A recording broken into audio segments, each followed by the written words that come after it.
Hey guys, this is Star. What if? How are you all? Please support to subscribe this channel for watching new interesting stories. This video includes a self-recorded human introduction in the first 30 seconds, followed by AI generated narration for creative storytelling purposes. So in this video, we're gonna see second part. What if Harry Potter was sent 21 years into the future and met his daughter? But before we start, if you want more stuff like this, then please support to subscribe this channel and share with your friends. Now let's start the video. Here is short summary. Harry is thrown decades ahead, face to face with the daughter he never knew, only to find the future is full of secrets no one will share. But before we start, if you want more stuffs like this, then please support to subscribe this channel and share with your friends. Let's start the video. Lily held her breath as Harry and Sirius just stared at each other for what seemed like centuries. The room was silent to the point where she could hear herself breathing heavily, out of nerves or fear. Lily really did not know.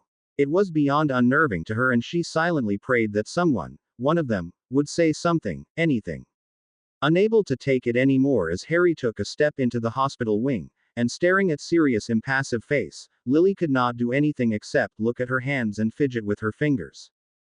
Sirius. Harry's voice gasped. Lily looked up at him and saw that his eyes were dancing with delight and happiness. He was simply nothing short of ecstatic over seeing Sirius for the first time since he arrived. Lily could tell just by the look in Harry's eyes that he loved his godfather just as much as she did. She chanced to look at Sirius and cringed at the blank look on his face, reflecting in his ice blue eyes. Lily, like Harry, just continued to stare into the elder man's face. After for what seemed like forever, Sirius finally whispered, "Harry." At those words, Harry's emerald depths lightened up instantly. Yeah, it's me. Padfoot, whispered Lily, as she grasped his hand tightly, almost as though she were warning him, or comforting him. You already met him, but I feel it'd be proper to introduce you to your godson at 15 years old, Harry Potter. Sirius nodded, acknowledging Lily's words, slowly stood up and walked slowly towards Harry. Harry looked at him curiously. It was obvious that he had been expecting a more happy reaction from Sirius when finally confronting him. Now, he just looked at his godfather with naive and wondrous eyes, wondering what he might do. They were almost chest to chest.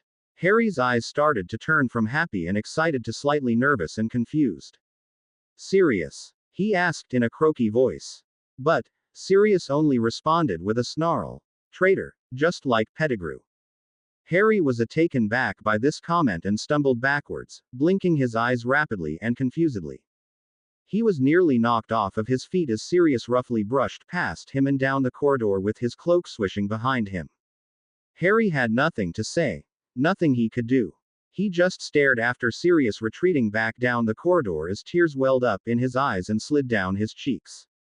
Harry was completely stunned and hurt over the fact that his own godfather, the closest person he had to a real father, did not even give him a hug, a pleasant greeting, or anything, just harsh and painful words. Harry, whispered Lily's voice, dripping with concern. Harry turned to look at her as tears streamed down his face and his hands trembled violently. Lily's heart ached and dropped as she saw the state that Harry was in. She sighed and opened her arms out to him. Harry, come here. Lily, Harry started to say but could not get out the words. He buried his face in H's hands and broke down completely.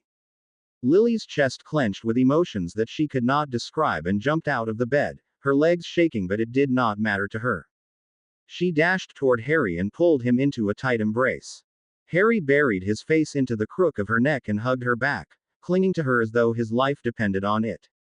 He felt embarrassed of how emotional he was being right now and tried to regain his composure as the tears continued to stream down his face. He could not shake off the fact that his own godfather had compared him to the biggest coward, the most treacherous wizard to ever grace the wizarding world. Meanwhile, Lily was hugging him awkwardly, whispering words of comfort to him. Oh, Harry, don't let what Sirius said get to you, soothed Lily. He's confused seeing you here. He blames himself for your death and doesn't know how to handle it. Please, Harry, don't worry about it. I promise, it'll all be okay. Harry appreciated her efforts, but deep down he knew that it was not going to be all okay. How could it be okay? Sirius was the only father that he had ever known, and now he had called him a traitor. Like Pettigrew. How could that be? Sirius was always there for him no matter what was going on, except now, when Harry needed him most. Lily began to realize that her words were doing nothing for Harry and just stroked the top of his head in a loving manner. After a few minutes, Harry regained his composure and soon stopped crying. Crying had helped, but it did not soothe the pain and hurt that he had felt, and he had never felt it like this before. It almost felt like his godfather had disowned him. At that moment, Hermione came charging in, holding Eddie by the ear as he was whimpering and swearing in pain. "If you keep swearing, I'm just going to tighten my grip on your ear," Hermione hissed through her teeth. Eddie stopped swearing and somehow managed to narrow his chestnut eyes through his pained face. Harry and Lily broke their embrace and looked at each other. They could not help it. They busted out into hysterical fits of laughter at the sight of Eddie's pathetic look. Harry was still plenty upset about what had just happened with Sirius, but Eddie just looked so pitiful and so helpless, as though begging the pair of them with his eyes to make Hermione stop, that it was hard not to laugh. "Ed, you sound like a puppy that just lost his chew toy," Lily chuckled, literally pointing her finger at him as she laughed. Eddie glared at them, despite the pain in his ear. Hermione did not hear Lily's comment and ignored the fact that the two were laughing at her son. "Edward Ronald Weasley," said Hermione, venom dripping from her voice. "You apologize to Harry and to Lily for saying those cruel and horrible things. Tell them that they were all lies." She was giving him her classic Hermione death look and still holding Eddie by his beet red ear. Harry could not tell if it was red from Hermione holding it so tight or from Eddie's embarrassment. "Harry, I'm sorry," Eddie grumbled. Harry simply stared at him and nodded. "Everything I said about everyone hating you and not caring about you was all a lie. We all love you. I'm sorry." At this point, Hermione had let go of his ear and he was looking at the floor. Finally, Harry smiled and shook his head. "There is no need to apologize, Ed," said Harry softly. "I know what it's like to say things out of anger. Honestly, don't worry about it." "No," said Eddie firmly. "It was my fault and I shouldn't have said it." "Well, then, I forgive you, Ed," said Harry with a shrug. "No harm done." Eddie smiled gratefully and Hermione beamed. "Good, Ed, good," said Hermione, as though she were talking to a 5-year-old. "Now apologize to Lily." Eddie sighed and turned towards Lily, looking everywhere except her face, unable to meet her eyes. "Lily, I'm sorry I put words into your mouth, especially when I said that you didn't care about Harry. I know you love him and I guess that I was jealous because you've been spending all your time with him instead of me. I'm sorry, I don't know what else to say, except I'm sorry." As Eddie muttered his apology, his cheeks went bright red. Lily did not say anything but looked at him coldly. Harry sensed the extreme tension in the room and grasped Hermione gently by her elbow. "Hermione, maybe these two should talk alone," said Harry suggested softly, treading around Lily's temper. Hermione looked at him uncertainly and with raised, confused eyebrows. Sensing that she was going to question him, he said hastily, "I need to talk to you anyway. It's important. I saw Sirius, and," he could not finish his sentence. "He saw me, called me a traitor, and he completely ignored me. I don't." "Harry," Lily called out softly, not wanting him to continue and not wanting him to break down again. Harry turned to her, anger and hurt swelling in his usual sparkling green eyes. They had lost their normal shine and were pale and dreary. Lily sighed and took both his hand and Eddie's hand. "I think Ed and I have the perfect place for you to talk, Harry," said Lily. Hermione looked confused. "What are you?" But Hermione's question was interrupted by Lily dragging Harry and Eddie out of the hospital wing. They could hear Hermione calling out after them, but the three 15-year-olds ignored her. The only thought that Eddie could wrap his head around was that Lily had grabbed a hold of his hand and had not let go. Harry, on the other hand, had no idea what was going on, nor did he have any idea where he was going, nor did he care. He just followed Lily down many corridors. It felt like he was going through some kind of maze. Finally, out of nowhere, Lily stopped in front of a portrait of a large glistening waterfall on it. Harry realized that when a person got near enough to the portrait, one could actually feel the mist of the waterfall against their face. Heart of a lion, said Lily, looking directly at the waterfall portrait. Harry raised a confused eyebrow and looked at Eddie, but he did not seem to be a stranger as to what Lily was doing. Harry watched in amazement as the portrait of the waterfall slid open to a thin, dark tunnel. The tunnel gave Harry the creeps but did not have time to object as Lily dragged Eddie and Harry inside. There was a light at the end of the tunnel, and when he was soaked in that light, Harry's eyes widened at the sight before him. He was standing in a large room, much larger than the Gryffindor common room, but there was a significant resemblance. The walls and carpet were a deep brick red, and the carpet looked so warm, fuzzy, and comfortable that Harry was tempted to take off his shoes and socks and run his toes through it. Across from the entrance of the tunnel was a large fireplace with a wooden mantel outlined in gold trim, with a roaring fire inside of it. Harry assumed that the fireplace was lit by magic. There were 2 dark red velvet sofas and a couch, outlined in gold, and there was a fire roaring in the fireplace. The walls were made of oak wood paneling with golden lanterns hanging from them. Hanging from the top of the ceiling was a golden chandelier with crystals and candles hanging from it. The room gave an unbelievable feeling of warmth and comfort. Finally, Harry noticed an old plague hanging on the wall above the fireplace. It was a cherry brown with golden lettering. Wow! He gasped, finally finding the words. The room was just so comforting that Harry's mind was finally taken off Sirius.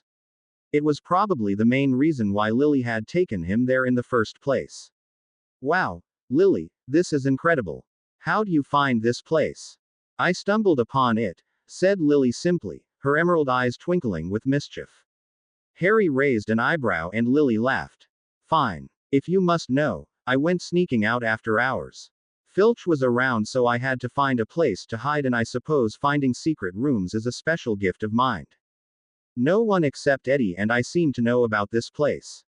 I know that Hermione doesn't even know about it. I've hinted at it, but she seems clueless. To be honest, I don't even think the famous headmaster Albus Dumbledore knew about this room, explained Lily, staring at the room as though impressed by her own discovery. Really? Asked Harry with interest. What year did you find it in? Lily and I found it in our second year, stated Eddie proudly, wrapping his arm around her playfully.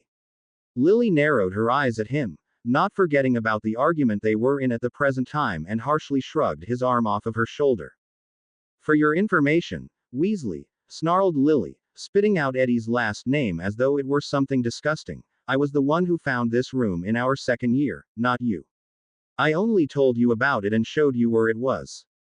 Eddie immediately noticed Lily's tone and looked down at the floor, his hands in the pockets of his robes as though he were ashamed of himself. It seemed that because of Harry's grief, Lily had momentarily forgotten that she was angry with him, and now that Harry was feeling better, so was her memory. He hated himself for allowing himself to come along and cherish the moment where Lily's hand was in his. He hated the way Lily was glaring at him with her arms folded across her chest.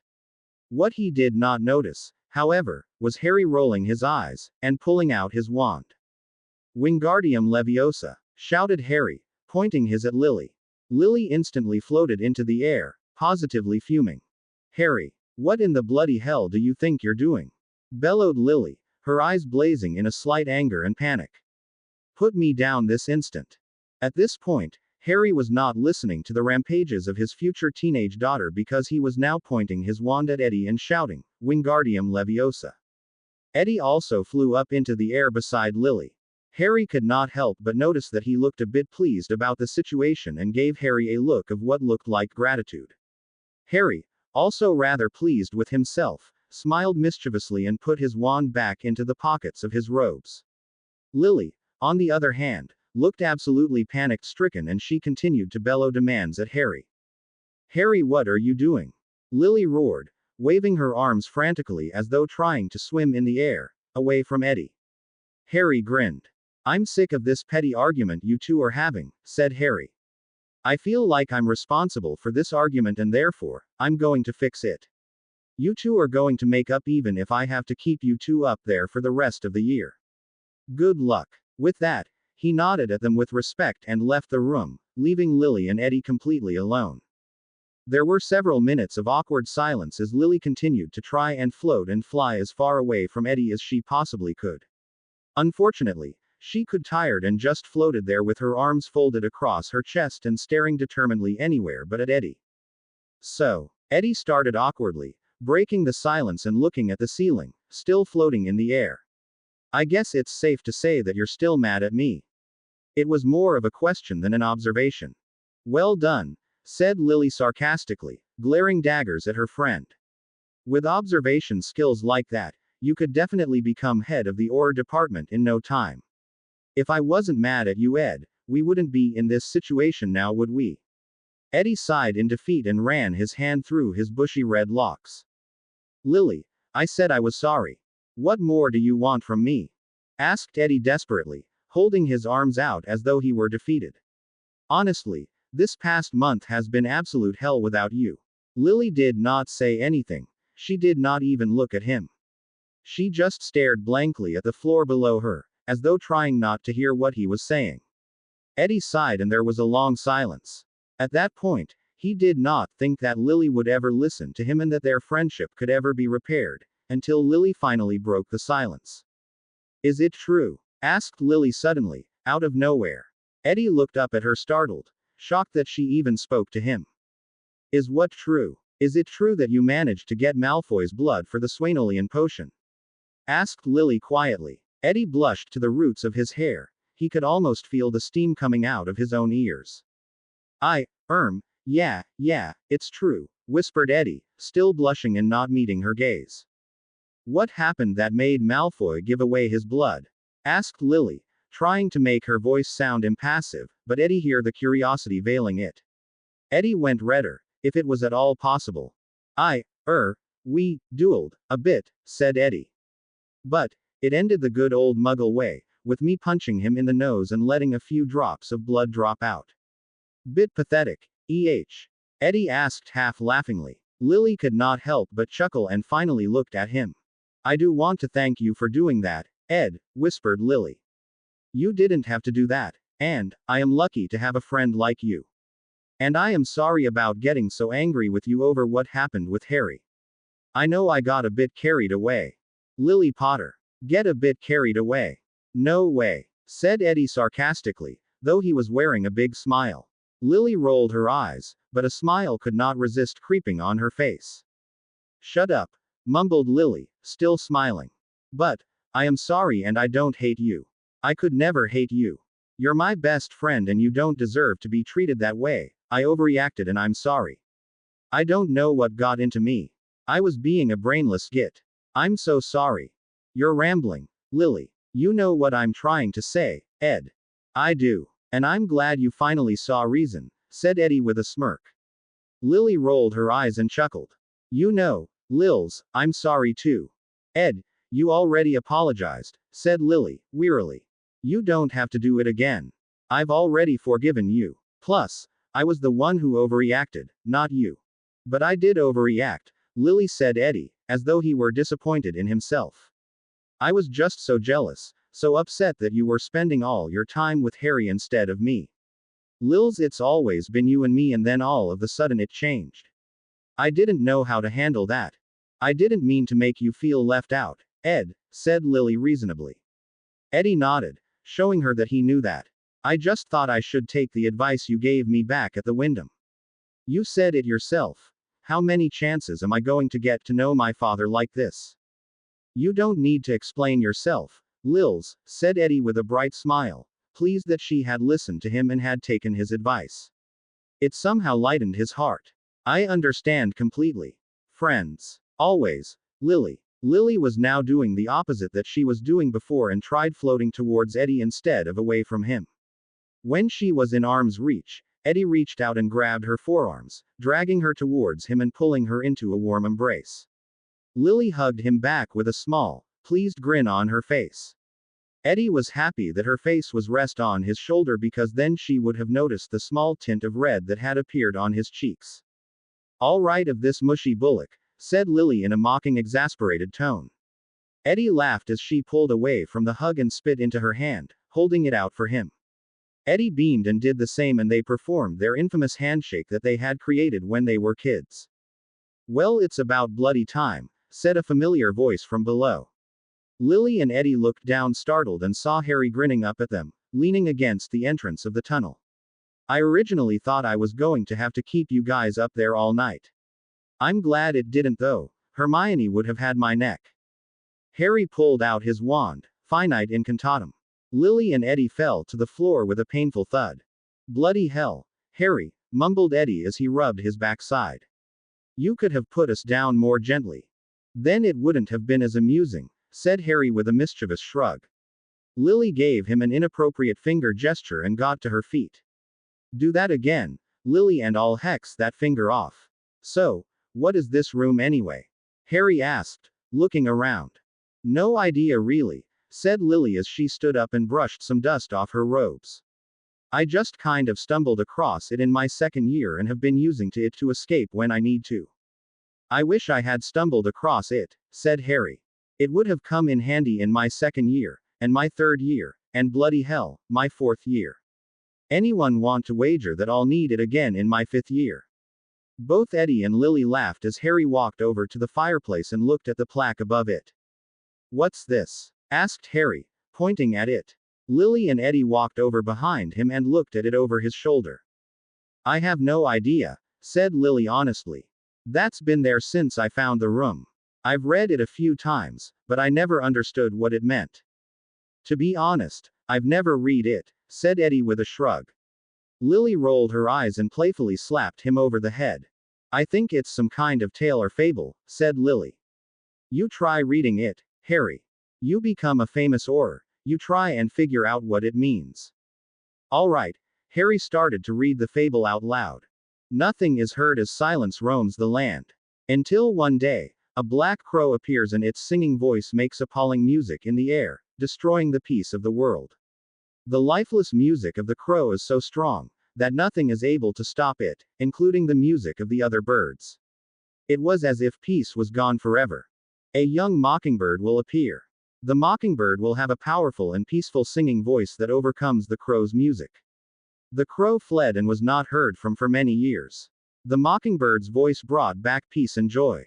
But, peace will not last long, as the black crow will appear with an even stronger and more awful voice. The crow will corrupt the mockingbird, making its voice weak and powerless. Defenseless against the black crow, the peace is once again ruined. When all hope seems lost, a new, young mockingbird will come to the land with a much stronger, much more beautiful voice. Even more magical than the first mockingbird. The black crow will be no match for the second mockingbird's voice. Out of anger, the crow will try and kill the second mockingbird. But the voice of the mockingbird is so strong, so beautiful that the crow could not compare. With its magnificent voice and divine music, the second mockingbird overcomes the black crow, who disappears from the lands forever. The second mockingbird lived on to make beautiful music throughout the land. Well, that was, interesting, said Harry uncertainly, taking a breath after reading the story. Lily and Eddie nodded in agreement. I told you it was a weird story, said Lily knowingly. Doesn't it sound like it should be one of the stories by Beetle the Bard? Asked Eddie. Lily nodded, but Harry cocked his head to the side, confused. Who's Beetle the Bard? Children's stories, said Lily carelessly. What do you think that crow and mockingbird story means? Harry shrugged. I couldn't tell you, said Harry with a shrug. I think that maybe the crow represents evil and the mockingbirds represent goodness. It has a good will always conquer over evil theme. I like how everyone just forgets about the first mockingbird, said Eddie, amusedly. What do you think that bird represented? A diversion, Harry guessed, shrugging and grinning. Lily and Eddie laughed. Lily's right, said Eddie, it's just some fable or story. It's nothing important. Maybe, maybe not, who knows. But I also think that I could mean something, Lily stated firmly. Harry turned and looked at her curiously as she studied the plaque through narrowed, curious eyes. Well, what do you think it means? Asked Harry, sounding genuinely curious to hear his daughter's explanation of the unusual story that they had just read. Lily continued to stare at the plague for a moment, still studying it. I don't know, she whispered, more to herself than to Harry and Eddie, something important. Harry looked over at Eddie, who raised his eyebrows and shrugged. Yes, it was that wonderful time of year.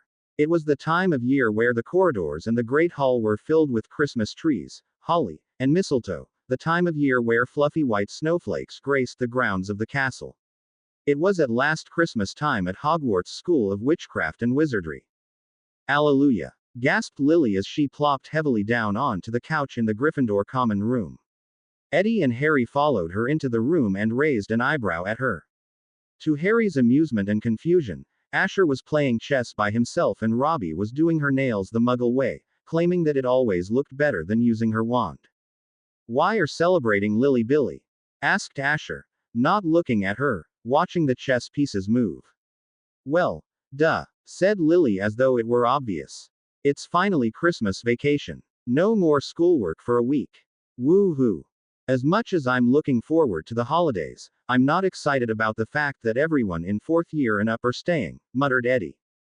He and Lily always stayed at Hogwarts for Christmas because Hermione was headmistress and Remus was a professor at the school. Sirius and Ron would bring Teresa and Anne to also celebrate them so they could celebrate like a proper family. So, Lily, Eddie, Ron, Hermione, Sirius, Remus, Teresa, and Anne always had their own little Christmas at Hogwarts. This year would not be the case because the head boy and the head girl decided to do things a little different this Christmas and have another dance in celebration of the holidays, considering that the Halloween one is always so successful. "I know," groaned Lily, as she slammed her head back against the pillow. "All because of that stupid Christmas ball. But, that's what happens when the head boy and the head girl are snogging each other. Honestly, 2 balls in 1 year.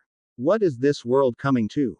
"Lily, you're rambling again," said Eddie nonchalantly, as though it happened daily. Lily narrowed her eyes playfully at him as Harry and Asher chuckled. "I'm actually looking forward to it," stated Robbie proudly as she inspected her newly polished nails. Lily looked at her and grinned. "That's because you're a daft bimbo," said Lily with a slight giggle. Robbie glared mockingly and threw a pillow at her. "Also, it's because you have a date for a change."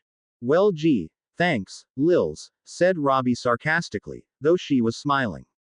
She started blowing on her nails to get them to dry faster. "Seriously though," started Lily, "this ball thing is getting a bit ridiculous. Before you know it, there is going to be a Easter ball, then a graduation ball." "Actually," Eddie interrupted, "there already is a graduation ball. But the only reason why we've never heard of it is because it's for 7th years only." "Oh sweet Merlin," said Lily overdramatically as she lay back down on the couch using her forefingers to rub the bridge of her nose. Everyone chuckled. "You know, I wish Hermione would let us perform again, like we did at the Halloween ball. That went so well. But, no, Jem and Robbie don't want to perform. Jem and Robbie have dates."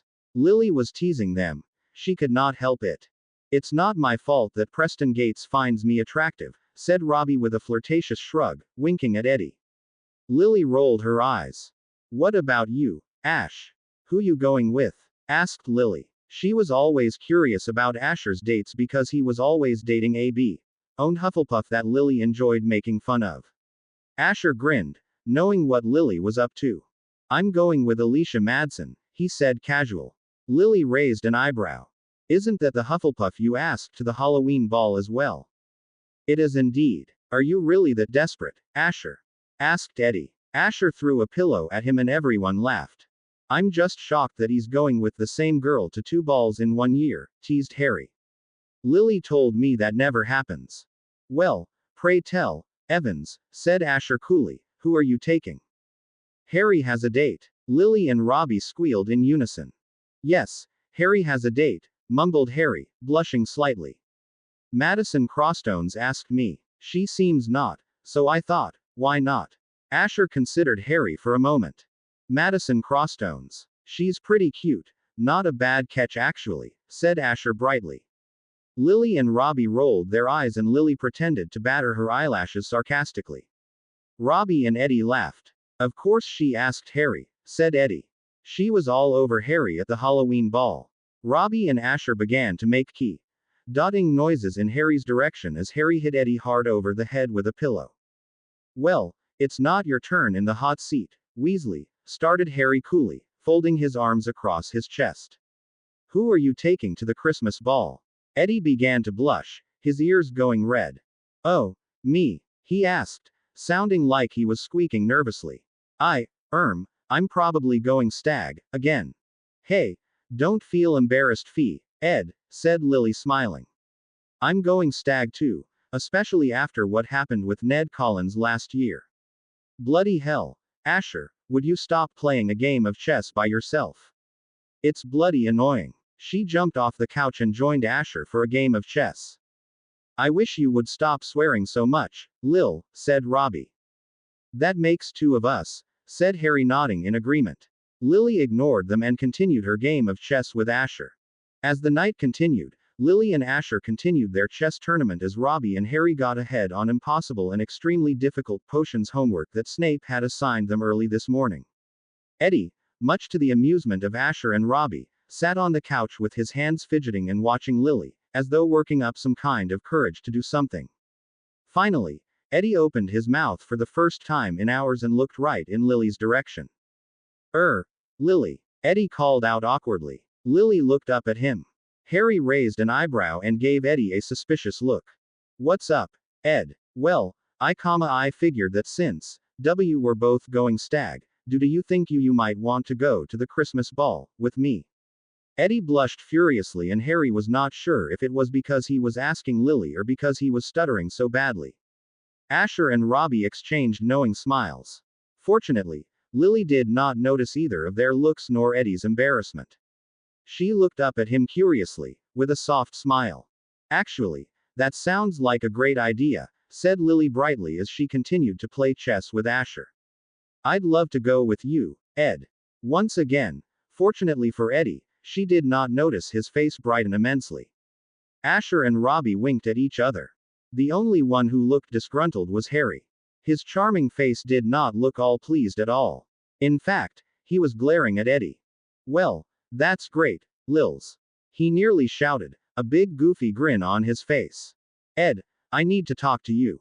Without another word, Harry grabbed a hold of Eddie's arm and pulled him out of the common room, through the portrait hole and into the corridor with an angry and frustrated look on his face.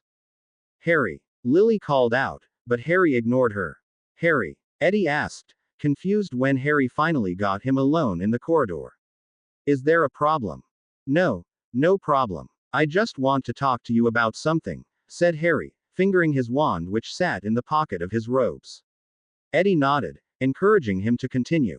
I'm not particularly fond of Lily going to the ball with a date while I'm here. But, I rather her go with you than anybody else because I trust you. I appreciate that, Harry, said Eddie with a sincere smile. But, let me warn you, Ed, said Harry in a menacing voice. If you hurt her, I swear by my own grave that I will hunt you down and. Harry, said Eddie, half laughing, putting his hands up in defense. I get the point. Harry nodded and the two of them headed back into the common room where Harry received the third degree from Lily. It was finally Christmas Eve, the night of the ball. Unfortunately for Lily, Robbie demanded to put some makeup on her and do her hair. Like a proper girl should. Lily argued and fought like a madwoman, but in the end, she gave in. Robbie put her long, golden owned hair in an elegant bun at the back of her head with curled hair framing her face.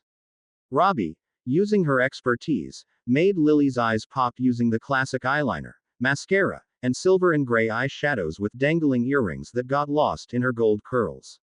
However, there was definitely some Lily in that outfit because Lily wore the same shimmering green dress robes that she had worn to the Halloween ball. Eddie wore the same dress robes as well. The night of the ball, when Lily came walking down the steps, Eddie could do nothing but gape with his mouth hanging open and his eyes widened. There were no words. Asher and Robbie giggled at each other in amusement and Harry stood there uncomfortably, shifting from foot to foot. Eddie went up to Lily and offered her his arm, blushing to the roots of his hair. Lily accepted it graciously and the pair of them skipped down the corridors singing Follow the Yellow Brick Road, which caused their fellow peers to stare at them curiously, making them wonder if Lily and Eddie needed a padded room while at St. Mungo's. To Lily's immense surprise, the ball was a lot of fun. Eddie surprised himself and continuously asked Lily to dance with him, which Lily gladly accepted. As a result of this, Lily and Eddie danced all night long. The look on Eddie's face told everyone else in the great hall that he could not be happier, that the beautiful owned girl dancing who just kept saying yes to his invitations to dance just made him unbelievably happy. She was not even embarrassed to dance with Eddie during the slow songs.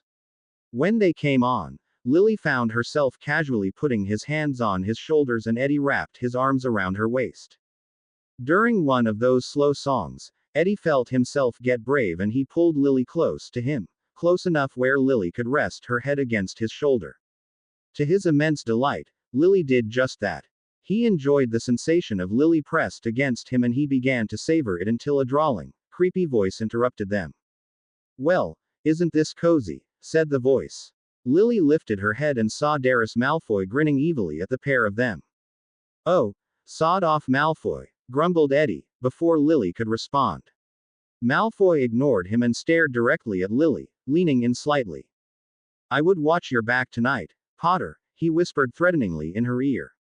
Lily narrowed her eyes, but continued to ignore Malfoy as she kept dancing close to Eddie. "I would watch your dear friend Harry's back as well." At those words, Lily's temper flared as she finally turned away from Eddie to face Malfoy. Her emerald depths flashed with anger and violence. "What is that supposed to mean?" snarled Lily. "Is that some kind of threat, Malfoy?" Malfoy merely smirked and ignored her as he turned to look at Eddie. "Would you mind if I cut in, Weasley?" Malfoy asked him. "I have some words that I'd like to exchange with Potter." Eddie's eyes widened dangerously and grabbed Lily by the elbow, pulling her close to him. Lily flinched at how tight his grip was. "Don't you dare touch her. Don't you think I forgot that you're the bastard that put the Sueño curse on her? I still owe you for that. Get out of my sight, Malfoy." Lily looked up at Eddie in complete shock. She had never seen him so angry or so defensive of her in her life. It scared, yet thrilled her at the same time. Eddie did not notice her look and was just narrowing his eyes at his rival. "If you're so protective of her, Weasel, then I'd." At that moment, there was a loud bang that sounded like an explosion outside of the Great Hall. Lily gasped as Eddie's grip on her somehow tightened. There was an array of panic that was spreading rapidly throughout the Great Hall. The only person who looked even close to calm was Malfoy, who was grinning like a maniac. Hermione, Remus, Sirius, Ron, and the rest of the Hogwarts staff all jumped out of their seats and had their wands at the ready. As they swiftly walked towards the doors with their wands out, the doors busted open and in came a group of masked hooded figures, Death Eaters. They began hexing everybody in sight and in their reach. Sirius, Remus, Hermione, and Ron all immediately went to the students' defense and began sending curses and hexes right back at the Death Eaters. Many of the 7th and 6th years began to follow the staff's actions. Lily nearly screamed and pulled herself away from Eddie's grip with only one goal on her mind: to find Harry. The thought of one of the Death Eaters stumbling across him sent Lily into a horrible state of panic and she was pushing through the crowd, desperate to find him. Deep down, she knew that it was possible that the Death Eaters already knew that the 15-year-old Harry Potter was here. In short, Lily knew that it was a very good possibility that they were here for the both of them. "Harry!" she screamed as she pushed through the crowd, unable to find his mass of messy hair. "Harry!" Eddie immediately lost track of Lily and also went to a state of panic. Pulling out his own wand, he began stunning Death Eaters in order to try and find Lily. He knew that she would be looking for Harry and he knew that if he found one Potter, it would find the other. "Lily!" shouted Eddie, pointing his wand at another masked, hooded figure. "Stupefy, Harry, Lily." At the other end of the hall, where the Gryffindor table usually sat, Lily caught sight of a black, messy-haired figure, also looking around frantically. Her heart leapt into her chest and she felt a sudden wave of relief crashed over her. "Harry!" Lily called out to him as she struggled to run towards him through the panicked crowds of students, teachers and Death Eaters. "Harry!" Harry must have heard her because he whipped around and his eyes worriedly searched the crowd for her voice. Lily could not help but notice how deathly pale he looked and how his own emerald green eyes were relieved at the sight of her. Lily continued to run to him, shouting his name and he did the same. Then, Out of nowhere, panic settled onto Harry's face and all little color that was left in it drained. He pointed directly at Lily as his eyes widened in complete and utter horror. Lily, look out! Behind you! Harry shouted, pointing directly behind Lily. Lily was about to turn around, but she felt a great, heavy blow to her head and all she saw was black. Lily, look out! Behind you! Harry's eyes widened in anger and he felt his heart drop into his stomach as he saw Darius Malfoy drop the punch bowl over Lily's head, causing glass and juice to shatter all around her as she fell to the floor, completely unconscious. Lily! Bellowed Harry, his head beginning to spin. He felt like the entire world was at a standstill and all that existed were him, Lily, and that Malfoy. The fact that Malfoy was bending over to pick Lily up shook Harry out of his reverie. Malfoy, you bastard! Get your bloody hands off of her! Malfoy just grinned evilly as he threw Lily's petite form over his shoulder. Harry saw red and charged towards them, with his wand at the ready and with his other hand clenched into a tight fist. He raised his wand and pointed it directly at Malfoy. But, before he could act on it, a spell hit him in the back, also knocking him unconscious. Stupefy! Draco Malfoy shouted the spell, hitting the boy with the messy black hair that was pointing his wand at his directly in the back. The boy fell to the ground, unconscious, flat on his face. Draco laughed and looked up at his son, Darius, who holding the last of the Potter line over his shoulders, also unconscious. The elder man nodded in approval and Darius dashed off with Lily Potter over his shoulder. Draco, knowing his son was pretty much safe, strode over towards the boy with messy black hair who tried to curse Darius. He kneeled down beside the body, grabbed a hold of his shoulders, and flipped him over to see his face. Draco nearly had heart failure at the sight of the boy's face. Yes, Darius had been right. It was indeed, without a doubt, Harry Potter. However, Draco did not want to take a chance. The Dark Lord would undoubtedly kill him if he brought back a boy who simply resembled Harry Potter. He had to make sure that it was Harry Potter. In order to prove it, Draco lifted the boy's bangs to see a clear, thin scar, shaped like a bolt of lightning. Draco beamed to himself and was about to take after his son's action and pick up the boy and throw him over his shoulder, when he saw a wand pointed directly at his face. The wrinkled hand that was holding the wand was shaking violently with fury. Get your slimy hands off of my godson, the voice snarled in a deathly whisper. Draco looked up into the ice-blue eyes of Sirius Black. Eddie continued hexing Death Eaters and looking for Lily only to see Malfoy holding an unconscious Lily over his shoulder, running straight for the doors, as though trying to escape with her. Anger spread through his veins like a dangerous poison and he charged towards Malfoy, ignoring everything else around him, with his wand clenched tightly in his fist. Malfoy was so distracted with trying to avoid detection of carrying Lily Potter that he did not even notice Eddie walk closer to him and jab his wand hard into Malfoy's back. He felt Malfoy immediately tense up at his actions. Put her down, Eddie growled, or I'll kill you, Malfoy, I swear it. Bloody hell, Weasley, Malfoy said coolly as he slowly turned around. You just can't let pretty little Potter out of your sight, can you? Put her down, repeated Eddie, venom dripping from his voice, jabbing the wand harder except this time into his stomach. Since you can't keep your eyes off of her, I'm assuming you would like to come along for the ride as well. Sneered Malfoy. What ride? What the bloody hell are you talking about? Snapped Eddie. Malfoy simply smirked and looked pointedly over Eddie's shoulder. Caught off of his guard, Eddie slowly turned around before he was stunned in the face by a Death Eater. Well, Sirius Black, said Draco in a sing-song voice. Sirius just continued to glare at him and kept his wand pointed at his face. How I wish the Ministry had been right about you all those years ago and you truly had been on our side, such a shame. I thought I told you to get away from my godson, Sirius growled again, his wand pointed at Draco, to the point where it was grazing his nose. Draco ignored him for a moment and looked over Sirius's shoulder. He was pleased to see Darius still carrying the Potter girl over his shoulder and was instructed another masked Death Eater to grab a hold of the Weasley boy, who was starting to wake up. When they managed to both apparate with the two teenagers, he beamed and went to look back at Sirius, to taunt him.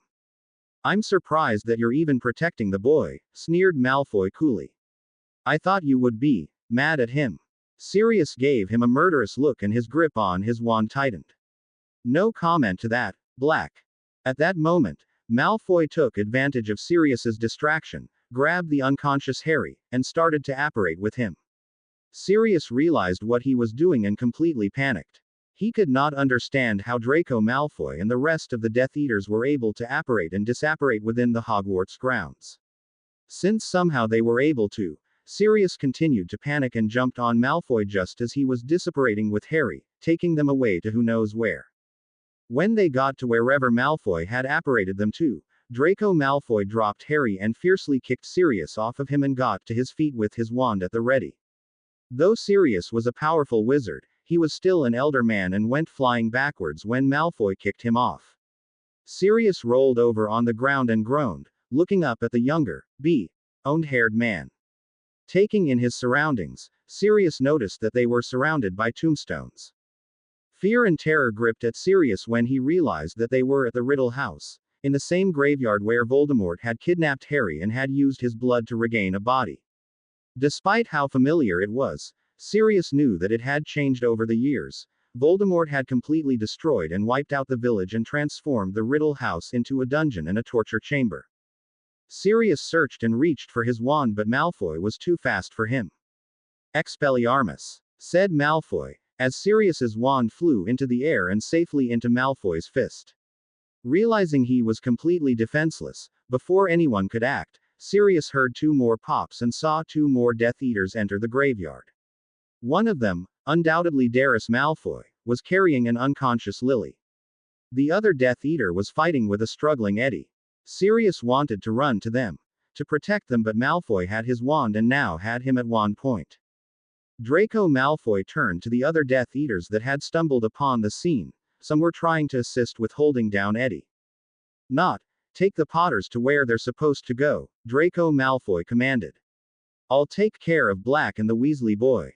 Harry felt a throbbing sensation in his head and the nerve endings in his brain shot agonizing pain throughout his body. It hurt just to move, just to think. What the bloody hell happened? He thought to himself as he groaned and rolled over to find himself on a hard, stone floor. Harry slowly rubbed his head and sat up and looked around. It seemed as though he were in some kind of cell, like a jail prison. Harry scratched the back of his head and tried to remember what in the world happened before he had blacked out. Why had he even blacked out? Oh yeah, the Christmas ball, he thought in his throbbing head. I was at the ball with Madison and the Death Eaters showed up. Then, Harry remembered last seeing Malfoy carrying Lily's unconscious body, as though kidnapping her. Lily. What had Malfoy done with Lily?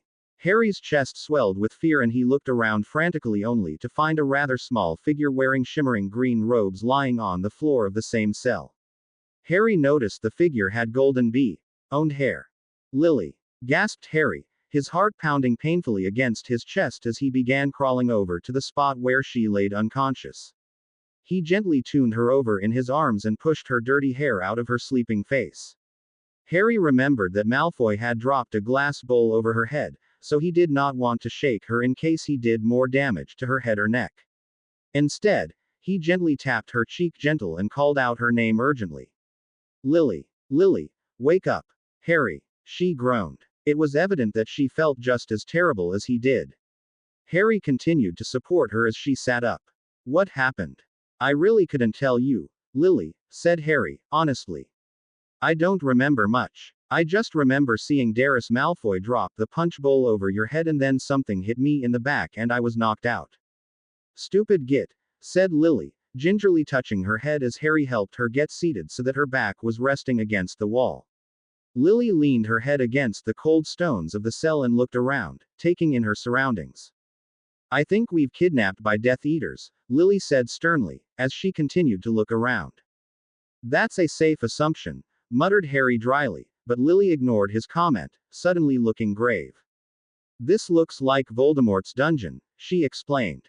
Harry gave her sharp look with raised eyebrows. How would you know what Voldemort's dungeon would look like? Well, believe it or not, Harry, being the daughter of the boy who lived, I have been in here before, said Lily, dryly, rolling her eyes. Harry's eyes widened at the thought of her being here before, at a younger age, and alone. The guilt immediately began to rise in him, and Harry wished that he could change this for Lily, that she would never have to suffer simply for being his daughter. Lily must have noticed the look on his face because she immediately went on the defense and grasped his hand tightly.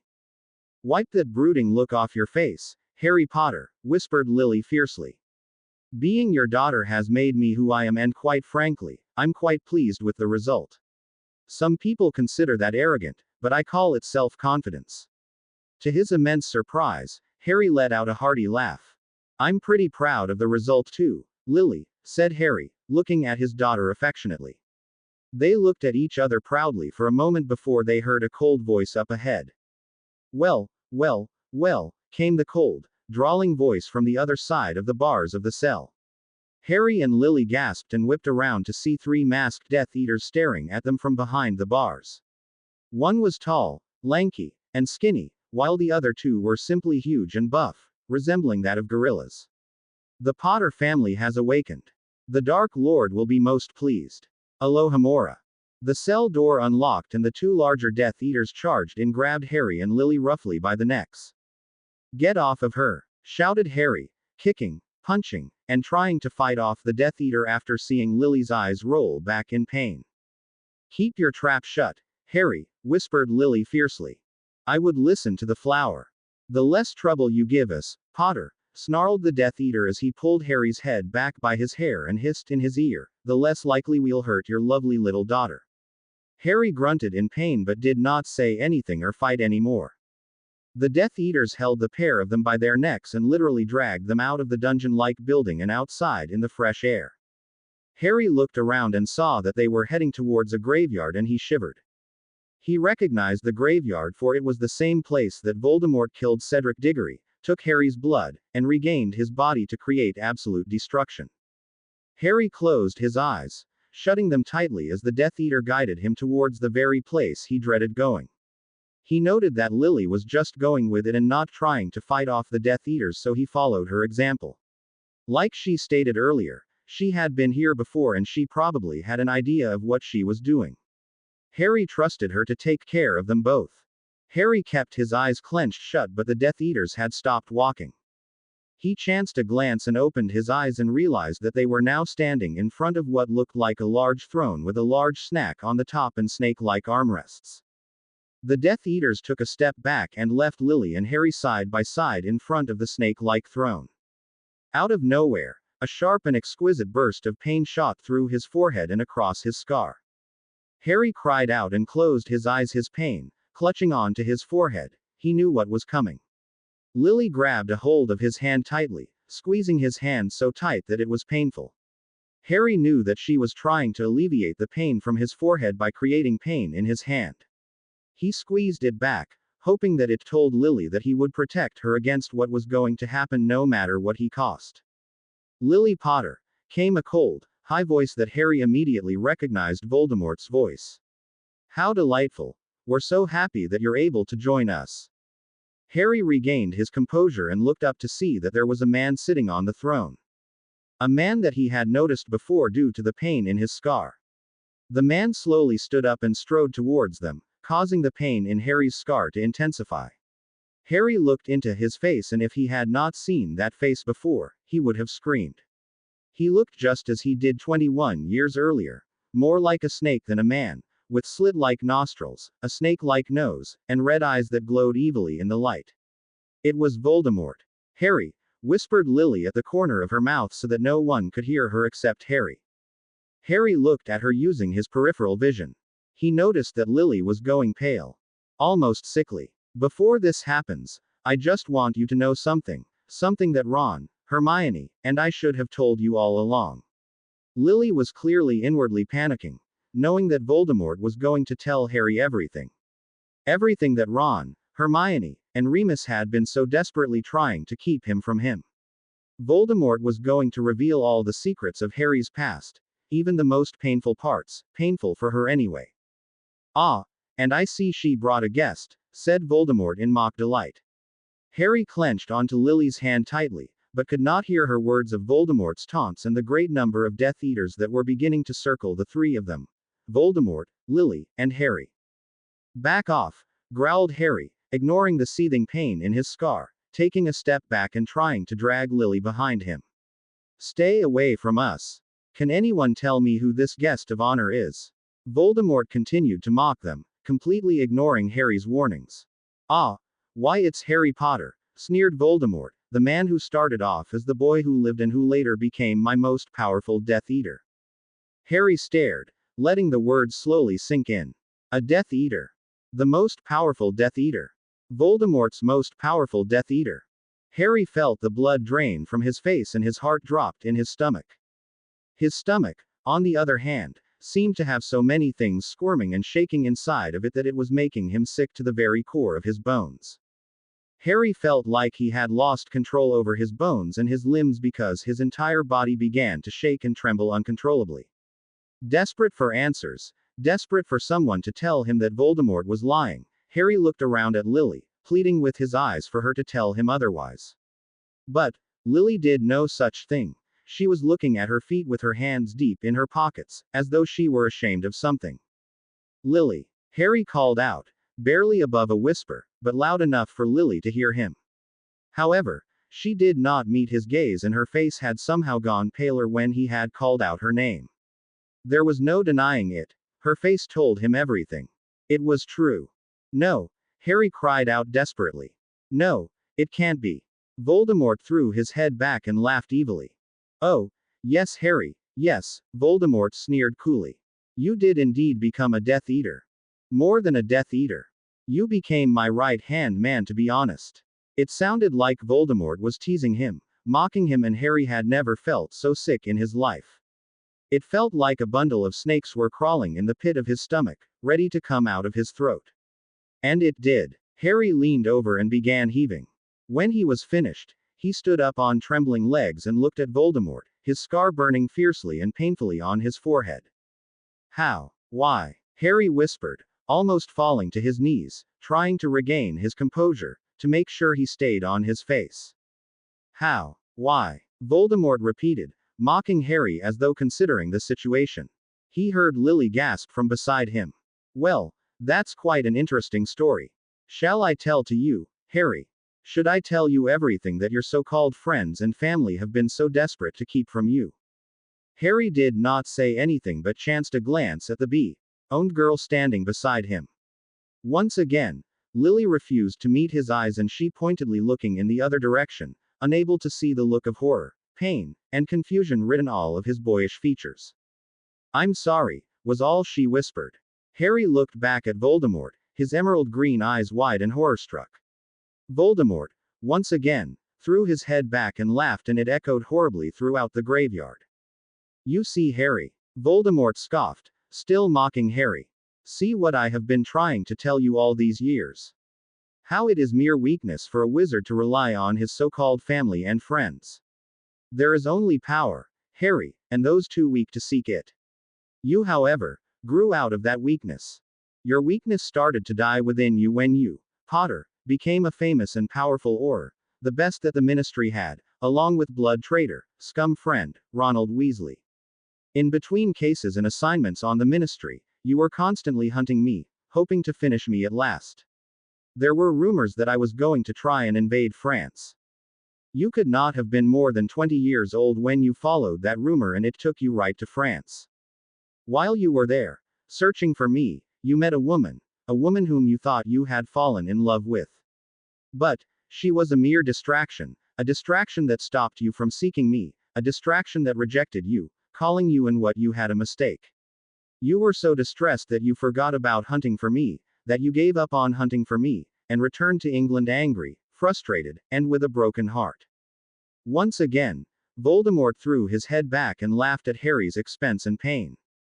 Harry did not even have the heart to jeer back at him. He was so stunned, so heartbroken.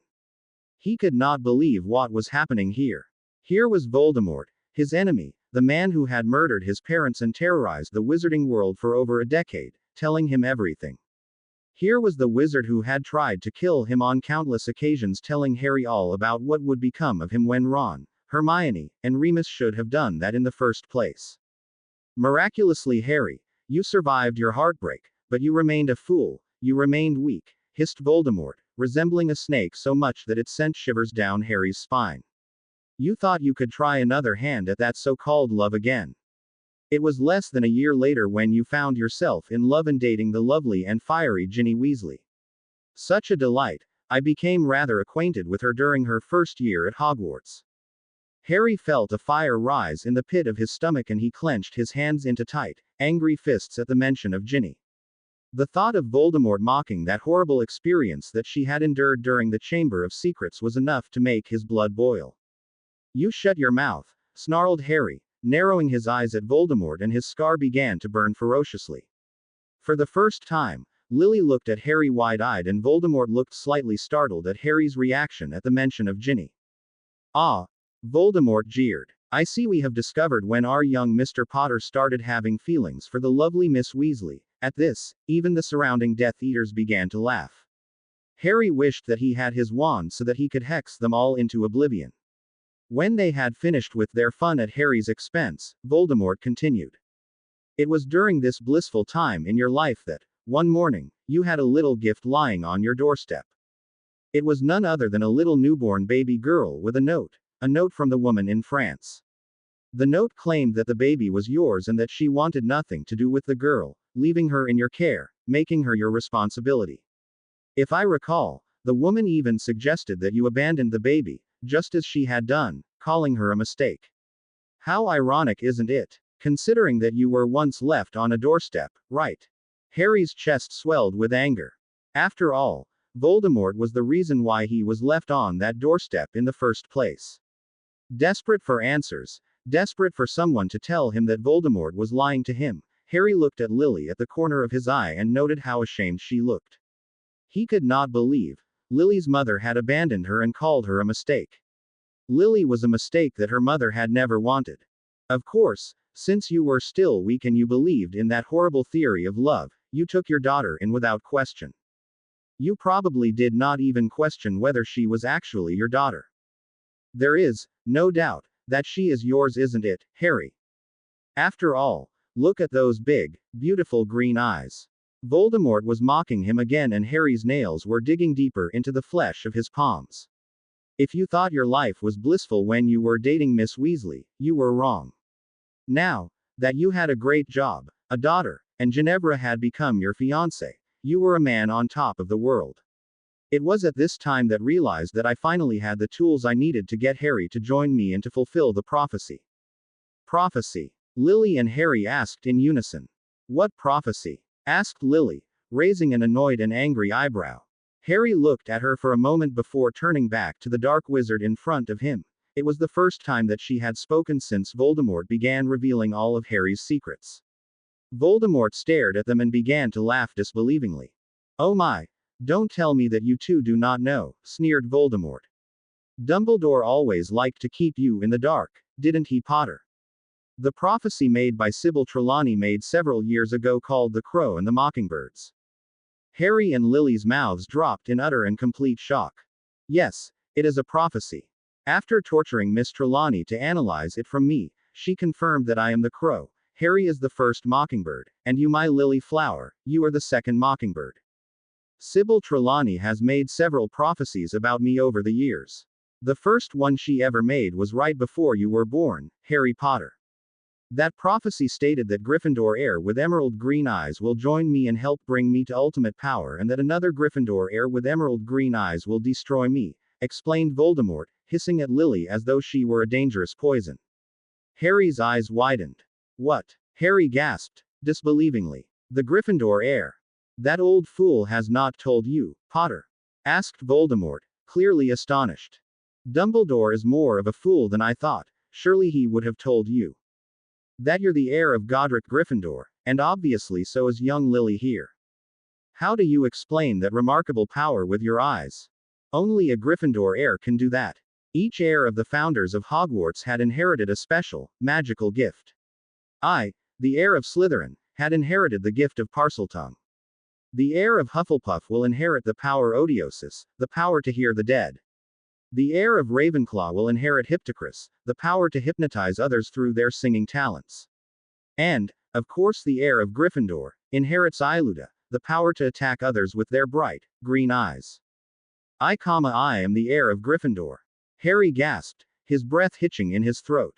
How come Dumbledore never told me my father was the descendant of one of the founders of Hogwarts? Harry asked the question to himself, but Voldemort overheard him. You fool, he hissed. It was not your despicable father who was the heir to Gryffindor, it was your mother. My mother, Harry shouted, in horror, gripping the roots of his hair tightly in his fists. But, how is that even possible? My mother was Muggle-born. Oh yes, Harry, your mother was indeed a mudblood, Voldemort spat, as though it were something disgusting to his tongue. But one your great ancestors was a squib, the first descendant of Gryffindor to not have the emerald green eyes. In order for the heir of Gryffindor to become a witch or wizard and have the power of Iluta, they must have the green eyes. The first prophecy that Sybil Trelawney made stated that the Gryffindor heir with green eyes will join me and help bring me to ultimate power, and the second, younger Gryffindor heir with green eyes will destroy me.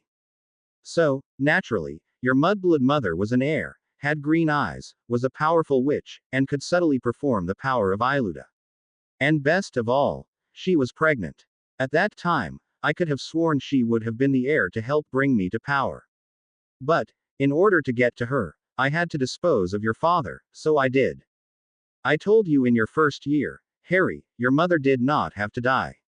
She was trying to save you. After all, I thought you were the one to destroy me. Voldemort now took his eyes off of Harry for a moment to look directly at Lily. Lily stared determinedly back at him. Voldemort's eyes glared over with an anger and fury that he had never seen before. They narrowed, resembling the slitting eyes of a snake, and held hatred so deep that an evil power was emanating from his body. After I killed your mother and I was defeated, left without a body, I was so confused. Sybil must have analyzed the prophecy incorrectly and she suffered severely for it. But then, many years later, a rumor came about that Harry Potter had a daughter who would be attending Hogwarts School of Witchcraft and Wizardry and with the same green eyes. That was when I knew you were the one to help me, Harry, and Lily would be the one to destroy me. But, there was still a question on to get Harry on my side. After all, why would he ever have the desire to join me? I was the wizard who destroyed and murdered his parents. I knew the only way to get Harry to join me would be through blackmail, by backing him into a corner, by using those that he cared about. You filthy, you evil, snarled Harry, knowing immediately that Voldemort must have gone after Ginny or Lily, or both. Voldemort ignored his comments and continued the dreaded story of Harry's life. I sent you an engagement present, Harry, said Voldemort in a cool tone. It consisted of a message saying if you refused to join me, I would kill your precious fiancé. I suppose dating such an independent and powerful witch has its disadvantages, because I'm sure the stunning Weasley claimed that she could look after herself, that you should concentrate on protecting your daughter more than her. You took her advice, giving in to your weakness of that so-called love. You ignored my letter, Harry. Apparently your mudblood mother never taught you manners in the 1 year she got to spend with you, said Voldemort as he threw his head back and laughed, mocking the fact that he had ripped Harry from his parents so soon in life. Harry's eyes narrowed and he wished more than anything that he had his wand in his clutches. It is not very polite to ignore an engagement gift, Harry. So, in order to teach you a lesson, on your wedding day, my faithful and deadly Death Eater, Draco Malfoy, kidnapped the lovely Ginevra and the precious Lily and gladly bought them to me. He always said something about wanting to make you suffer, to get back at you. You've said enough, snapped Lily, sternly, charging forward. Stop. When Voldemort laughed, one of the Death Eaters grabbed Lily roughly by her forearms and dragged her away from their master. Lily started kicking and screaming, cursing at Voldemort that if he continued to tell Harry anything, she would kill him with her bare hands. At those words, Harry's stomach immediately clenched. He knew that Lily was freaking out because the worst was yet to come, and he knew that something horrible was going to happen to not only Ginny, but everyone else. Even though you were never taught any manners, Harry, growled Voldemort, narrowing his eyes at the bee-owned girl before him, I'd appreciate if you'd teach your daughter some, or I might have to teach her in my own way. Lily, said Harry in a raspy voice, shaking with emotion. He knew that Voldemort was looking for any reason to torture Lily. Please, stop, just stop. Lily stopped shouting profanities at Voldemort, but did not stop struggling from the Death Eater's grip.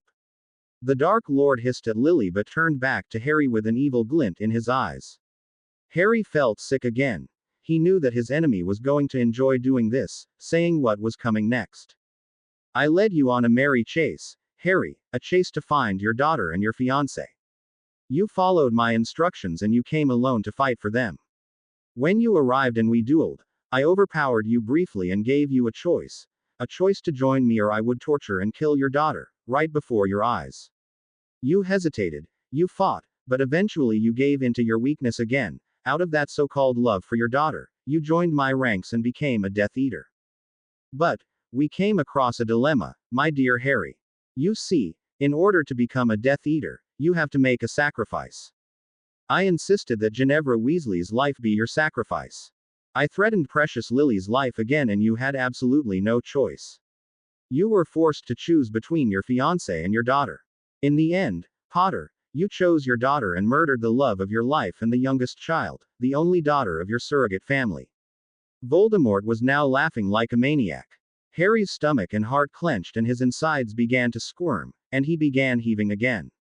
How could he have ever done such a thing? How could he have killed Ginny? Lily, Harry whispered, calling out to his daughter. Lily fought off the Death Eater and stalked towards Harry. She did not comfort him but merely looked at him helplessly. Please, Lily, please, he's lying right. Lily sighed and looked down at her feet. When she did not answer, tears began to well up in Harry's eyes. Gasping and gripping the roots of his hair, he began to hate himself. He could not believe this. He could not have done this to the woman he loved and to the only family that he had ever known. He could not have. You see, Harry, said Voldemort, almost in a soft voice. Do you see what happens when you give into that weakness of love? You never would have been backed into the corner that I had the pleasure of doing. It was so amusing to see how pathetic you looked at having to choose between your child and your fiancé. What sickened me, Harry, is that you could not let go of your weakness, even after becoming a Death Eater, growled Voldemort, almost disgustedly.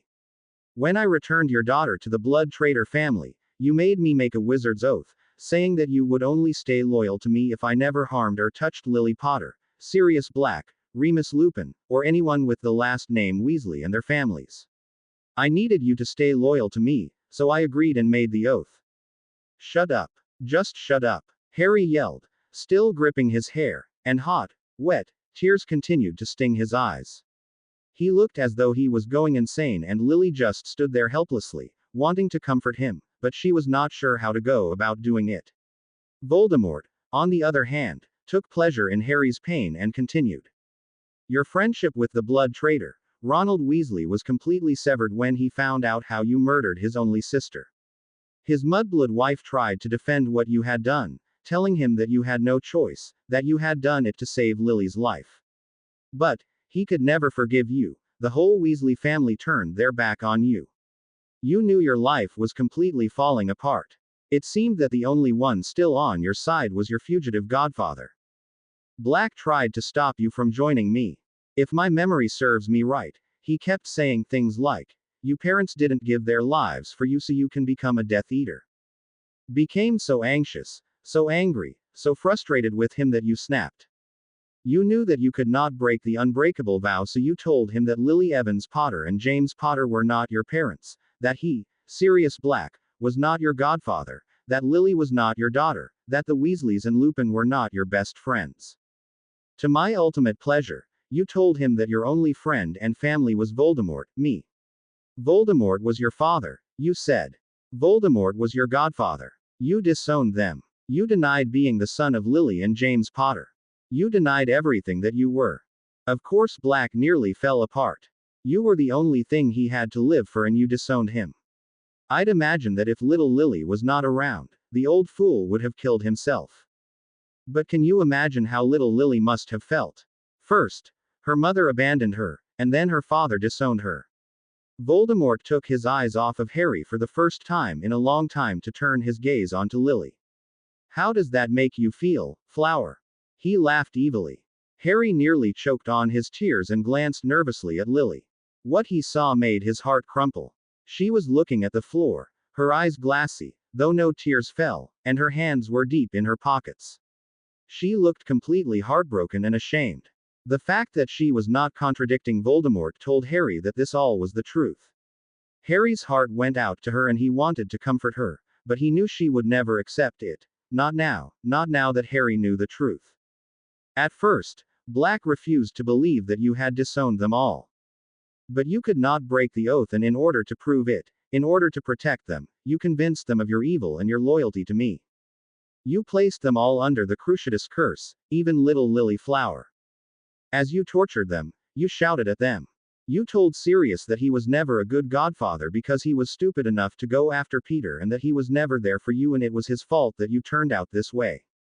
You told Ron that you killed Ginny because you wanted her to die and that your friendship was a waste and that he was Mudblood lover.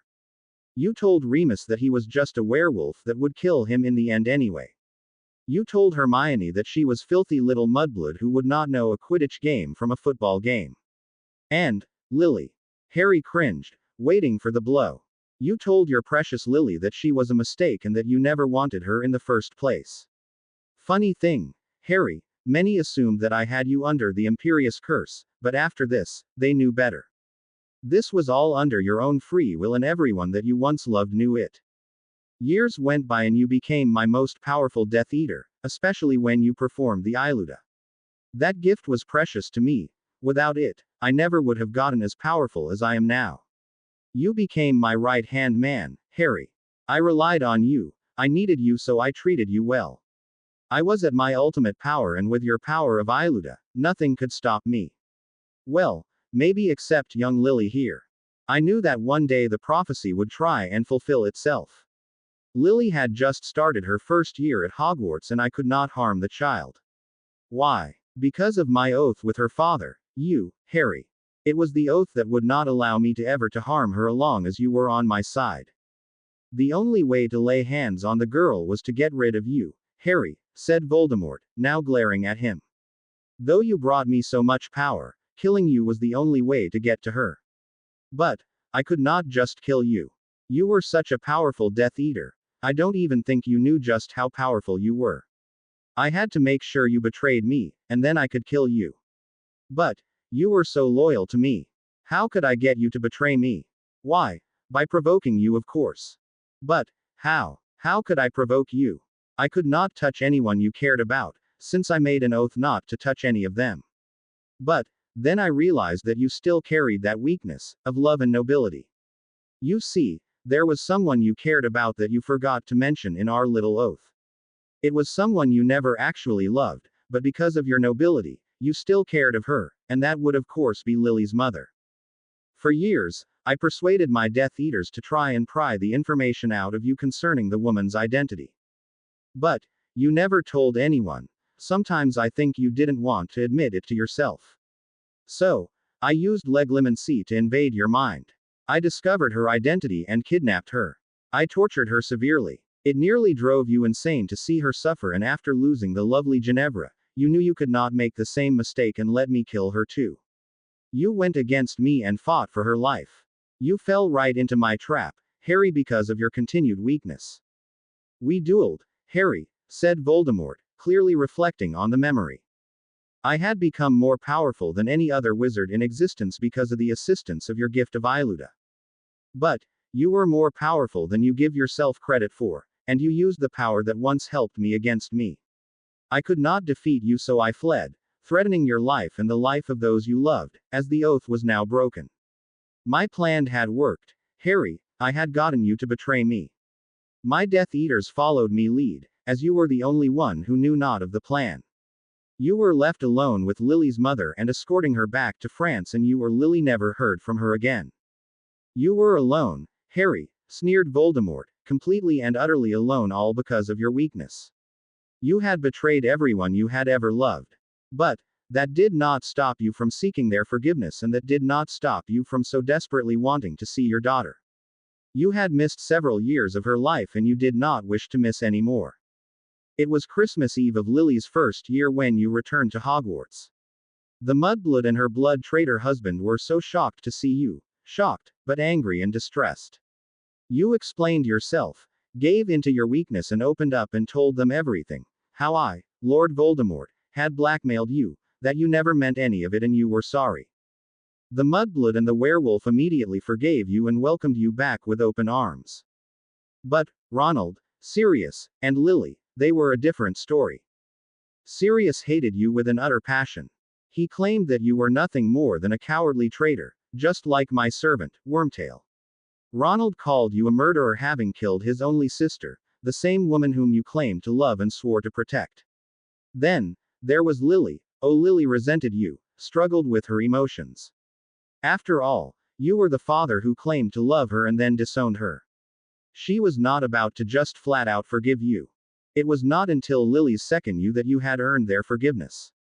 But, by that time it was too late. Voldemort was mocking Harry again, mocking him about the fact that he had never gotten to know his own daughter. I put my plan into action. It was time to destroy Lily Potter, said Voldemort, once more shooting venom looking at Lily's direction, his voice dripping with hate and resembling that of a snake. I had Draco Malfoy kidnap Lily. Apparently, kidnapping her and Ginevra were not enough. He wanted to get you again, Harry, and he got you. You were furious, thinking you had defeated me. Despite her resentment towards you, you went after her, along with Black, Lupin and those two filthy Weasleys. You fought quite hard for your daughter's life. You managed to take her from me and your friends disapparated with her, except for Sirius. I was shocked to see how hard he was trying to protect you, especially after all you did to him. He too gave into weakness. I knew at this point that the only way to truly kill Lily Potter was to get rid of you, Harry. I needed you dead. I had to kill you, so I shot a killing curse at you as you performed Iluda. The curse hit you, killing you in the process, but Iluda made the curse rebound onto me. I was knocked unconscious. When I woke up, I saw your body, dead on the floor. Out of respect of the power you had given me, I cremated it and continued doing my work. And, here we are today. Now, doesn't that clear things up? Said Voldemort, hissing menacingly, narrowing his eyes and shifting his gaze between the two Potters. Didn't you enjoy your life story, Harry? You're a liar. Harry shouted, his voice thick with emotion. It was shaking and it was croaking harshly to the point where he found it difficult to speak. Voldemort looked at his Death Eaters. They all threw their heads back and laughed. Some were even pointing directly at Harry. Harry felt his head begin to spin and he desperately looked at Lily. Lily was shaking her head and clenching her fists as she was looking at the floor with her hands deep in her pockets. There was no denying it, and Harry knew that everything that Voldemort had told him was true, otherwise Lily would have come to his defense. His stomach was still moving aimlessly throughout his body and he knew that he did not have anything in there anymore that could make him vomit again. Harry simply could not believe the pain he probably brought into his daughter's life. It all made sense to him. Why she had put up a guard when she first arrived, why she had completely lost her temper at the very mention of his name, and why Sirius had treated him the way that he had. Shaking his head, he felt like a complete and defenseless coward. Sirius had been right about him. He was no better than Peter Pettigrew. I'm a liar, am I? Asked Voldemort coolly. If you think I am deceiving you, Harry, then just ask Lily Flower. Harry felt his heart jump into his throat and turned to Lily, a desperate look in his emerald depths, pleading with her to deny everything that Voldemort had just told him. There was still a chance, a hopeful chance that all of this could be a lie. Lily. Harry called out to her. Lily did not look at him. She was shaking her head and staring at the floor. Harry, please. Lily, said Harry more urgently, striding towards her and grasping her by the shoulders so that she was facing him. However, Lily still refused to meet his eye. Lily, please tell me that none of this is true. I can't, Harry, she said above a mere whisper. Harry felt hot, burning tears in his eyes and his heart was pounding so hard in his chest that it hurt to breathe. Why? He asked in a strained voice. Why not? Because then I would be lying. With that, Lily brushed Harry's hands off of her shoulders. Harry stood in front of her wide-eyed and desperate, his hands lying limp at his side as his legs began to tremble. He could almost feel his knees give out from underneath him as those hot tears began to slide down his cheeks. You see, Harry, said Voldemort, Because of your weakness and your belief in love, you went and betrayed the little friends and family that you had and became my right-hand man, helping me rise to ultimate power. No. Harry shouted near tears, once again gripping his hair. It can't be. It just can't be. Harry stumbled backwards and fell to the floor, almost fainting. He was so weak from shock that he could no longer hold himself together. Lily noticed that Voldemort had decided to take advantage of his weakened moment, and he, along with several Death Eaters, had pointed their wands at him. Furious, Lily stepped towards him and stood protectively beside him, taking her glasses off where a blazing fire began to light in her eyes. Stay away from him, she snarled at the Death Eaters. Voldemort stepped forward and advanced on Lily. Step away, Flower, ordered Voldemort, pointing his wand at the pair of them. He has heard his remarkable story, and not it is time for me to put him out of his misery. He took a step towards the two Potters. Step aside. Make me, snarled Lily, the fire in her eyes intensifying. You will never be able to stop me from protecting Harry. There's not a chance of that happening. Well, I'm sure we can think of something to change your mind, hissed Voldemort as he snapped his fingers. Without another word, two Death Eaters carried a struggling figure into the inner circle. Lily's eyes widened in horror as she recognized the figure, and she quickly put her glasses back on to make sure her eyes were not fooling her. But there was no mistaking him. His hands were tied behind his back and he clearly had the silent charm on him. The two Death Eaters forced him to his knees in front of Lily, and they continued to hold him at one point, as they backed away. It was Eddie. No, Eddie, Lily gasped, running her hand through hair, clearly distressed. The sight of Eddie, pale and scared looking, was enough to send her heart into her throat and her stomach dropping to her knees. Lily's heart was pounding, and she was so horrified that she did not notice Voldemort raised his wand at Harry. Accio! He jeered. Harry, still so weak from what he had heard, was lifted off of his feet and soared towards Voldemort, who shoved him towards a pair of Death Eaters, as though disgusted to even touch him. Harry was too shocked and weak to know what was going on and did not even have the heart to fight back. But, he came to his senses when he felt one of the Death Eaters grab him by his throat, choking him slightly. It was then and there that he realized that he, Lily, and Eddie were in trouble, though, big trouble. Let's see that fiery, decisive spirit of yours, Flower, said Voldemort, now grinning like a maniac. Lily did not like that look, and it made her sick to her stomach. She knew that whatever Voldemort was up to, it would involve hurting one of two people who meant the most to her. Choose, young Flower, choose between your best friend, whom you would do anything for, and your future father, whom you love so dearly.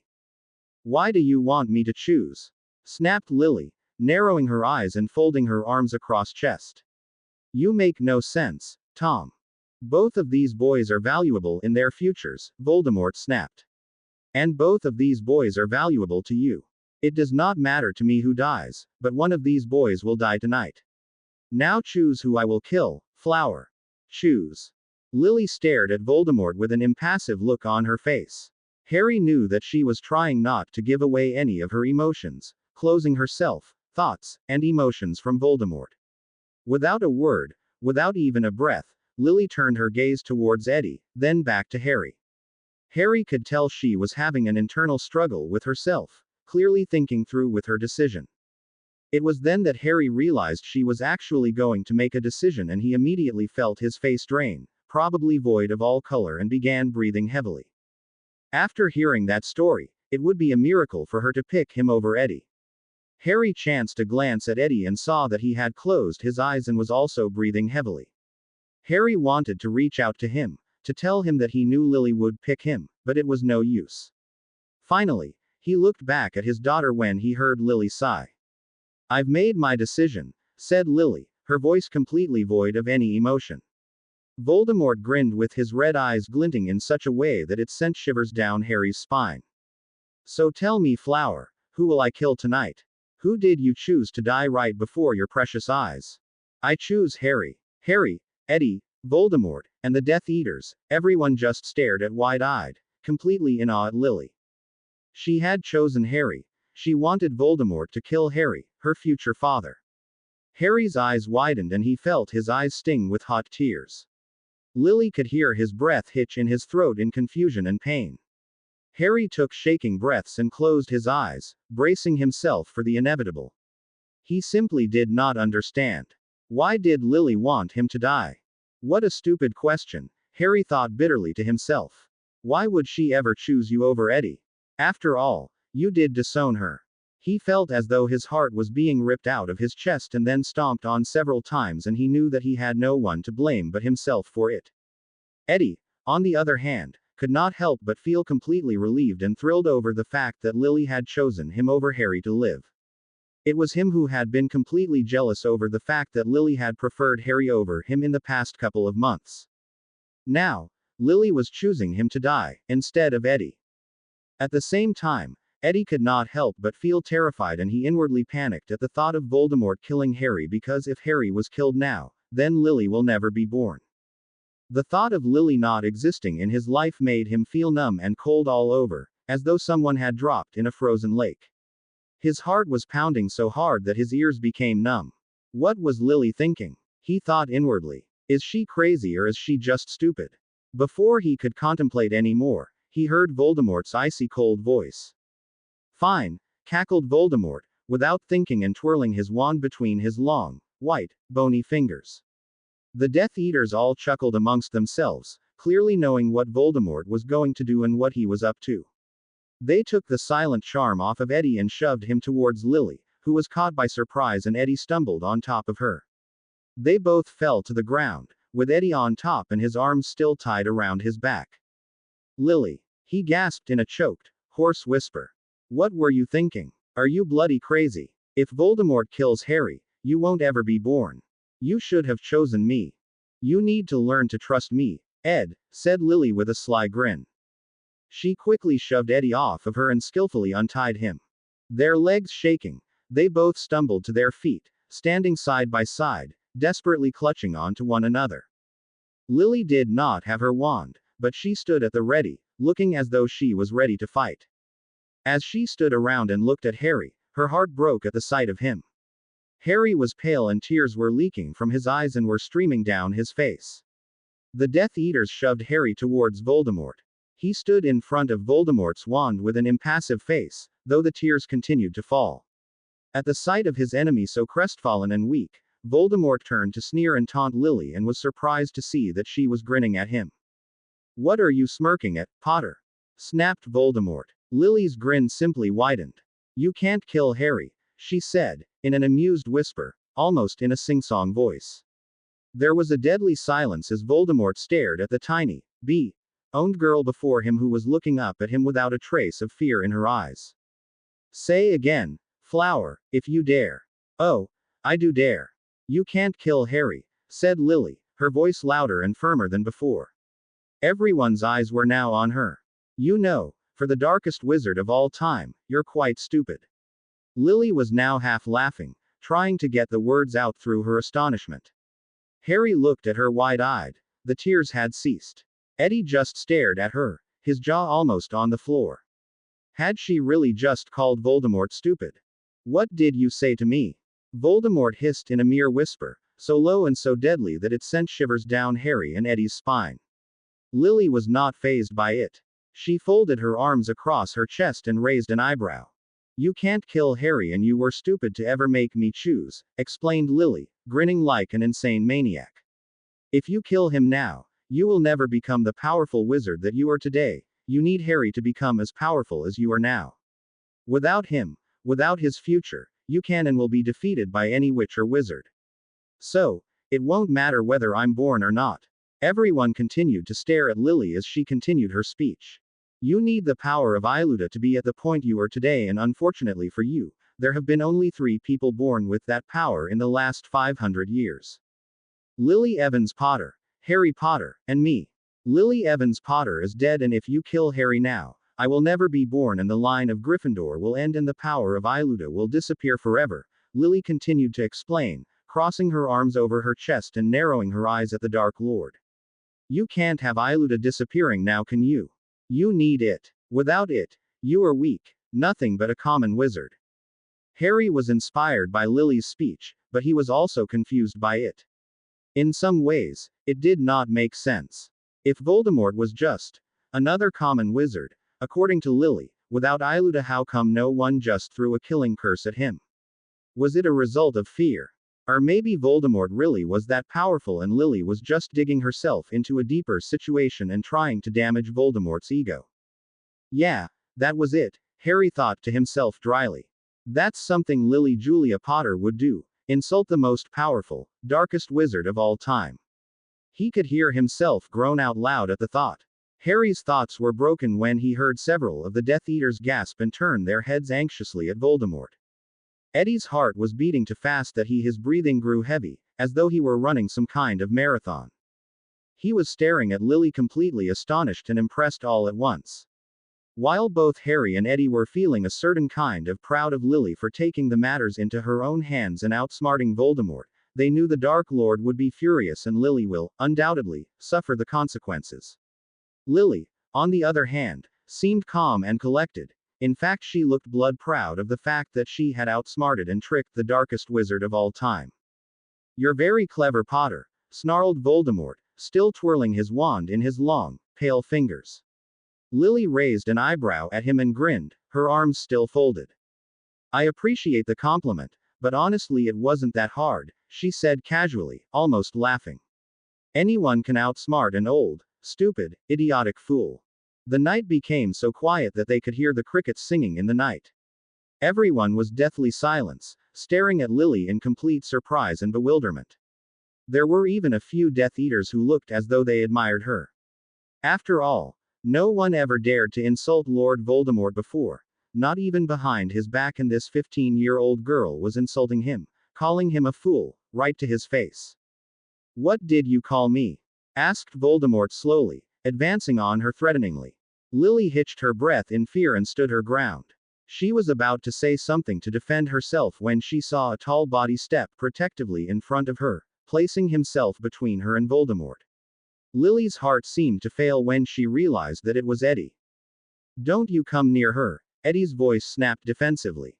Lily groaned and rolled her eyes. She suddenly felt defenseless and she hated feeling like some guy had to protect her, even if it was her best friend. She knew she could take care of herself and she was not going to let Eddie place himself in any more danger than he already was. "Move, Ed," snarled Lily as she shoved Eddie aside so she could face Voldemort herself. "This is my fight." "Your fight, Potter," snapped the Death Eater that was clutching painfully onto Harry. "Well, if that's the case," he turned and looked directly at Voldemort, "my master, since we can't exactly kill Harry Potter, why don't we just give him a little dose of pain, to teach our flower some manners?" "Brilliant, Draco," said Voldemort, almost gleefully. His snake-like face smirked at Lily, clearly enjoying the fury on Lily's face. Draco Malfoy stepped forward, grabbed Harry by the collar and pinned him against one of the taller headstones. Harry flinched and grunted in pain. At the sight of pain that flashed across Harry's face, Lily literally saw red. All the rage she had ever felt was about to burst out of her. Eddie gasped, knowing what was going to happen as he could see the fire in her eyes, the power of Iluta. Voldemort must have seen it too, because before Lily could do anything, Voldemort pointed his wand at her. "Crucio!" Lily gasped, and thanks to her fast seeker and Quidditch reflexes, she was able to grab Eddie's arm and she pulled him to the ground as they ducked the curse. They hit the ground and the pair of them could actually hear the curse shoot over them, but thankfully, it did not touch either of them. Lily looked up and around and saw that the Death Eaters started pulling out their own wands. Fear coursed through both of them at the thought of actually dueling and battling. Lily, Harry, and Eddie were highly outnumbered, and not to mention only 15 years old, while Death Eaters were fully trained wizards. Eddie, beginning to realize the intensity of the situation, pulled Lily to her feet as the Death Eaters started advancing on them. "We need our wands," gasped Lily. Eddie nodded in agreement. "Pettigrew has them," he answered. With those words, without even thinking, Lily immediately identified the mousy-looking man and charged at him, grabbing him around the waist and tackling him to the ground. "Stupefy!" shouted Voldemort, shooting hexes at Lily, but missing because she had fallen to the ground with Pettigrew. "Stop her! Stop her!" But it was too late. Lily had pulled a handful of wands out of Pettigrew's pocket and pointing them all at Pettigrew's face, she shouted, "Stupefy!" The power of getting hit with 3 wands in the face with a stunning spell caused the man to be completely knocked unconscious and fell limp. Lily took advantage of his state and jumped to her feet, tossing Eddie his wand and clutching Harry's wand in her other hand. They both pointed their wands at the group of Death Eaters. Stupefy! Lily and Eddie shouted in unison. Some Death Eaters fell to the ground, making a giant hole big enough in their little circle so that Lily and Eddie could escape. They were quick enough so none of the Death Eaters were able to grab them and they sprinted through it. Eddie grabbed Lily's hand and they ran as fast as they could away from Voldemort and his supporters, jumping over tombstones and dodging curses, and out towards the woods on the outskirts of the town of Little Hangleton. To their dismay, it was almost as deep and black as the Forbidden Forest at Hogwarts, but they continued to run deeper and faster until they no longer heard footsteps behind them. They stopped and Eddie had to lean against one of the trees as Lily put her hands on her knees, bending over, and both were gasping for much-needed breaths. Lily could feel sweat coming down her forehead and she was not sure if it was from running or from her encounter with Voldemort. "We have to go back," Lily gasped, after several moments of trying to catch her breath. Eddie's eyes widened at her. "Lily, I don't know what's going on in your mind tonight," shouted Eddie incredulously, "but are you bloody crazy?" "We have to," said Lily frantically. "What about Harry? I can't just leave him." "Lily, you need to calm down," said Eddie as he put his hands on her shoulders, turning her to face. "Harry will be perfectly safe." "But, you said it yourself. Voldemort needs him to gain the power he has now. He won't hurt a hair on Harry's head." Realizing that information, especially if there is something in it for him, Eddie said very firm and reassuring in his speech, but it did nothing to calm or console Lily. "You think that information will stop Voldemort and any of those other Death Eaters from torturing him?" shouted Lily, brushing Eddie's hands off of her roughly. "You don't understand him, Ed. He has no soul, he will show Harry no mercy. Voldemort may not kill Harry, but that does not mean that they won't hurt him. I won't leave him behind to endure that on his own. I'm surprised you're so anxious to get Harry back, especially when you left Sirius behind as well," said Eddie uncertainly. Lily blinked at his words and stared at Eddie with impassive eyes, as though not daring to believe what he said. "What did you say?" Sirius is there too, in the dungeon," said Eddie slowly, as though afraid Lily might explain at any moment. "I was with him before they took me out and put the silent charm on me." "Lily, didn't you know he was there? Those slimy, revolting, disgusting, imbecilic, cowardly, stupid, moronic, idiotic Death Eaters have both Harry and Sirius hostage," roared Lily, growing red with rage, and her wand was clenched tightly in her fist. Sparks were beginning to shoot out of it. Eddie was thankful that it was a rhetorical question because he was almost afraid to answer by looking at Lily's enraged face and the fire blazing in her emerald green eyes. "Lily, that's it," bellowed Lily. With that, she began storming towards the cemetery. Panicked, Eddie grabbed a hold of her arm. "Lily," he said pleadingly, "I know you want to blow Voldemort and his slimy followers into smithereens, but don't you think we should get help or reinforcements? I mean, we're really not equipped to deal with this situation ourselves." Lily stared at him for a minute. There was anger blazing in her eyes, but Eddie flinched when he also saw fear in them too. It was fear for Harry and Sirius. "There's no time, Eddie," she said desperately. "Yes, Voldemort knows he can't kill Harry, but he could torture him. And that doesn't mean that he won't kill Sirius. Don't you see? Harry was the only way to lure me to Voldemort, and now knowing he can't harm Harry, he's going to go straight for Sirius. I can't just let him die, especially after all Sirius did for me. Ed, he's practically my father." Eddie stared at her for a minute, sighed, and ran a hand through his bushy, red locks. He knew there was no turning back, and it was a result of Lily's spirit. As much as he loved that spirit, he hated how she was so brave, always willing to risk her life to save those she loved. It must flow in the Potter bloodline, he thought to himself bitterly. He sighed again and nodded hesitantly. "You're right, Lils," whispered Eddie. "I know you're right. I just bloody hate when you're right about this kind of thing." Lily gave a weak smile and she started towards the graveyard, but Eddie grabbed a hold of her arm again. "I just want you to know that you're not going to do this alone." "What do you mean?" asked Lily softly. "I'm going with you," said Eddie firmly. Oh bloody hell, Eddie, no, groaned Lily, burying her face in her hands. You can't help me. You need to go back to Hogwarts and get help, and leave you all alone with Voldemort and a bunch of Death Eaters, said Eddie slowly, frowning. Lily, there's no chance of that happening. But Ed, there's no, but, Lily. What about our oath? I promised to protect her when she is in danger. I'm not breaking that oath. We're both in danger, so therefore, we both need to protect each other. Eddie's tone told Lily that there was no use arguing with him. Besides, I can't get back to Hogwarts without apparating anyway, and I don't know how to apparate or make a portkey, so you're stuck with me no matter what. Lily could not help but chuckle and nod. Eddie sighed and put his hands in the pocket of his robes, looking embarrassed. You know, Lils, you scared me, said Eddie. I scared you. How? When you chose Harry, you know, when you told Voldemort to kill Harry. I realized that if Harry died right now, then you'd have been born, and it would have happened if you hadn't reminded him of Iluda, said Eddie, and in the lack of light, Lily thought he was almost blushing. Honestly, Ed, would it matter if I was born or not? Asked Lily bitterly. If Voldemort had killed Harry tonight, then maybe he would never have to go through the pain that he does go through in his future, and I wouldn't have to feel the pain of being abandoned by my mother and disowned by my father. It honestly wouldn't matter. It would matter to me, whispered Eddie, his voice hoarse as he put a comforting hand on her shoulder. You're the most important person in the world to me, Lily. Lily smiled at him, and Eddie felt like he wanted to fly, despite their bleak situation. He returned her smile and with a casual shrug, suggested that they return to the graveyard, and he started in the direction, but Lily stopped him. Eddie, what? Thanks. For what? Just for being you, said Lily smiling. With that, they both nodded and dashed towards the cemetery. Take Potter to the dungeons, Draco snarled Voldemort, red fiery sparks emanating from his wand.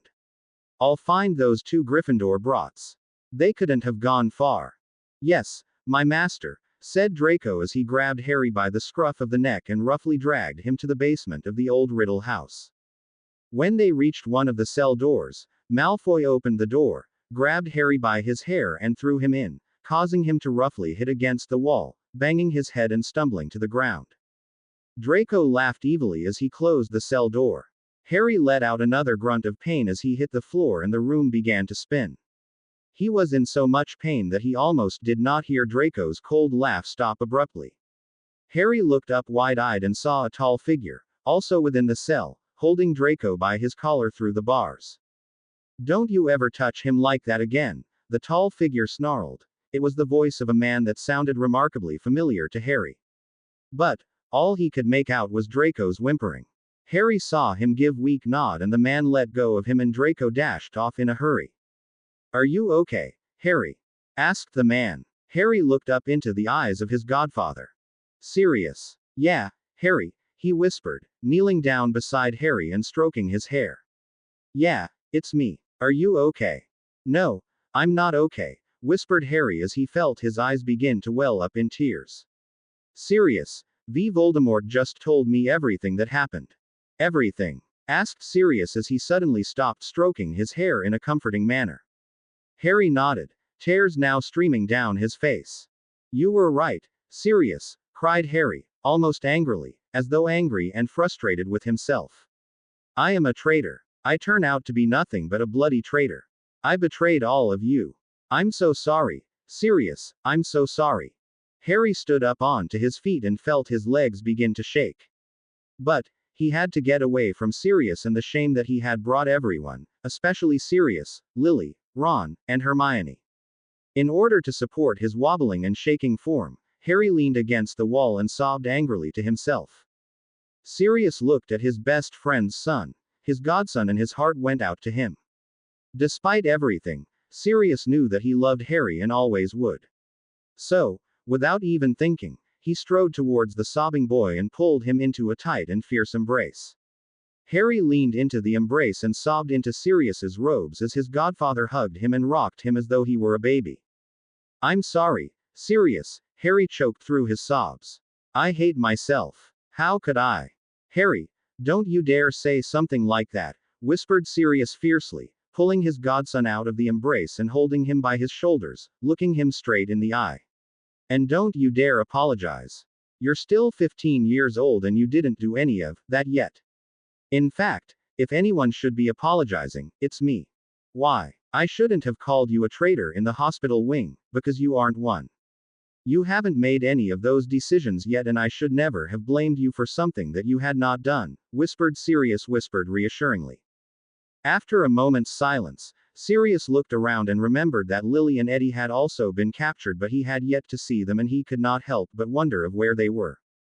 Where are Lily and Eddie? Sirius asked, suddenly feeling a sense of urgency. Harry sighed and looked at him. Oh Sirius, Lily's bloody insane, mumbled Harry, which surprisingly made Sirius laugh. Voldemort made Lily choose between me and Eddie and, Harry explained all about how Lily had outsmarted Voldemort and how she and Eddie managed to escape and run off. Lily Flower outsmarted Voldemort, said Sirius in an amused tone. That's my girl. Harry took a shaking breath and looked down at the floor. Sirius noticed Harry's disappointment in himself, how Sirius had so much pride for Lily and such an inner hatred for him. Sirius reached over and comforted Harry by patting his back gently. You were famous for the same thing, Harry, whispered Sirius. She must have gotten her brains from her father. No, she didn't get them from me, snapped Harry bitterly. Sirius knew that Harry's guilt was kicking in and his infamous temper was beginning to rise. He knew it would be best to allow the boy to vent rather than to try to calm him. If I had brains, I would have found ways to protect my friends and daughter without having to hurt everyone and bring the man who killed my parents to his ultimate power. Sirius did not say anything. He could not say anything because deep down he knew, in a strange way, that Harry was right. Harry could have taken the right way instead of the easy way out, but that was all in the past, or rather, Harry's future. It truly did not matter because, right now, his godson needed support at the moment, not a lecture about his future life choices. There was an extremely long pause as they two just sat there in a pregnant silence. Lily deserves a better father than me, Harry suddenly whispered fiercely. But before Sirius could say anything and offer Harry some small words of comfort, the cell door was opened and a Death Eater had his wand pointed at both Harry and Sirius. Sirius slowly stood up, bringing Harry with him and supporting his balance before placing himself protectively in front of his godson. Sirius knew that he was not going to let Voldemort or anyone in his inner circle touch him. He was not going to lose Harry and Lily in the same night. The Death Eater put Sirius in a full-body bind when he noticed his fierce protection of Harry, and before anything could be said or done, Sirius fell to the floor like a plank of wood. Startled, Harry stared at Sirius and then back at the Death Eater. They were slowly reaching for him as another Death Eater kept his wand on Harry, to make sure that he did not interfere with them grabbing hold of Sirius and dragging him out of the dungeon. Harry felt himself begin to inwardly panic. It was rising rapidly in his chest and he knew that Sirius could possibly be killed. He knew that since Voldemort could not tow him, that he was going to use Sirius as bait to try and capture Lily. These thoughts began to boil inside of him and he was sure they were bubbling. He had not felt this way in a very long time, not since he was a boy, long before he knew he was a wizard. Suddenly, out of nowhere, there was a giant explosion and the two Death Eaters were knocked off of their feet and they flew against the opposite wall of the cell with a sickening crunch that caused Harry to flinch and landed on the stone floor with a heavy thud. The body bind curse was taken off of Sirius, due to the fact that the owner of the wand, who had placed that curse on him, was knocked unconscious. What the bloody hell happened? Asked Harry, looking around the dungeon for their savior who had caused the explosion. You must have panicked and used accidental magic, explained Sirius as he got to his feet. Many grown wizards and witches use it when they're placed under pressure and do not know how to use wandless magic. At that moment both of them could hear the footsteps of a great number of Death Eaters rushing into the dungeon. They, no doubt, heard the explosion that Harry caused and were coming to check on the source of the noise. Harry turned and looked at Sirius anxiously. Harry, get out of here, whispered Sirius, taking the wand of one of the unconscious Death Eaters. But, what about you? Asked Harry, following Sirius's actions by also taking the other Death Eater's wand, ready to fight beside his godfather. Just run and find Lily and Eddie. I'll hold them off, Sirius said more loudly and more urgently. The footsteps of the Death Eaters were getting louder and their voices could now be heard. But, Sirius, go, hissed Sirius as he roughly grabbed a hold of his godson's forearm and shoved him out of the cell. Lily and Eddie are going to need you. Now go. At the sound of Lily's name, Harry dashed out of the cell and quickly hid in a dark corner of the dungeons as the Death Eaters came storming down, passing him and advancing on Sirius. Harry, against all of his instinct and better judgment, took one more look at Sirius before slipping away up the stairs, unnoticed. This may have been because Sirius and Lucius were now shouting. Lucius was determined to know where Harry had gone. Their voices were echoing, so it was almost impossible for Harry to decipher what was being said. As he came towards the door of the dungeon, he heard Sirius scream loudly. Gasping, Harry whipped around to see a burst of green light die down deep within the dungeons, where their cell had been. Harry felt like someone hit him hard in the pit of his stomach. Tears welled up in his eyes at the very thought as he heard deadly silence from within the dungeon. There was no questioning it. Sirius was dead. He sacrificed himself so that Harry could find Lily and Eddie and the three of them could escape.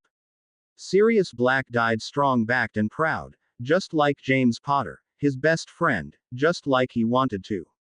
More screams could be heard from the graveyard and his concerns immediately went towards the other two 15-year-olds who were out there somewhere.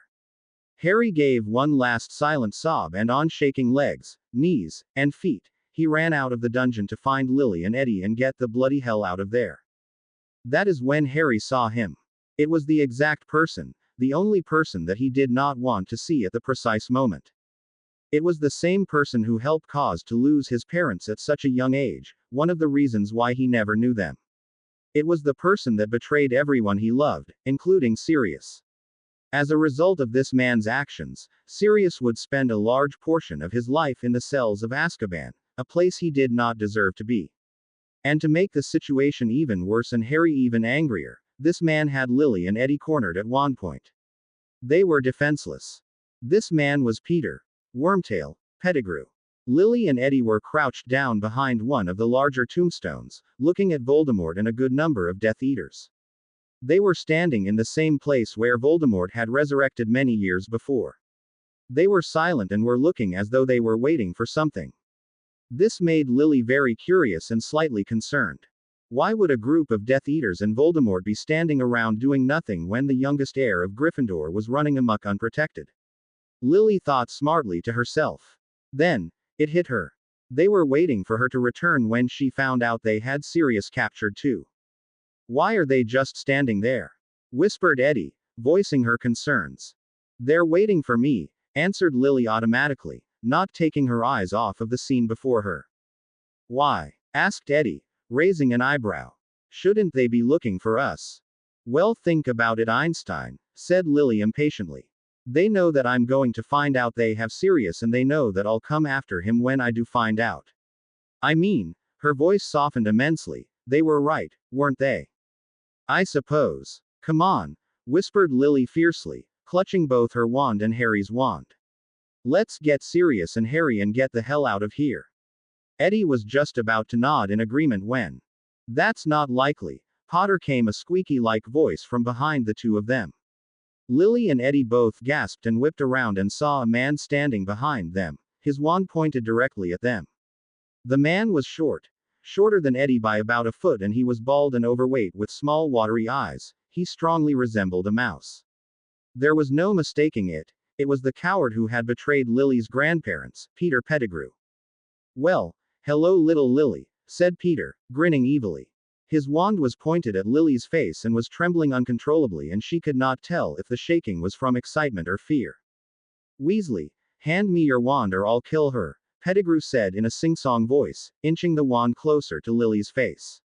Eddie noticed that horrified look on her face, her eyes growing wide with fear.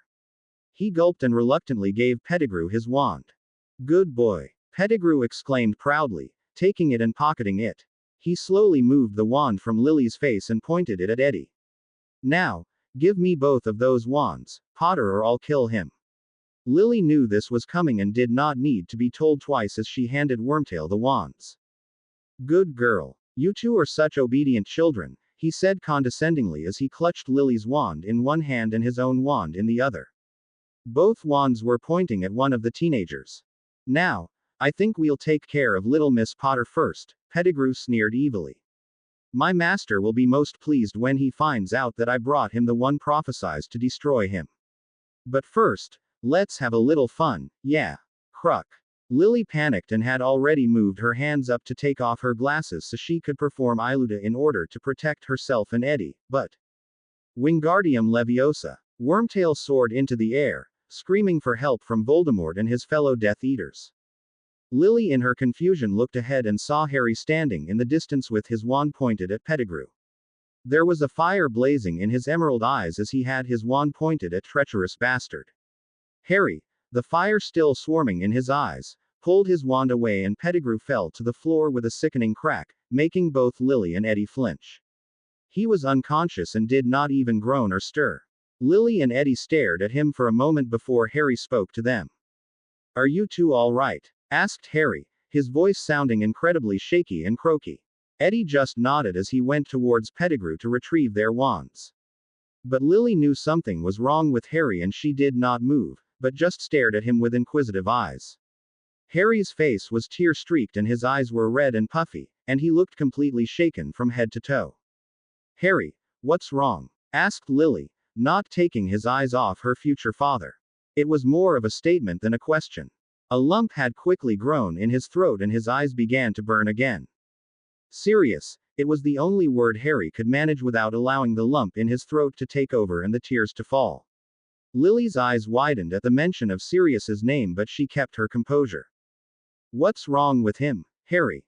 Asked Lily, her own voice also shaking. What happened? He's dead. What? Lily squealed in a tight, hoarse voice. Her eyes glazed over and her face became sickly pale. She looked as though she was about to cry but no tears formed in her eyes. Because she never cried. But Lily did not need tears to demonstrate the agony, anger, sadness, and that she was feeling. Her bright green eyes had absolutely no sparkle. They were so pale that they looked almost a grayish color. Even her body lost control. She lost her balance and fell to her knees, hugging herself and rocking back and forth. Neither Harry nor Eddie had ever seen her look so helpless, so defenseless. This was not the Lily Eddie or Harry knew. The normal Lily would lose her temper and hurt someone, but she did not do anything of the sort. She was like a little girl. That is when it hit everyone. Lily was just a little girl. She was just a 15-year-old girl who has been through so much in her life that she needed the attitude and temper that she had in order to survive everything she has been through. But, despite the tough exterior she presented, inside she was just a scared little girl who needed comfort and a friend. Eddie, seeing the state that she was in, was determined to be the friend that she needed and walked over, knelt down and embraced his best friend tightly. Lily was just so shocked and filled with grief she did not know what to do except lean into his embrace. Harry's heart went out to Lily. He had never seen her like this and knew that this had truly broken her heart, had truly broken her down. In a way, he understood how she felt, for Harry had just lost his godfather, the only male presence in his life, the closest person that he ever had as a father. Harry knew that felt the same way because of Harry's choices. Sirius had become her father.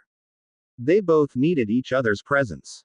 Tears began to sting Harry's eyes again, and just as he was about to take a step forward, to comfort his daughter, something caught him around the neck and threw him roughly against a tombstone, holding him by the neck. Harry flinched in pain and looked into the cold gray eyes of Draco Malfoy. Harry was desperately trying to gulp for air. His saliva caught in his mouth and he could only take small breaths for much needed air. Malfoy was literally choking him to death. Lily jumped to her feet, bringing Eddie up with her. Before she could comprehend what was happening, Voldemort also came striding forward with his robes billowing behind him. He was snarling and hissing at Lily and wasted absolutely no time in pointing his wand straight at her. Lily gasped and stumbled backwards, clutching onto Eddie's arm. She knew that Voldemort was to make her pay for making a fool out of him and insulting him. Crucio! Bellowed Voldemort, shooting the unforgivable curse at Lily. No! Shouted Eddie desperately as he stepped in front of Lily, taking the curse for himself. Lily watched in horror as her best friend twitched and screamed in mortal agony, rolling on the floor, his hands gripping his hair tightly from the pain. Stop it, pleaded Lily. Stop it. But Voldemort just threw his head back and laughed at Lily's plea as he continued to severely torture Eddie. Lily groaned with anger and, out of desperation, charged at Voldemort, tackling him to the floor so that the curse was taken off Eddie. Voldemort shouted and literally kicked Lily off of him. Lily rolled on the ground until she was a safe distance from the Dark Lord and she backed off, standing up slowly. In horror, she looked for Harry, who was still being strangled by Malfoy, and then her eyes landed on Eddie, who was unconscious from being tortured with the Cruciatus curse. To be honest, no one was sure he was even alive. Lily's body was shaking with fury, trembling with rage. Her future father was being strangled before her eyes, and it was a question whether Eddie was even alive.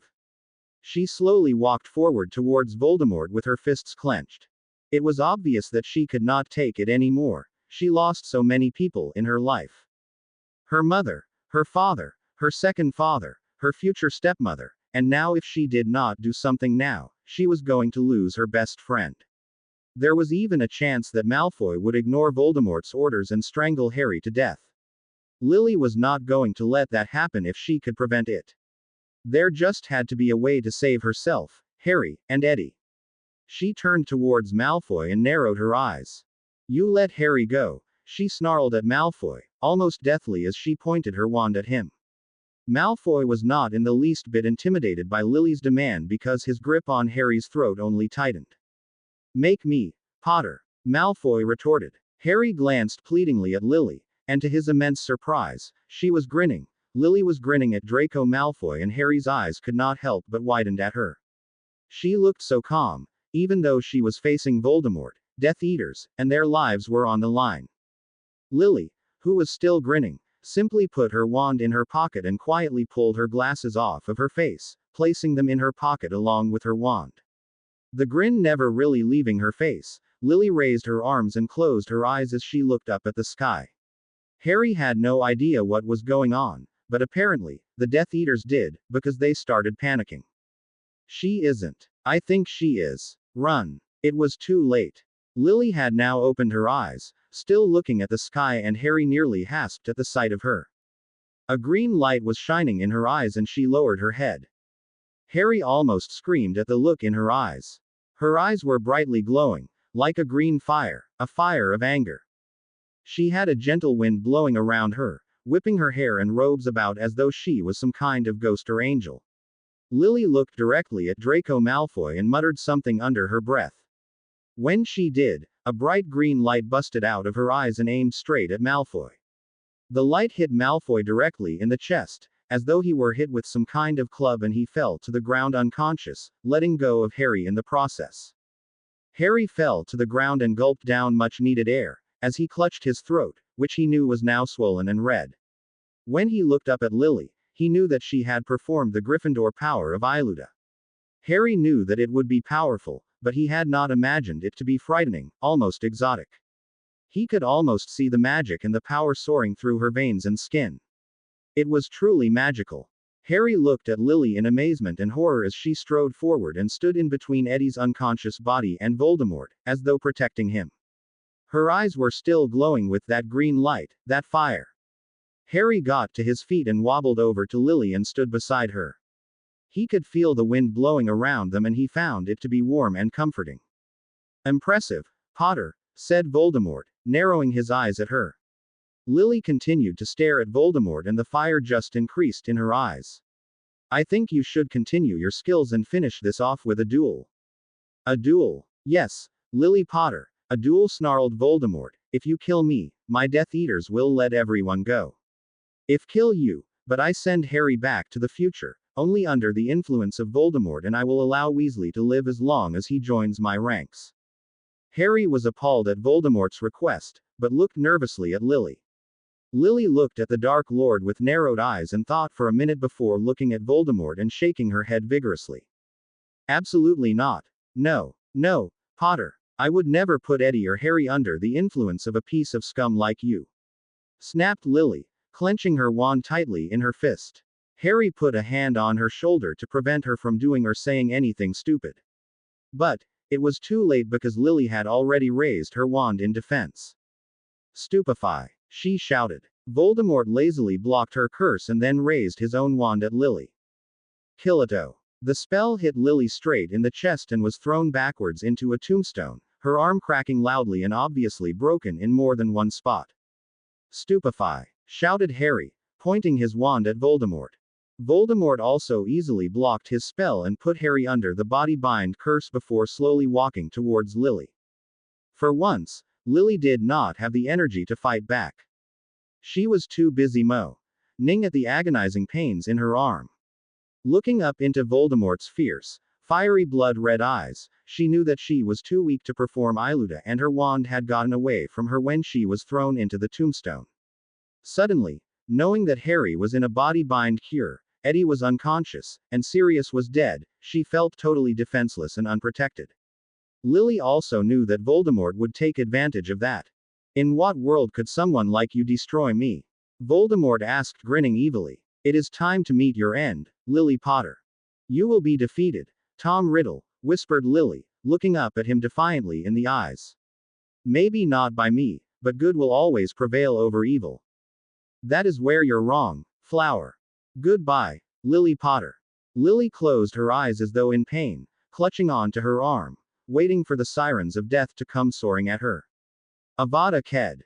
But death never came. Lily opened her eyes and saw that one of the masked Death Eaters had grabbed Voldemort's arm and targeted the wand somewhere far from Lily, trying to get the wand from his clutches.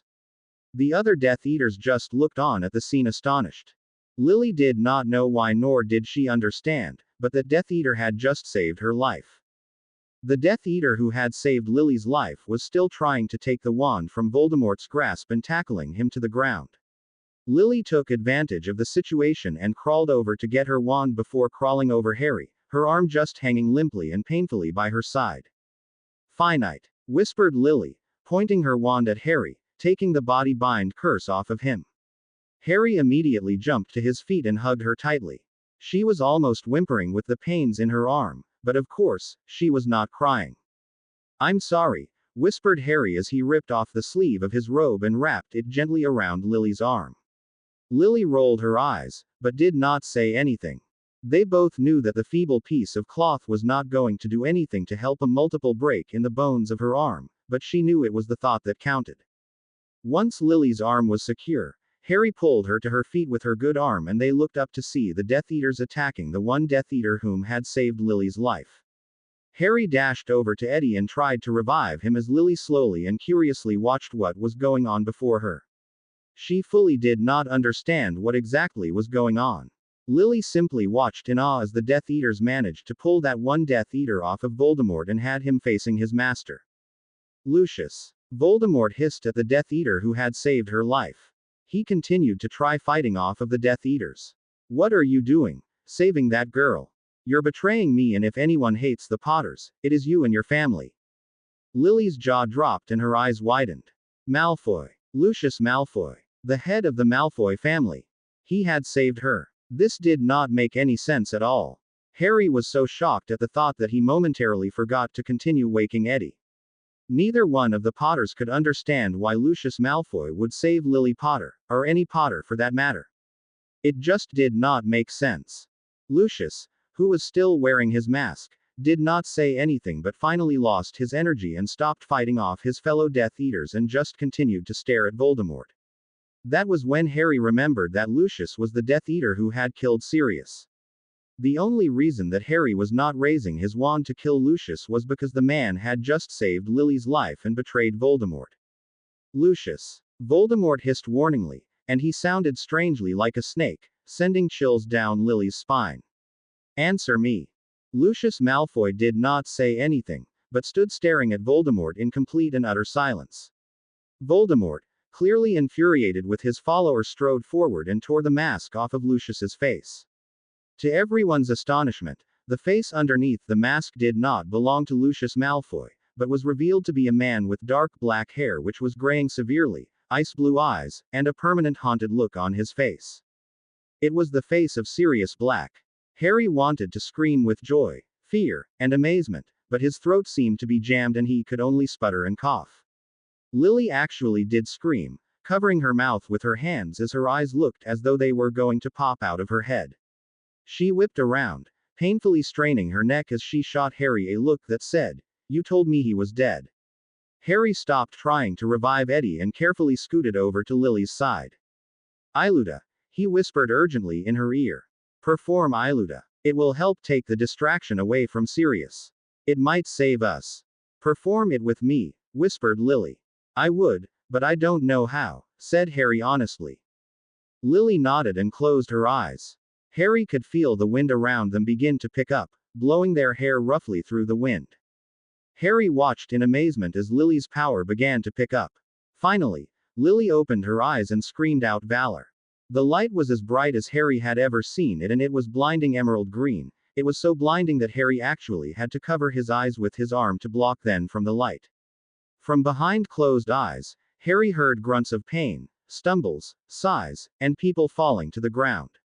After about a blinding minute, the light from Lily's eyes seemed to die down.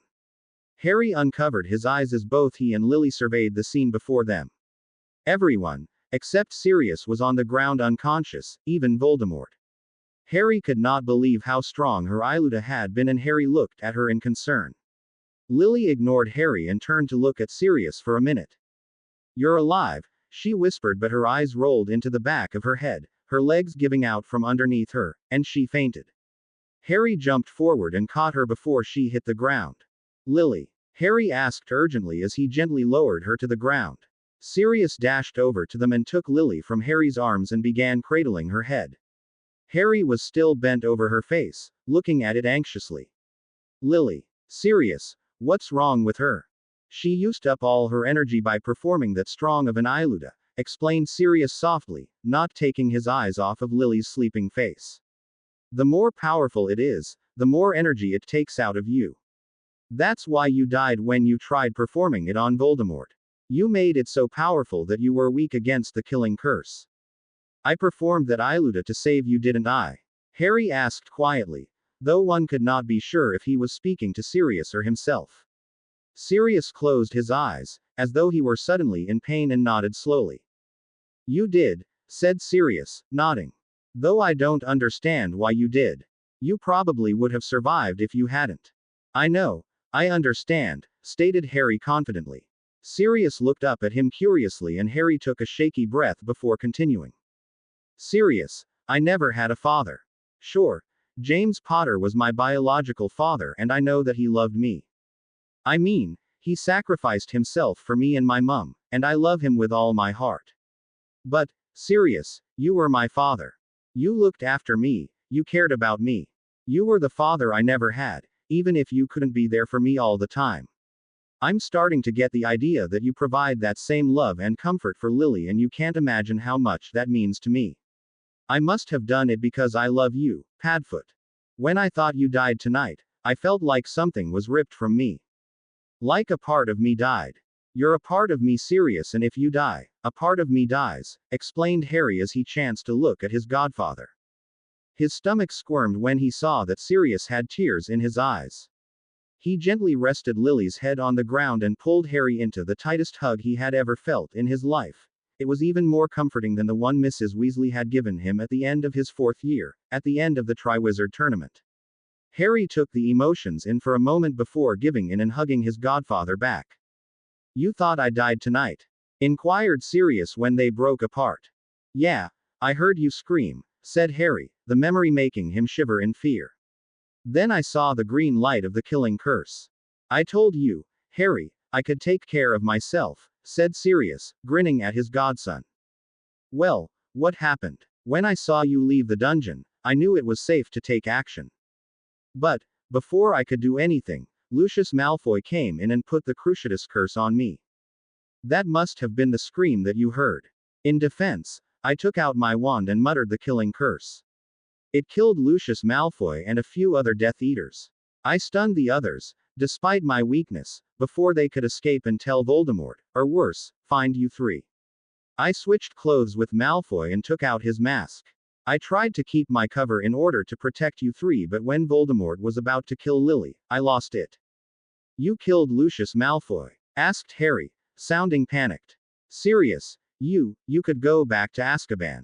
To his surprise, Sirius simply smiled. A lot of things change in 21 years, Harry, said Sirius, a little condescendingly. You're allowed to use them in self-defense. Harry sighed and nodded in understanding, though still not content with the idea of Sirius killing wizards or witches, even if they were Death Eaters. Sirius, can we get out of here? Asked Harry, biting his lip and looking at the unconscious Voldemort. Sirius nodded as Harry picked up Lily with one arm beneath her knees and the other under her back. Sirius followed Harry's actions and picked up Eddie, having much difficulty due to his height. How are we going to get out of here? I can't apparate. Sighed a long apparition, Sirius said simply. As long as you have a firm hold on me, you'll apparate with me. Now, grab onto me and keep a strong hold on Lily, okay? Sirius flung Eddie over his shoulder.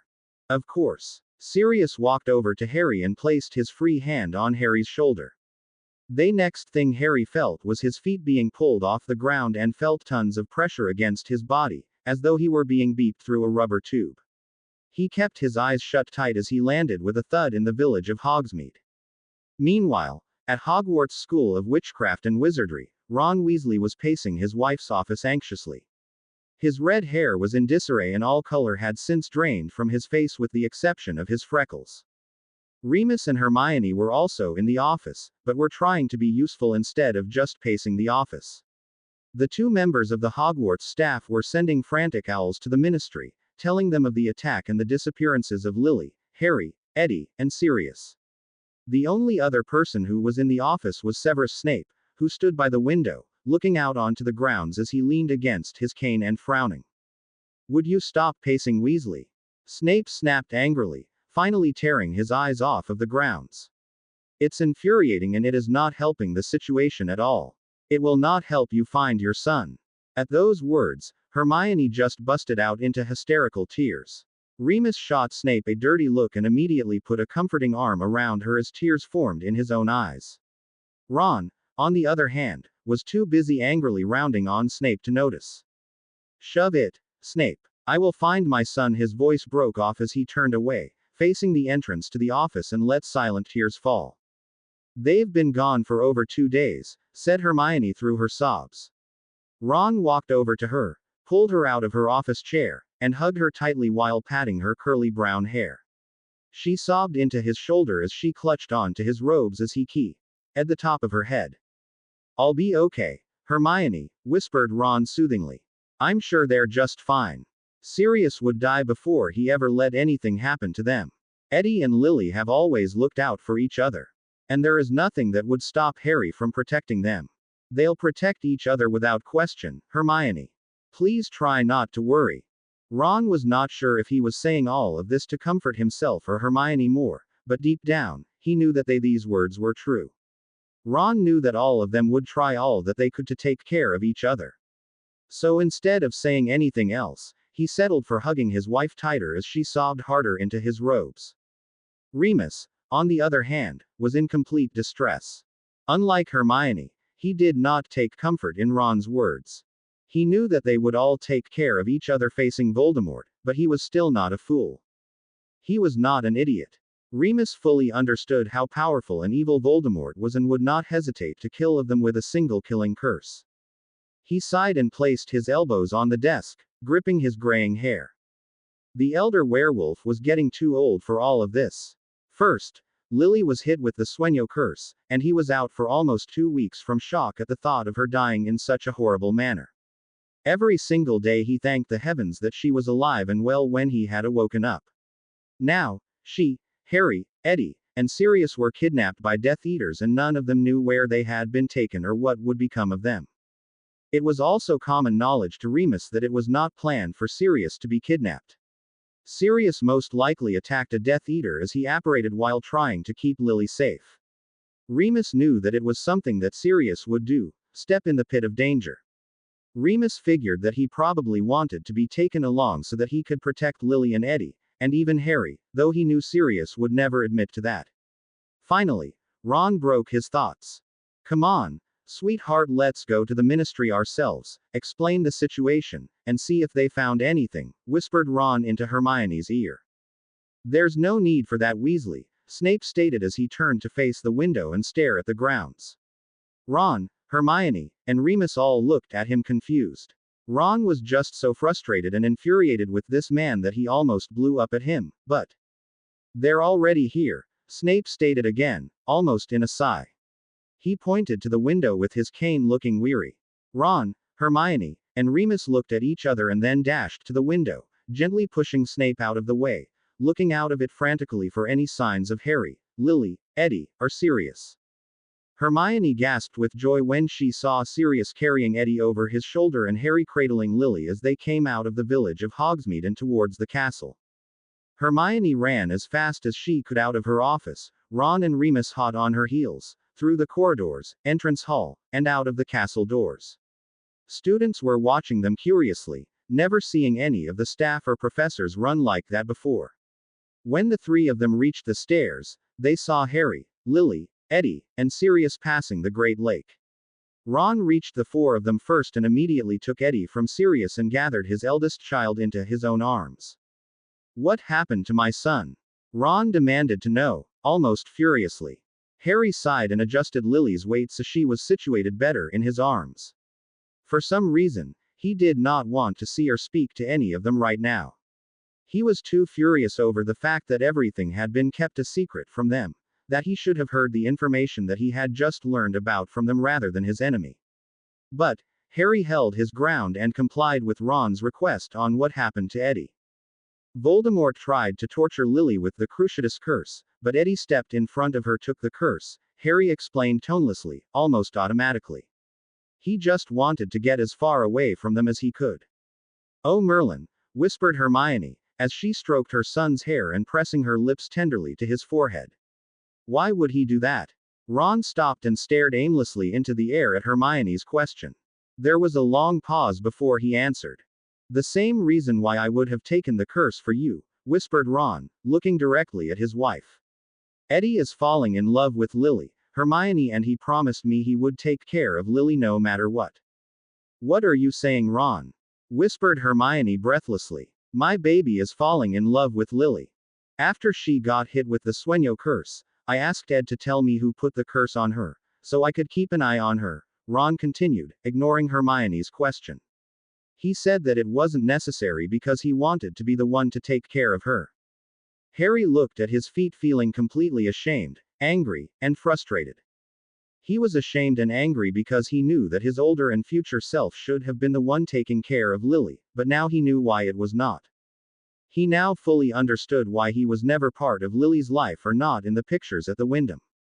He was probably too busy killing innocent wizards, witches, and muggles to worry about her. Harry felt frustrated because he blamed Ron, Hermione, and Remus for the way that he had found out, how he had trusted them and how they had completely let him down. Finally, he could not contain himself any longer and Harry let his temper loose.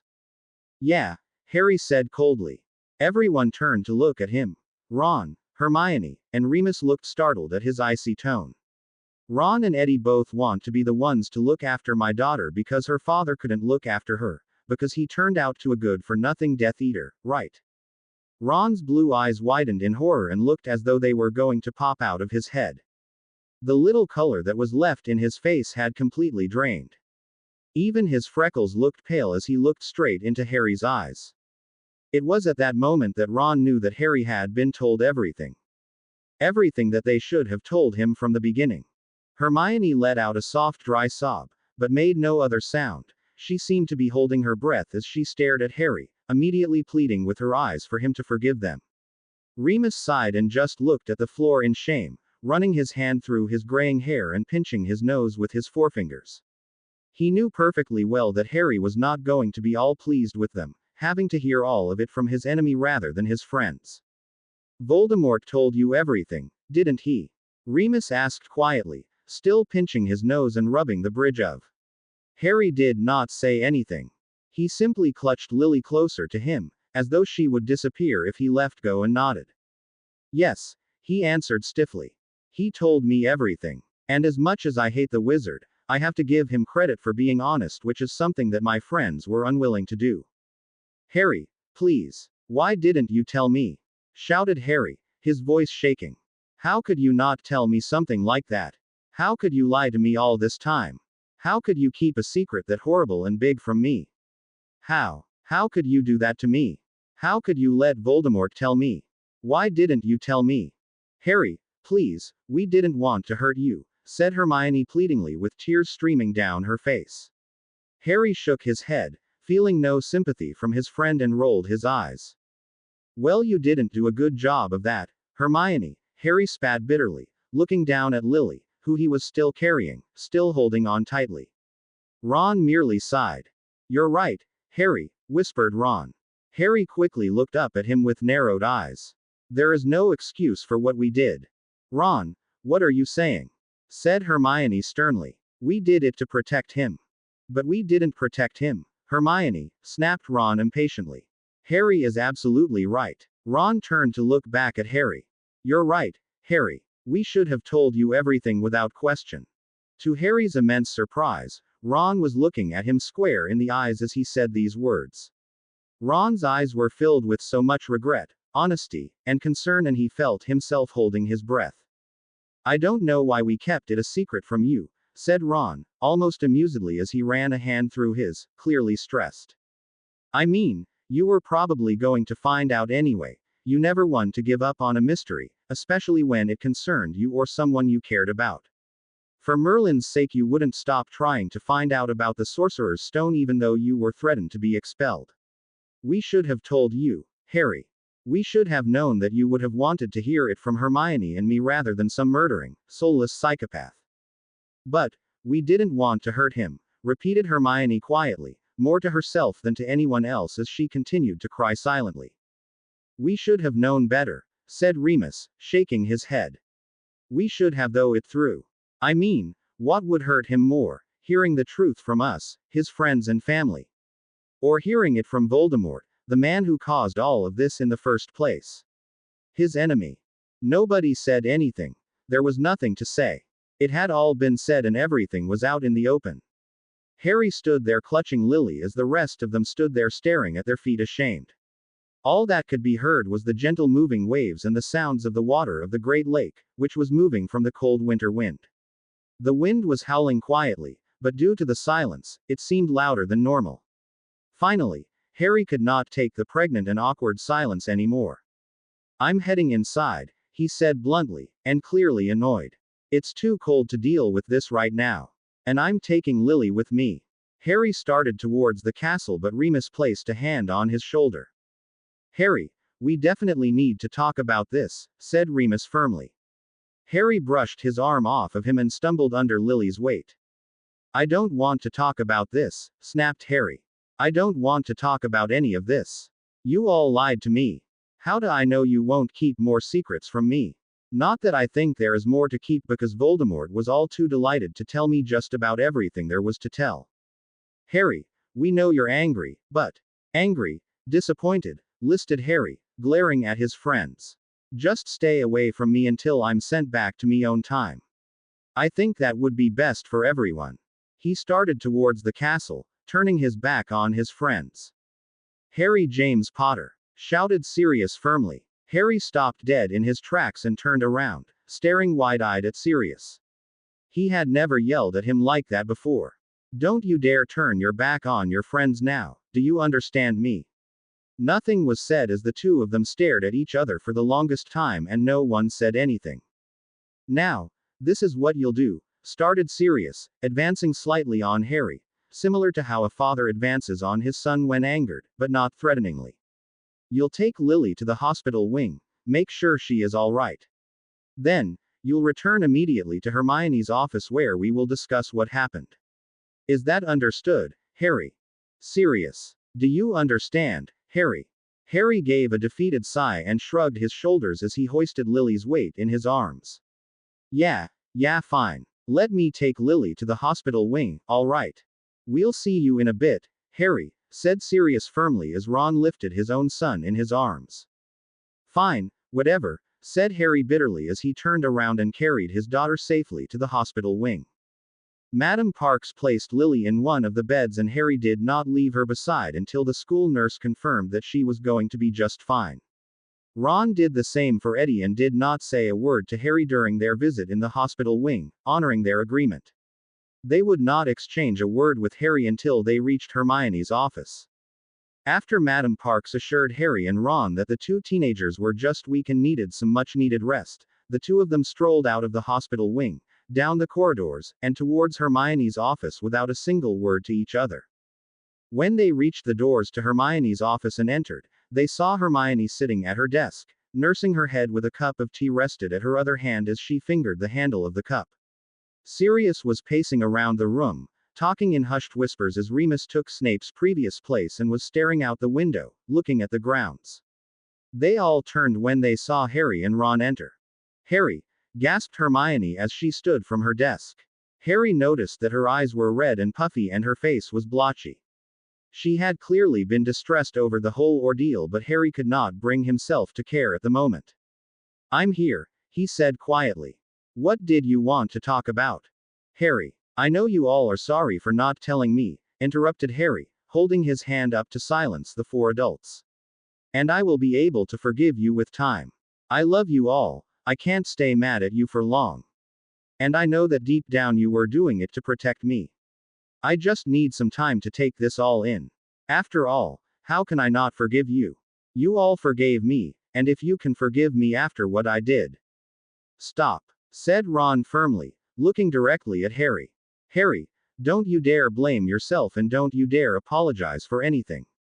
"How could you ask me not to blame myself?" asked Harry impatiently. "I abandoned Lily, tortured all of you, helped Voldemort become more powerful, denied who I was, and I killed the one person who I saw myself truly falling for." "Ginny?" asked Hermione knowingly through a choked sob. Harry looked down at his shoes and nodded helplessly. It was at that moment that Ron realized that no one would truly be able to comfort Harry, except him.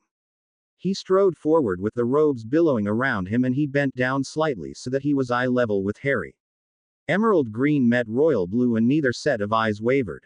Ron paused, taking a shaking breath before he placed his hands firmly on Harry's shoulders. "Harry, you can't blame yourself because you didn't do any of those things, at least not yet anyway. There is no reason to apologize, not now." "I know, Ron," whispered Harry. "But that thought doesn't make me hate myself any less. I know I didn't do any of those things yet, but it doesn't explain why I feel so guilty." "Maybe it's because you realize how much you're going to miss out on," suggested Remus, standing behind Ron and looking at Harry affectionately. "What do you mean?" "Lily, Ginny," said Sirius softly, "and the life that you could have shared with both of them. You've always loved Ginny and now you've come to realize that your daughter is a special girl. Now you know what you've done. How you barely have any part in her life. You can't seem to comprehend the decisions that you have made in your past, future, whatever. You've seen both sides of the situation and you can't wrap your head around on what you actually decided." With that, Sirius lost his words and looked down at his hands before rubbing his face with them. "Harry," started Remus in a comforting voice, "we partly can understand why you became a Death Eater. We know you did it to protect Lily and we all know that Lily was the most important person in the world to you. We just know that you were capable of more, capable of finding other ways to protect her, but we do understand why you made your choices." "I know," whispered Harry, stuffing his hands deep within his pockets. "I should have done something, anything. I failed Lily, Ginny, I failed all of you." Harry felt Ron grab his shoulders much more firmly and turned him so that he directly faced him, once again, looking him square in the eye. "Harry, I don't want you apologizing for anything that you have done in the past. Well, your future, okay?" Ron said with a serious and somber look on his face. In all the years that he had known Ron, Harry had never seen him look that serious. "Why shouldn't I apologize?" asked Harry bitterly, his gaze not wavering from Ron's. "Because you have no right to feel guilty about something that you haven't done yet," said Ron firmly and reassuringly. "But, Ron, I did do those things, I did make those decisions." "No, not yet, you haven't. Since you haven't done those things yet, you have no reason to apologize," explained Ron, and in order to try and comfort Harry, he managed a grin. Harry nodded and smiled slightly, feeling like a great big burden had been taken off his chest and shoulders. They had forgiven him, particularly Ron and Sirius. And he too had forgiven them for keeping secrets. Harry felt free again. So, are you two feeling all right? Harry asked in concern as he pulled up a chair between Lily and Eddie's bed. I suppose it depends on your definition of okay, said Lily with a sarcastic smile. Harry rolled his eyes, grinning as Eddie chuckled. It had been a long 3 days after returning to Hogwarts before Lily woke up. Eddie had awoken 3 hours after their big return.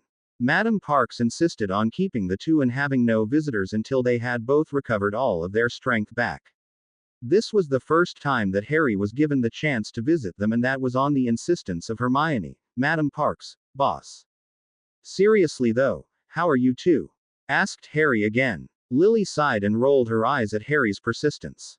I'm feeling pretty good, said Eddie simply. I'm a little anxious for Madam Parks to let me out so I can get on with my life. Harry nodded with a smile before turning his glance towards Lily. And you? I feel tired, a little weak, but I'll be fine, said Lily smiling. Trust me, I've felt a lot worse. But, I think the real question, Harry, is how are you doing? I'm fine, answered Harry quickly, too quickly. Why? I'm not an idiot, Harry, said Lily somberly. I know what happened. I know what Voldemort told you. I was there, remember? And I know you probably feel guilty about it. Eddie just kept turning his head and looking from Lily to Harry, Lily then back to Harry, his face etched with concern and worry. Well, Lily, you just know me so well, said Harry sarcastically. Please, tell me, what else do I feel? Lily simply grinned, despite his sarcasm. Well, you are my father after all, she said, chuckling. We do have the same genes, the same habits, and whatnot. Harry shook his head and grinned. I suppose I'm all right, said Harry honestly. I'm still coming to terms with it all. I guess a part of me still can't believe it. Yeah, I know, she said, patting his hand gently and comfortingly. I just don't want you to think any less of yourself, Harry. I mean, when you worked as an Auror, you did a lot of good things too. Really? Well, sure, said Lily brightly, patting his hand gently. Come on, Harry, you didn't become one of the most famous Aurors for nothing. That doesn't make any sense, muttered Harry, running a hand through his already messy hair. Lily and Eddie looked at each other with raised eyebrows and confused looks on their own faces. What doesn't make sense? Asked Eddie slowly, almost carefully. First I'm told that I become a good-for-nothing, rotten Death Eater, said Harry dryly and bitterly. Now you're telling me that I become a powerful and famous Auror, the most famous Auror. How is it possible that I could have done so many good things when I also performed so many bad ones as well?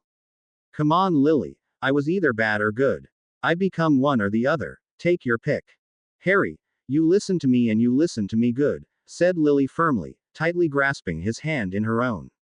That night in the graveyard, you only heard Voldemort's side of the story. But, you told me that it was all true. And, unfortunately it was, said Lily, nodding and looking down at their clasped hands. But you have to know that Voldemort was only out to hurt you, to weaken you that night.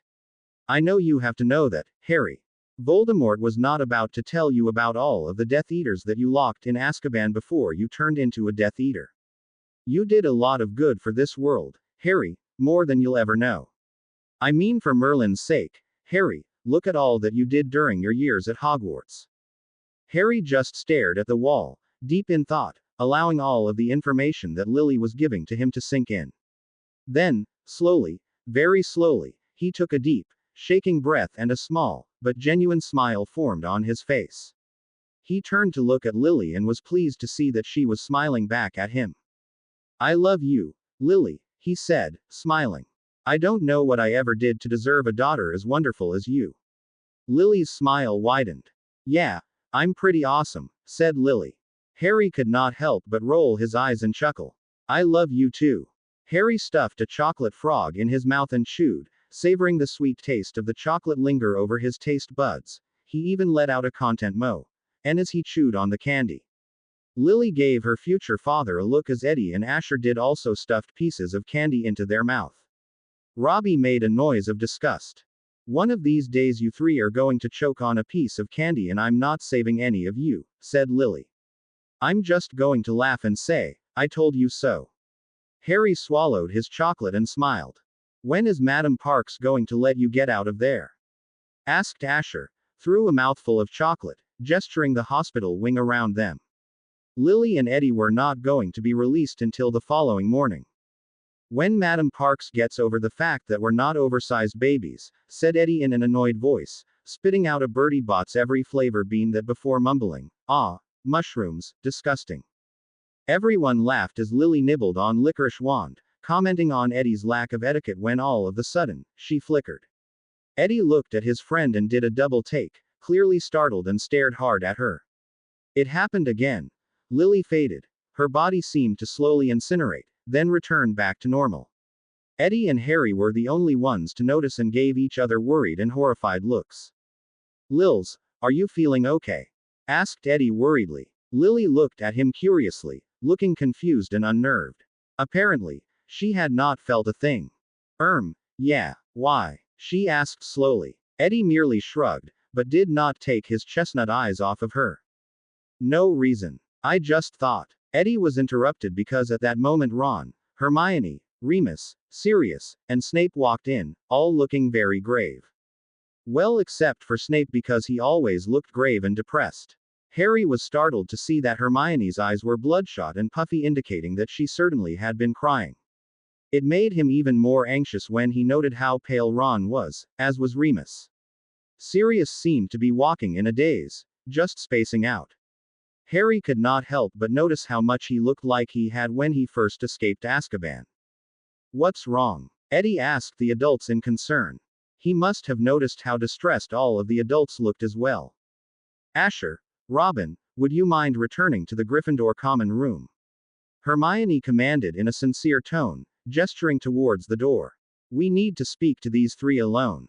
Asher, who knew exactly what was going on, looked at the adults in concern, but did not say anything and simply nodded. He dragged a complaining Robin out of the hospital wing, who was whining on how Harry got to stay with Lily and Eddie and they had to leave. Nobody noticed Lily flicker again. When Asher and Robin were safely out of earshot, all four adults turned and looked at the three teenagers looking completely crestfallen and grave. Harry, we have a bit of a situation, said Ron slowly, as he spoke in a monotone voice. Harry watched him carefully as he sat at the edge of Eddie's bed. Snape can't seem to come up with a potion to send you back to your time. Harry's eyes widened in horror as he felt like his stomach squirm and disappear completely from his body. He could not think. He could not even breathe. The only thing that he could seem to comprehend was Lily and Eddie's gasps beside him. Harry, we've been through every book in the library and we can't find anything, said Hermione through choked sobs. There is no spell for time travel. According to our studies, the only way to time travel is through the use of a time turner, and since you didn't use a time turner, Remus' voice trailed off and he once again buried his face in his hands. Harry began to inwardly panic and his brow broke out in sweat. Surprisingly, he was not worried about himself anymore. What about Lily? He asked desperately. If I never go back, she'll never be born. You don't think we've thought of that already, Harry? Whispered Ron, looking at the floor. Sirius let out a frustrated scream and turned and punched the wall as hard as he could, causing his hand to go right through it and creating a hole in the wall. Blood began pouring from his knuckles, but it was nothing compared to the pain that he was feeling inside. He had realized that not only would he be losing Lily, but he would be losing Harry too. That explains why Lily is fading, gasped Eddie in realization. Everyone jumped, startled by Eddie's comment. All, except for Harry, who had already noticed that Lily was beginning to fade. Fading. What do you mean, fading? Croaked Sirius before cursing loudly. They all turned their gazes on Lily and watched her for a long time. It seemed like hours before she flickered again then returned to normal. What's happening? She asked in a trembling whisper. You're beginning to fade in and out of this world, gasped Hermione as she grabbed a hold of her husband to keep her feet from giving out underneath her.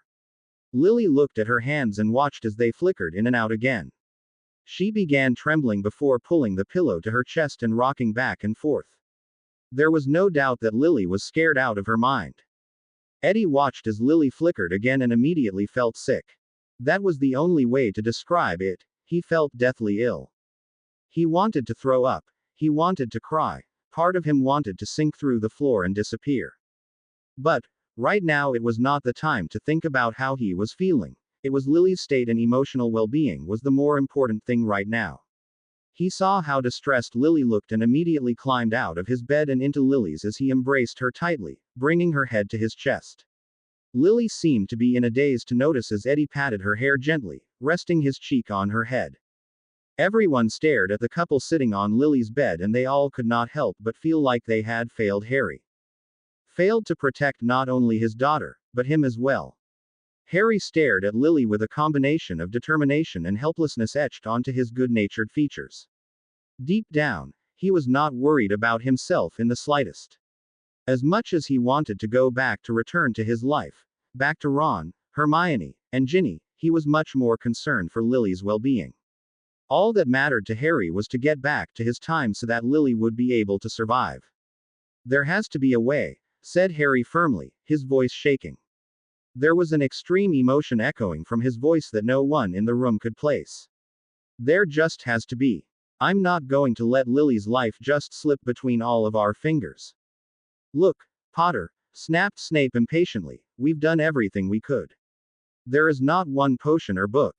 Book. Lily cried out, breaking from Eddie's embrace. She looked at her future father frantically. The book. Harry, didn't you say that you opened a book in the restricted sectoid and somehow landed here, in this time? Yeah, I did. Why? Lily murmured deep in thought, ignoring Harry's question. Sirius and Harry both cringed when she flickered again, only because it took a lot longer for her to return back to normal. Hermione gasped when she saw this and buried her face into Ron's shoulder. Lily ignored everyone and started to scratch her chin in careful thought.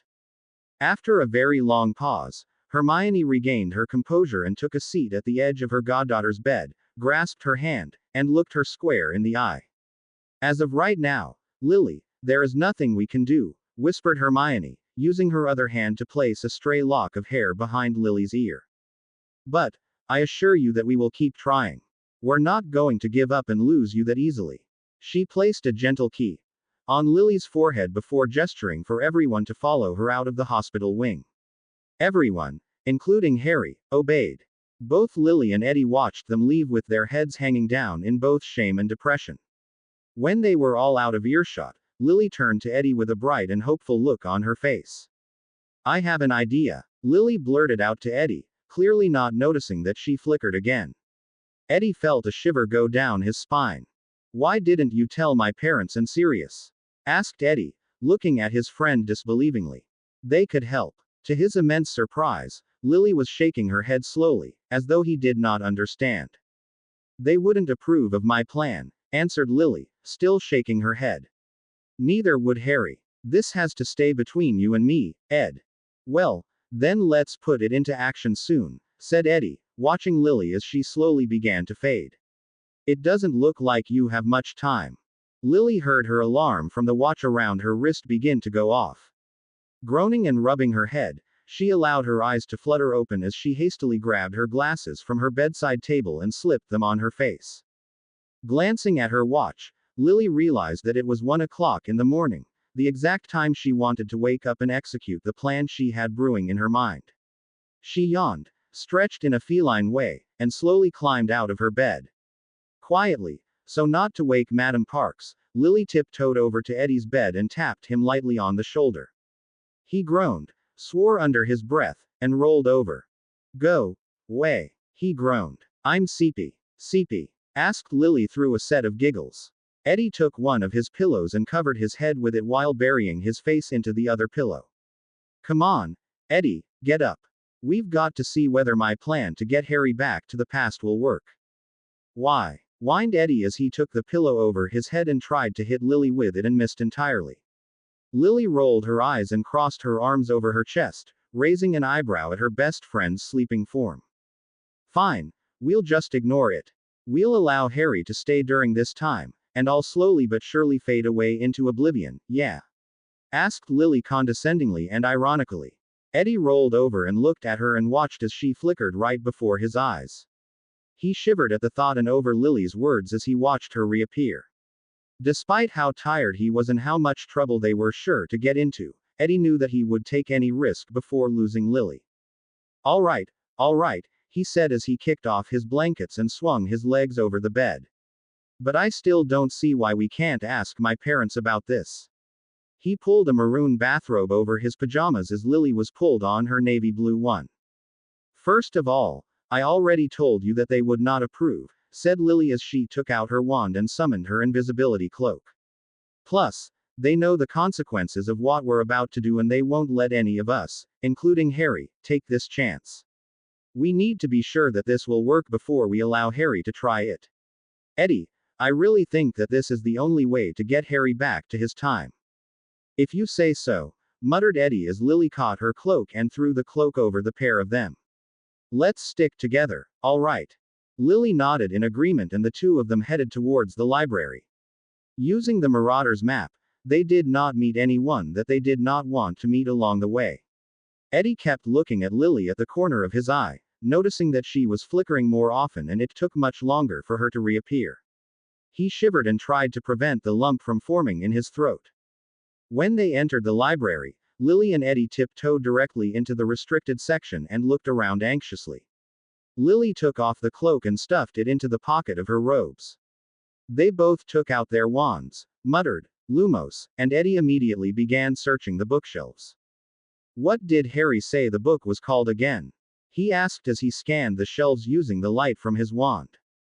I think he said it was something like You Will See What You Do Not Know, whispered Lily as she squinted in the darkness, joining Eddie in his search. After a long time of looking, Eddie felt himself growing desperate and he quickly turned to Lily, looking at her with a look in his eyes that she could not place. Lils, what if this doesn't work? You could disappear forever and I think I'd go crazy if I lost you, said Eddie, his voice trailing off in a hoarse voice. Lily sighed and gave him a soft smile before pulling her best friend into a tight hug. Don't worry, Ed, she whispered comfortingly in his ear, rubbing her hand along his back. Eddie's breath caught in his throat as he realized what she was doing. Lily was never this affectionate, but he definitely was not going to object. He wrapped his arms tightly around her and buried his face into her shoulder. It's going to take a lot more than a stupid time travel book to get rid of me. You're stuck with me for life. I think I could deal with you for life, said Eddie softly, pulling away and looking directly into Lily's emerald depths. Lily's quickened and she pulled away with a suspicious eyebrow raised. Eddie blushed, realizing what he was about to do, and quickly turned away and continued looking at the shelves as though nothing had happened. Lily shrugged and followed his example. I found it, shouted Eddie, pulling out a large, black, leather-bound book with gold lettering and gold pages. Lily shushed him hurriedly by striding forward and putting her hand over his mouth. Shut the bloody hell up, Ed. I don't think they heard you in Slytherin, she said sarcastically and angrily. Eddie rolled his eyes, pushed Lily's hand off of him, and motioned for her to come over, flipping through the book. All of the pages are blank, said Eddie uncertainly. Lily sighed in frustration and took the book from his hand, also flipping through it. The only pages in the book that had any writing on them were the publishing page, which indicated that it was published in 1994, and the first two pages. Lily turned to the first page and saw what it said, realizing this is what Harry had used to travel to the future. This is it, whispered Lily, turning to look at Eddie, who was looking from the book back to her with wide eyes. Are you ready? Eddie nodded and grabbed Lily's hand and held it tightly in his own. Lily turned the first page, which said black ink, think of a number. Well, -24, said Lily, trailing off. Eddie looked at her curiously, nodded, and turned the next page. It said, think of a place. The Gryffindor common room, stated Lily. It's the safest bet. Eddie nodded in agreement. They turned the page and, still clutching Lily's hand, the two felt like they were being pulled through a rubber tube, swirling in colors of blue, pink, and purple. Lily found herself unable to breathe until she landed on the ground with a hard thud, with Eddie landing directly on top of her. Eddie, Get off of me, gasped Lily. You're crushing my ribs. Eddie looked down, and to his utter embarrassment, he saw that he was lying on top of Lily. He jumped off of her as though she was on fire, and he could feel his ears and face flaming to the point where he was sure that steam was coming out of his ears. He mumbled a sorry, and lent his hand out to help her up. Lily ignored the hand and got up on her own. She casually brushed some dust off her pajamas and navy blue bathrobe before looking around the common room curiously. What year did you take us? Asked Eddie, looking around and noticing nothing had changed over the course of 24 years. I took us to our parents' second year at Hogwarts, said Lily simply, her eyes twinkling. Eddie raised an eyebrow and could not help but chuckle. You always did love when my dad told us the story of how both of them got into the Chamber of Secrets to save my Aunt Ginny. It's no wonder you picked this year out of all years of all time, said Eddie, grinning. Lily grinned too and shook her head. Well, at least we know how to send Harry back to his own time, said Lily, smiling, her voice filled with relief. All he has to do is open the book he found in the restricted section, and think of the number -21.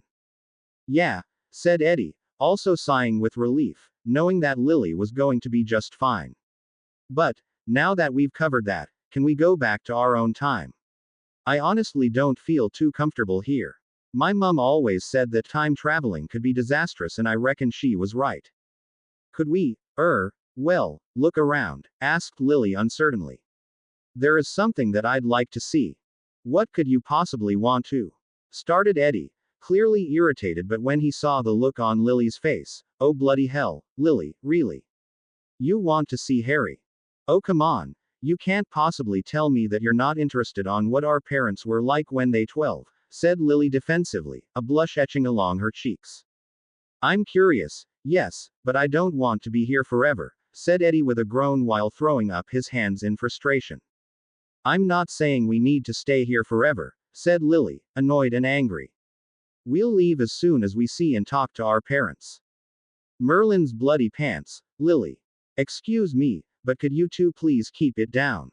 Others are trying to sleep, said a young, female voice from behind. Honestly, it's not polite to swear. Lily quickly looked over Eddie's shoulder as he whipped around. There, standing on the staircase that led to the girls' dormitories, was a young girl, around 12 or 11, with bushy, brown hair and warm chestnut eyes that were quite similar to Eddie's. Her two front teeth were larger than the average, and it made her look somewhat like a beaver. Lily and Eddie went pale at the sight of the girl, and Eddie's heart stopped in his chest.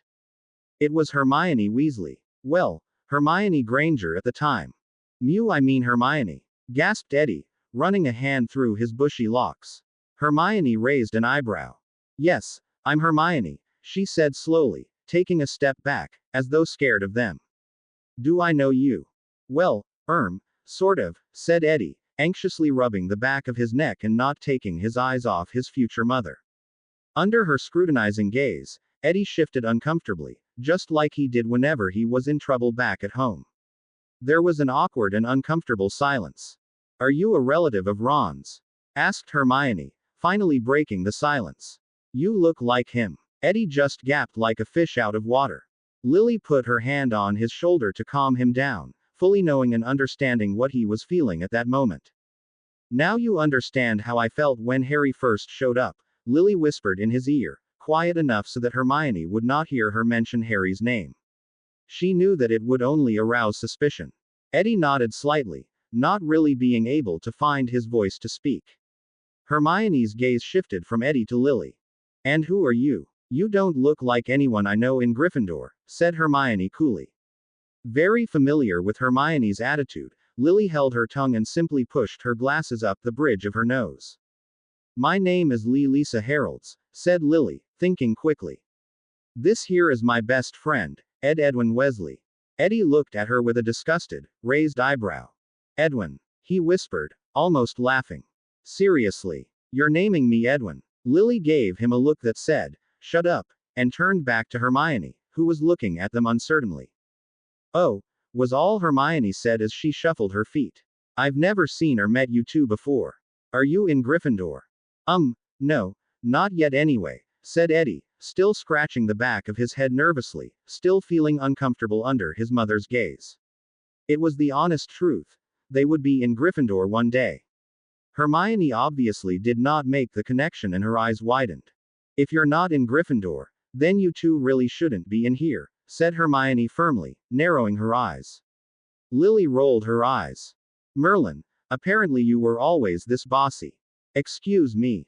Never mind, said Lily, waving an impatient hand. Eddie shot her a warning look and turned back to Hermione. I'm sorry, my friend here is quite rude, said Eddie, shooting daggers at Lily. Hermione stared at them uncertainly, almost fearfully. Excuse me, but could you wait here a minute? Asked Hermione timidly before taking a shaking step back and racing across the common room and up the stairs to the boys' dormitories.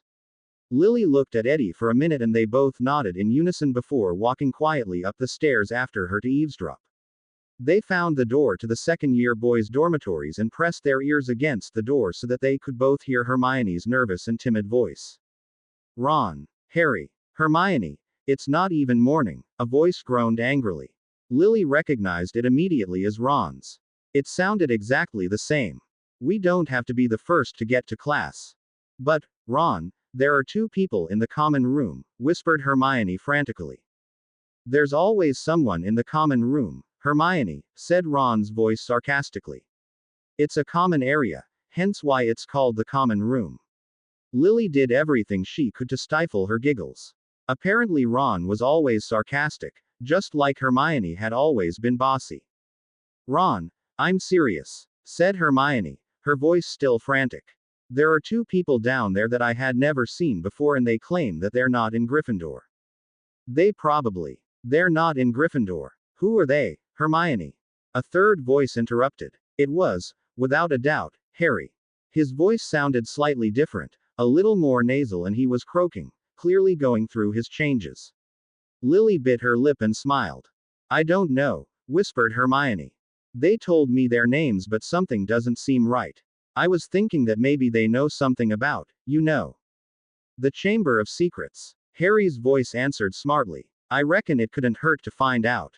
But, what if they work for the monster in the chamber or something? Ron asked nervously. What if they're dangerous? Hermione, you're Muggle-born. If they do work for the heir of Slytherin, then you're the one in danger. You should stay here. Ron and I will go down and talk to these people. If you hear anything suspicious, go straight to Dumbledore. Okay, ordered Harry. Eddie grinned and shook his head, thinking how much he sounded like Lily. Lily grabbed Eddie's arm and pulled him down the steps and stood in the common room so that Harry and Ron would not catch them eavesdropping. Eddie looked at Lily from the corner of his eye and noticed she was still flickering in and out of this universe. He shivered and anxiously grabbed a hold of his hand. After about a minute the two 12-year-old boys came down the stairs slowly, one step at a time. Their wands at the ready. Lily and Eddie could not help but smile slightly at the sight of them. One was quite tall for his age, long, and lanky, much like Eddie. He had fiery red hair, loads of freckles, and those familiar pale blue eyes. It was Ron Weasley, Eddie's father. The second boy was short and skinny and had extremely messy jet black hair that stuck up at all ends, bright emerald green eyes that were framed by round glasses, and a visible scar on his forehead, shaped like a bolt of lightning. It was Harry Potter. Hey, said Harry, trying to sound casual, but it was clear that he sounded suspicious. I'm Harry. This here is my friend, Ron. Can I ask who you two are? Lily nodded and gestured towards herself and Eddie. I'm Lisa. This is my best friend Edwin, said Lily, pointing to Eddie, who was now gaping at Ron. Are you two in Gryffindor? Not yet. Well, then what are you doing here? Asked Harry, raising a suspicious eyebrow, clutching his wand tightly in his hand, as though ready to strike. It's actually quite a funny story, said Lily, giggling nervously and pulling on her ponytail. Like Eddie, she too felt uncomfortable under her father's scrutinizing gaze. Harry, however, did not think that this situation was funny at all. Why are you here? Repeated Harry, but much more firmly. Lily stared blankly at him as Eddie shuffled his feet, not knowing what to say. We're actually here to help a friend, explained Lily, still being perfectly honest, but being as vague as possible. Harry and Ron's looks softened a little at the sincerity of Lily's voice. You're helping a friend. Lily flickered again unexpectedly, which clearly startled Harry and Ron. Is she okay? Asked Ron uncertainly, pointing to Lily. Eddie shivered again, closed his eyes tightly, but nodded. She'll be fine, he said, waving his hand to change the subject. He was not particularly fond of the subject of Lily flickering. There was a long pause as Lily continued flickering and fading. Harry and Ron stared openly at her, astonished. Eddie side pinched the bridge of his nose with his forefingers before looking at their future fathers again. Like I said, we're here to help a friend, said Eddie slowly. It's actually confidential, so we really can't tell you anything about it. We hope you understand. To their immense surprise, Harry and Ron nodded in understanding. Lily looked at her best friend with relief and comforting grabbed his forearm. Eddie turned and grinned at her. Could I ask you one thing though? Asked Harry cautiously. Lily and Eddie turned back to look at him. You could ask, started Lily with a shrug, but that doesn't mean that we'll answer you. Does it have anything to do with the Chamber of Secrets? No, said Lily sincerely. The conviction in her voice caused both Harry and Ron to believe her on the spot. Harry nodded, though clearly disappointed. We're sorry we couldn't be more help, Eddie added. Is there anything we can do to help your friend? Asked Harry in concern. Lily was about to comment that there was nothing that they could do when an idea hit her. Actually, Harry's invisibility cloak would be a big help, said Lily, grinning knowingly. Harry's jaw dropped and he began to stutter over his words as Ron's eyes widened and he began choking on his own saliva. How do you know? Can I borrow it? Lily interrupted urgently. Harry stared for a minute, staring at Lily, as though studying her. He looked into her green eyes, not noticing how alike they were to his. Harry almost felt like he could trust this girl, and the strange part was that he did not even know who she was. She seemed so, there were no words to describe it. It was like she was some kind of friend he had in some distant past or in a dream. Without meaning to and without even knowing or understanding why, Harry nodded. He waved his wand and summoned it before handing it over to Lily. Lily smiled with gratitude. I'll be sure to leave it between the shelves of the History of Magic and Potions books in the library, said Lily reassuringly. Harry nodded, understanding. Lily threw the cloak over both her and Eddie, scurried through the portrait hole, down the corridors, and directly towards the restricted section of the library. Just as Lily had promised, she placed the cloak in between the shelves before joining Ron in the restricted section. That was interesting, Eddie mumbled under his breath, causing Lily to laugh out loud as they searched aimlessly for the book. It's weird, isn't it? Said Lily knowingly. But, Eddie did not answer, just continued searching for the time travel book. Unfortunately, despite how hard the two of them looked, neither of them could seem to find it. It was nowhere to be found. Lily was starting to inwardly panic as Eddie started to get nervous twists in his stomach out of fear. Eddie, I can't find this damn book anywhere, whispered Lily nervously. Me neither, said Eddie, desperately trying to stay calm. He was now taking out the books and reading the covers to make sure that he did not miss it. Did the book happen to have an author? Maybe we should look that way. No, it didn't have an author. All it said was. Lily stopped short, her eyes widening in mortal fear, the blood draining from her face and eyes becoming a dark, jade color. Lily? Asked Eddie in concern, walking towards her and placing a comforting hand on his shoulder, shaking her tenderly. What's wrong? Are you okay? It isn't published, she whispered. What are you talking about? Eddie, the book was published in the year 1994, whispered Lily, almost a deadly whisper. She was now so pale that she resembled a sick ghost and beads of sweat were coming down her forehead. We're in the year 1992. Eddie, the book was published in the year 1994, whispered Lily, almost a deadly whisper. She was now so pale that she resembled a sick ghost and beads of sweat were coming down her forehead. We're in the year 1992. Eddie stared at Lily for a moment and he began to swear loudly and profusely. Lily stared at the shelves of the library with her hands covering her mouth in absolute horror and terror. Eddie, what are we going to do?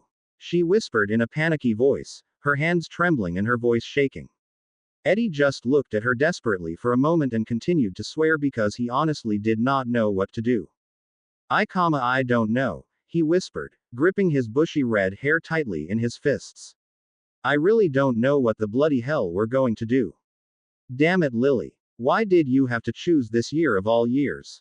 You just had to do it, didn't you? Don't you dare blame for this, hissed Lily, narrowing her eyes and jabbing his chest with every word that she spoke. Lily turned her back on Eddie and stared blankly at the wall, backing up against the opposite wall. She slowly slid down it and sat down, bringing her knees to her chest, wrapping her arms around her shins, resting her chin on her knees. She was pale and shaking all over, but as always, she was not crying. Eddie, suddenly feeling extremely guilty for upsetting her, walked over and sat next to his best friend, giving her a comforting, one-armed hug. To be perfectly honest, he was just as scared as Lily was, he just did not want to show it. He had to try and be strong, and he knew that blaming Lily was not going to solve anything. He sighed and he felt like a colony of snakes had settled into the pit of his stomach. I'm sorry, Lily, whispered Eddie, resting his head against hers. I didn't mean to say that. I'm just scared and I don't know what to do. Lily blinked a few times before looking up at her best friend. As much as I wanted to avoid this, she started, I think there's only one thing that we can do. What's that? We need to talk to the only wizard who can help us, said Lily, staring at the opposite wall. Our parents used to tell us he was the greatest wizard of all time. Surely he can help us. Eddie stared at her for a moment before muttering the words, You must mean Albus Dumbledore. Lily and Eddie walked side by side, clutching onto each other's hands towards the statue of the gargoyle. It was going to be very strange to walk towards the office and it not being Hermione's, but rather the man who was known as the greatest wizard of all time.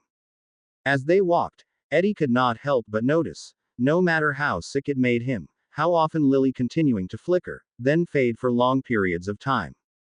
Lily, however, did not seem to notice or care at all. He was not sure if she was simply hiding her feelings from him, trying to be brave, or if she was confident enough, knowing that her plan would work. Either way, Eddie could not help but admire her and her confidence and Gryffindor courage. Eddie stole admiring glances at her until they finally reached the statue.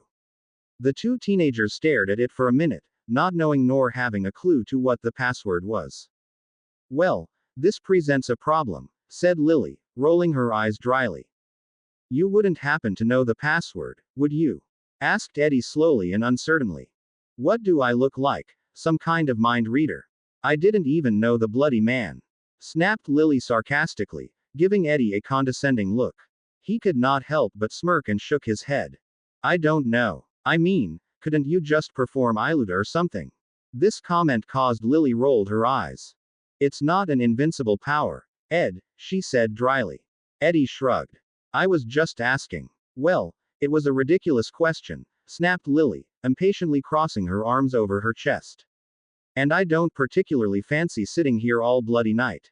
Lily, for all we know we could be sitting here forever. You just have a way with words, said Lily again sarcastically. Thanks for the comforting thought. You're awfully sarcastic and feisty tonight, said Eddie, now also getting annoyed with the situation. Nothing gets past you, Sherlock. Oh, cut the attitude, Lily, said Eddie, waving his hand at her. What attitude? She snapped angrily, throwing up her hands in frustration. You're the one who acting like all of this is a big joke. I am not. As amused as I am at your bickering, may I ask what two Hogwarts students are doing outside of my office after hours? A calm and amused voice asked from above them. Lily and Eddie both jumped and saw an old man standing in front of them, looking around 100 years old. He had a long gray beard and hair that reached his waist, bright blue eyes, and a pointed and crooked nose where half-moon-shaped glasses rested. Lily gave him a look, expecting more from a man that was so talked up. So this was Albus Dumbledore. Professor Albus Dumbledore? Asked Lily timidly. Dumbledore nodded, raising a curious eyebrow. Yes, you don't know us, started Lily slowly. But, my name is Lily, this is my best friend Eddie, and we're from the future, Eddie interrupted. Dumbledore stared at them for a moment. I thought you two looked familiar, he said softly. Please, follow me. He motioned for them to follow him inside of his office and they both did so.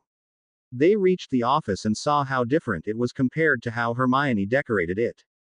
In Lily's opinion, Hermione's office looked more like a library than anything else, while Dumbledore's version of the office had more of a homey look filled with trinkets and gadgets that reflected his personality. You said that you two are from the future? Asked Dumbledore as he took a seat behind his desk, the place that Hermione usually sat. Lily and Eddie did what they would normally did and took a seat in front of the giant desk. Can I ask how far into the future? We're from the year 2016, said Eddie. Dumbledore smiled. Well, I can see that you two are a little behind on the times, 24 years behind in fact, he said with a smile and twinkle in his bright blue eyes. Lily frowned, but Eddie returned the smile. It was clear that Eddie already liked Dumbledore. The old man seemed good-natured and polite enough. Lily, on the other hand, did not feel like she could trust him. There was just something about him that bothered her, like he was hiding something. And for the life of her, Lily could not understand why someone like him would trust the two of them so easily, especially with the Chamber of Secrets being opened and Muggle-borns begin attacked. Dumbledore continued to smile, a blue twinkle in his eye, and he turned to Eddie. You're no doubt a Weasley, he commented. Eddie gaped at him. How did you know? What other family would have flaming red hair like that? Dumbledore commented wisely. You are Percy's son, yes. Oh, Merlin. No, said Eddie, shaking his head vigorously. My father is Ronald Weasley. Dumbledore beamed at him. Ah, I figured you were the son of either Ron or Percy.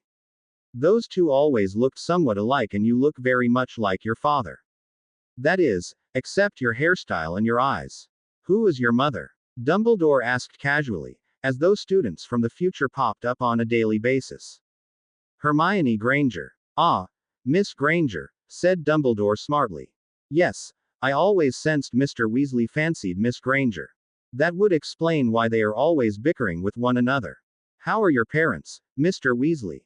Well, my dad became a famous Auror and my mum is the current headmistress here at Hogwarts, explained Eddie, choosing his words carefully.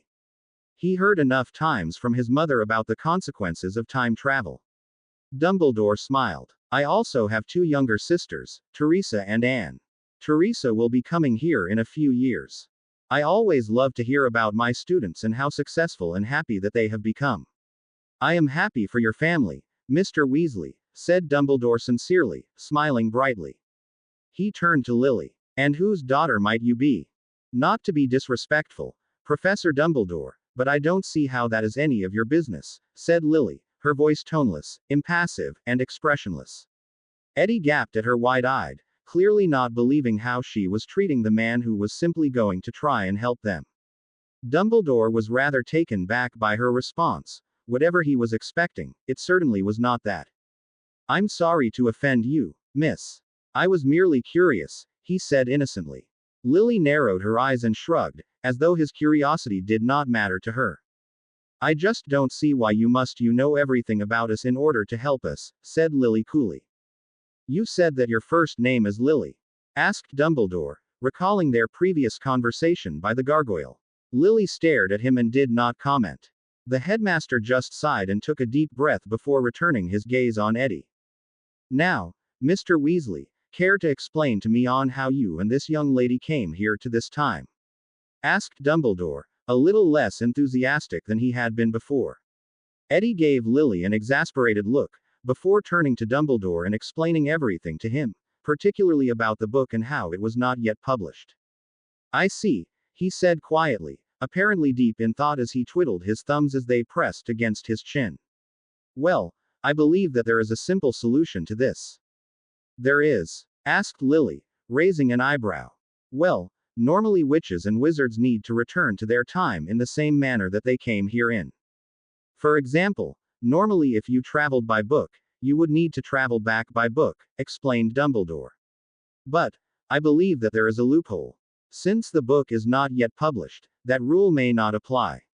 So, we just need to get you to a time turner, and you two travel into the year 1994.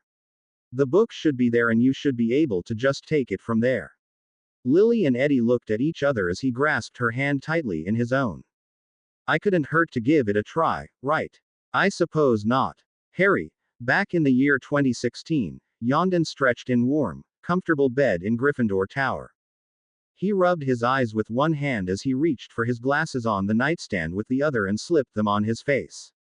Sitting up and opening the hangings of his four-poster bed, he looked around and saw that Asher, Jairus, and Danny had already woken and gone to breakfast.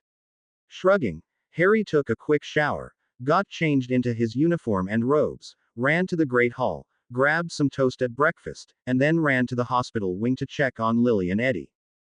When Harry got to the hospital wing, he was surprised to see Madam Parks, Hermione, Sirius, and Remus all in deep conversation. His stomach turned nervously when he saw the looks of concern etched on their faces. Harry quickly looked at the hospital beds that had belonged to Lily and Eddie and saw that they were empty. He raised a curious eyebrow and walked right towards the adults, overhearing what they were saying. "Are you sure that you didn't hear anything?" asked Hermione quietly, her chestnut eyes outwardly displaying her panic. Madam Parks shook her head vigorously and blew her nose into a handkerchief.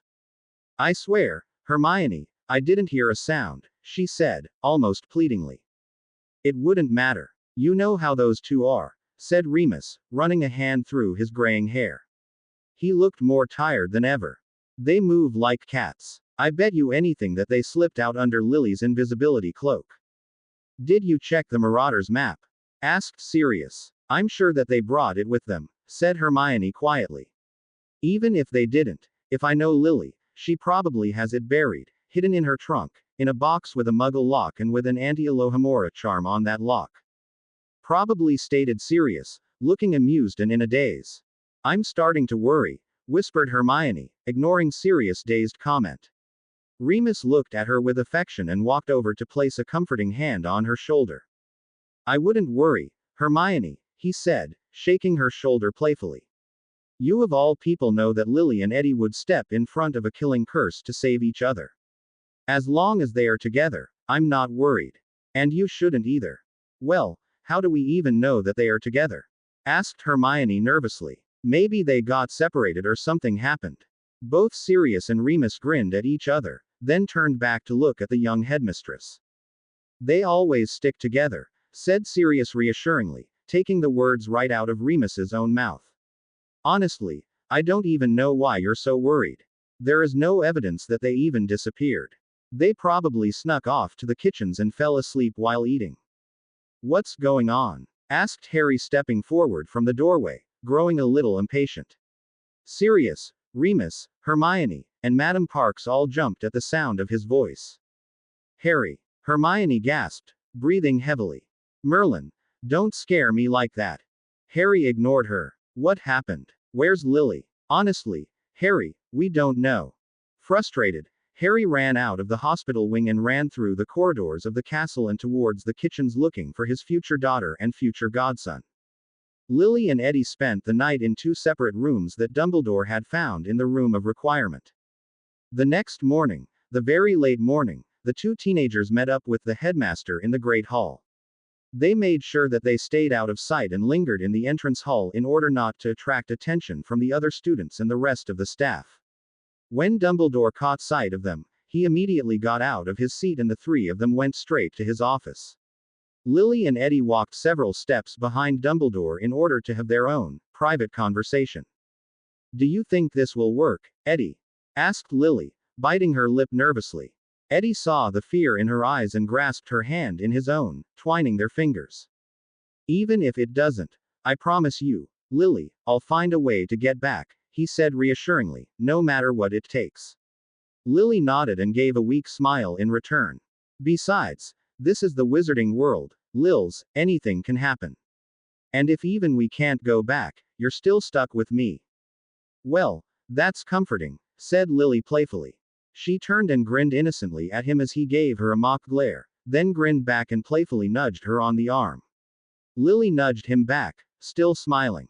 When they finally reached the gargoyle in Dumbledore's office, waiting for the headmaster to give the password, they saw Harry and Ron walking past them. They were carrying books and their school bags, clearly on their way to class. Harry must have recognized them right the night before because he stopped dead in his tracks and looked at the two for a minute. Ron turned to see what he was looking at and did the same when his blue eyes landed on Lily and Eddie. Can we help you with something?" asked Lily, feeling uncomfortable under Harry's intense gaze. Thanks for leaving my invisibility cloak, whispered Harry, still staring intently at her. And I'm sorry for staring. It's just, I feel like I know you from somewhere. Lily turned to Eddie and grinned. He was just staring at the two younger boys, wearing his Ron-like lopsided grin. You do know me, was all Lily whispered before turning around and following Dumbledore into his office. Eddie nodded at Ron and then followed. Harry and Ron stared after them with stricken looks on their faces.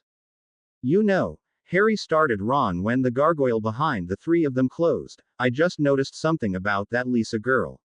What's that? Her eyes are exactly like yours. Same color, same shape, same everything. Harry, she has your eyes. I have some good news for the two of you, said Dumbledore brightly. The Ministry has provided me with a time turner which I am sure will be good enough to send you back to your proper time. Dumbledore reached into the pocket of his robes and handed it to Lily, who took it and looked at it for a minute. She nodded. Are you two ready? Definitely, the two said in unison. How did you get the Ministry to send you a time turner overnight? Asked Eddie in amazement. It was truly remarkable on how fast Dumbledore managed to get the time turner.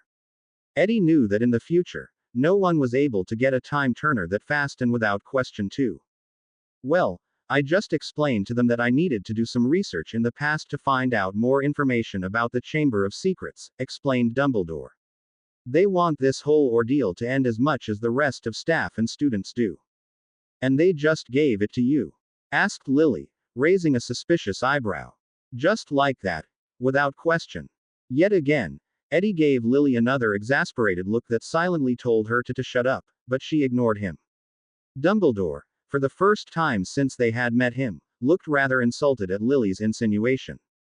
The Ministry trusts me, miss, he said softly, staring intently into her eyes. Lily's look did not waver. But, it's quite obvious that you do not. Lily did not respond, but she did not tear her gaze away from his. Instead of responding, she chose to ignore his comment because it was the honest truth. She did not trust him. She knew that her father, her godparents, Sirius, Remus, her grandparents had all trusted this man with their lives. But why did they place so much trust in this man? What was so special about him? Why did Voldemort fear him? In all honesty, that did not impress Lily because she knew that Dumbledore was not the only thing or person that Voldemort feared. The truth be told, Lily saw no reason to trust Dumbledore so easily. After all, she and Eddie did not even know the man. No one, maybe except Sirius, Eddie, Ron, Hermione, and Remus had earned her trust so easily in her lifetime. How many times do we have to spin it? Asked Lily, studying the time turner and ignoring Dumbledore's comment about trust. I transformed it so every turn equals a year instead of an hour, said Dumbledore. You only have to spin it twice. Lily nodded her thanks and turned to Eddie. Are you ready, Lils? Asked Eddie, excitement and nervousness splayed across his freckled features. Lily shook her head and looked at Dumbledore. Not yet. I want to say goodbye to someone first, said Lily firmly, thinking of Harry. And, I'm sure you want to say goodbye to two others as well. Eddie nodded in agreement and the two of them looked anxiously at Dumbledore, who sighed. Very well, he said politely, take as long as you wish. There is a Quidditch match about to take place, so I would recommend trying the Quidditch pitch. I shall be waiting right here with the time turner. Lily once again nodded her thanks, grabbed Eddie's arm and dragged him towards the Quidditch pitch. As they jogged in silence through the corridors, they heard strange sounds, deathly whispers. Lily stopped short and leaned on Eddie for support. He turned to face her with a confused expression on his face. Lily, did you hear? Shish, she hissed quietly, putting her finger to her lips. Eddie stopped talking and stared at her curiously. Yes, I heard it. It sounded like a strange whispering sound. No, it's not whispering, said Eddie. It's more than that. But, it sounds so familiar though. I reckon it sounds a little like that rattlesnake we encountered when we were kids. At Eddie's words, Lily's eyes slowly widened in realization. The rattlesnake. Eddie's eyes also widened. The basilisk. They gasped in unison. With that, They ran as fast as they could towards the sounds of the hissing whispers within the walls. "Remember not to look it in the eye," shouted Eddie warningly. "I know," Lily panted as they ran. She was going to continue running, but Eddie held out his arm to stop her as they were about to round a corner. Lily stopped and Eddie grabbed her around the waist, causing them to lean against the wall. "I think I hear something," whispered Eddie, giving Lily's questioning look an explanation. She nodded and very carefully, they looked around the corner, keeping their eyes squinted in case they needed to quickly close them. Their stomachs dropped when they saw the tiny body of a girl, sprawled across the floor. Eddie was about to charge forward, but Lily stopped him, telling him with the look in her eyes that they should wait until the hissing sound had disappeared completely. When it was gone, they rounded their heads around the corner again.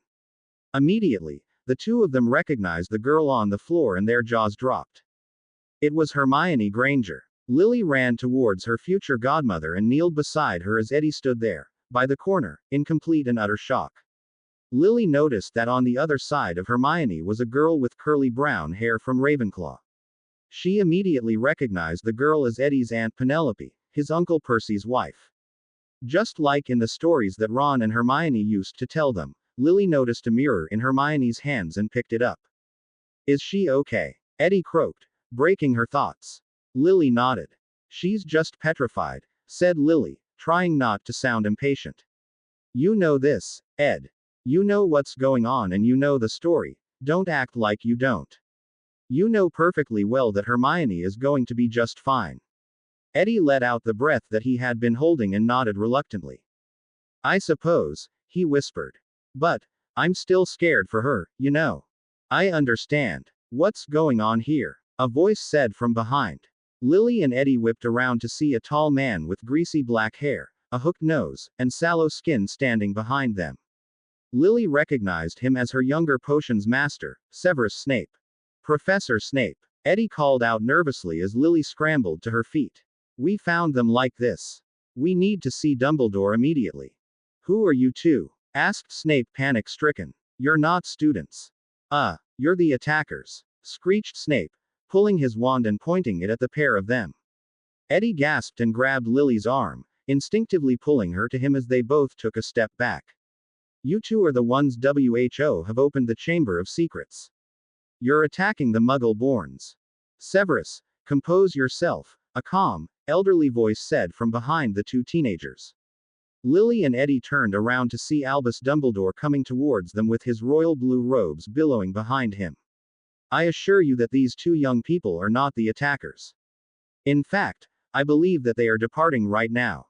Severus, please summon Minerva and Poppy so that they can take Miss Granger and Miss Clearwater to the hospital wing. Edward, Lily, please follow me to my office.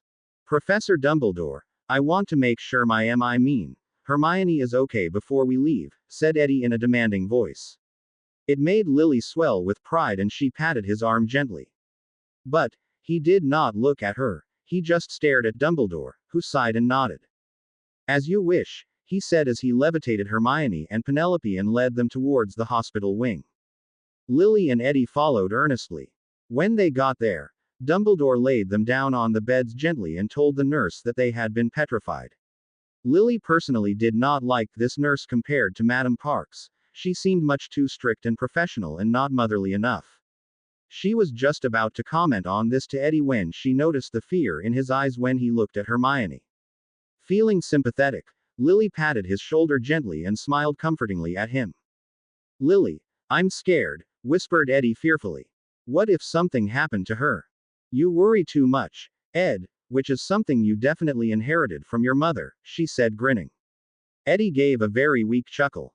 "She'll be fine. I mean, we both know what happens. I have to worry, Lily. She is still my mum after all," said Eddie, his voice trailing off. At that moment, the door to the hospital wing opened and a stern-looking lady, whom Lily and Eddie both recognized as their former teacher, Professor McGonagall, entered. She was being followed by two boys, Harry Potter and Ron Weasley. "Hermione." Ron gasped, his eyes opened in terror. Harry went pale and just stared at her, lying petrified in the bed. Lily's grip on Eddie's shoulder tightened at the look on their fathers' faces. Harry slowly turned his eyes to the pair of them. Did you have anything to do with this? Do you know how this happened? He asked quietly. Lily sighed and both of them shook their heads. They knew what had happened and what would happen, but they knew that they could not say anything. It would jeopardize the future, a future that was their own. Lily, Edward, I believe it is time to leave, Dumbledore said from behind Lily and Eddie. They turned around to face him and nodded. They knew that it was much too dangerous to stay here any longer, especially with Harry and Ron being in the room. Dumbledore knew this and so did they. You're leaving? Asked Harry, looking crestfallen. Lily nodded. Yeah, I'm leaving. But, we'll see each other again, Harry. I promise. With those words, Lily walked over to Harry and pulled him into a tight and affectionate embrace. Harry was stunned but awkwardly patted her back, his own way of returning the hug. Lily smiled at the astonished look on his face when she let go. What was that for? Harry asked in a choked whisper. You're something truly special, Harry James Potter, whispered Lily with a tearful smile on her face. Don't you ever forget that. Harry stared at her, and then grinned. Though a lot of people said he was special for defeating Voldemort as a mere baby, it felt different when this strange girl said it. Harry knew that she had meant it, because she had said it differently than anyone else. It was almost as tough she really cared for him. It was the kind of affection that he would share with Hermione, a sisterly love, almost like the love between a family love. Good luck to you, Ron, said Lily, reaching out to hug him too. Eddie walked over and clapped both Harry and Ron on the back.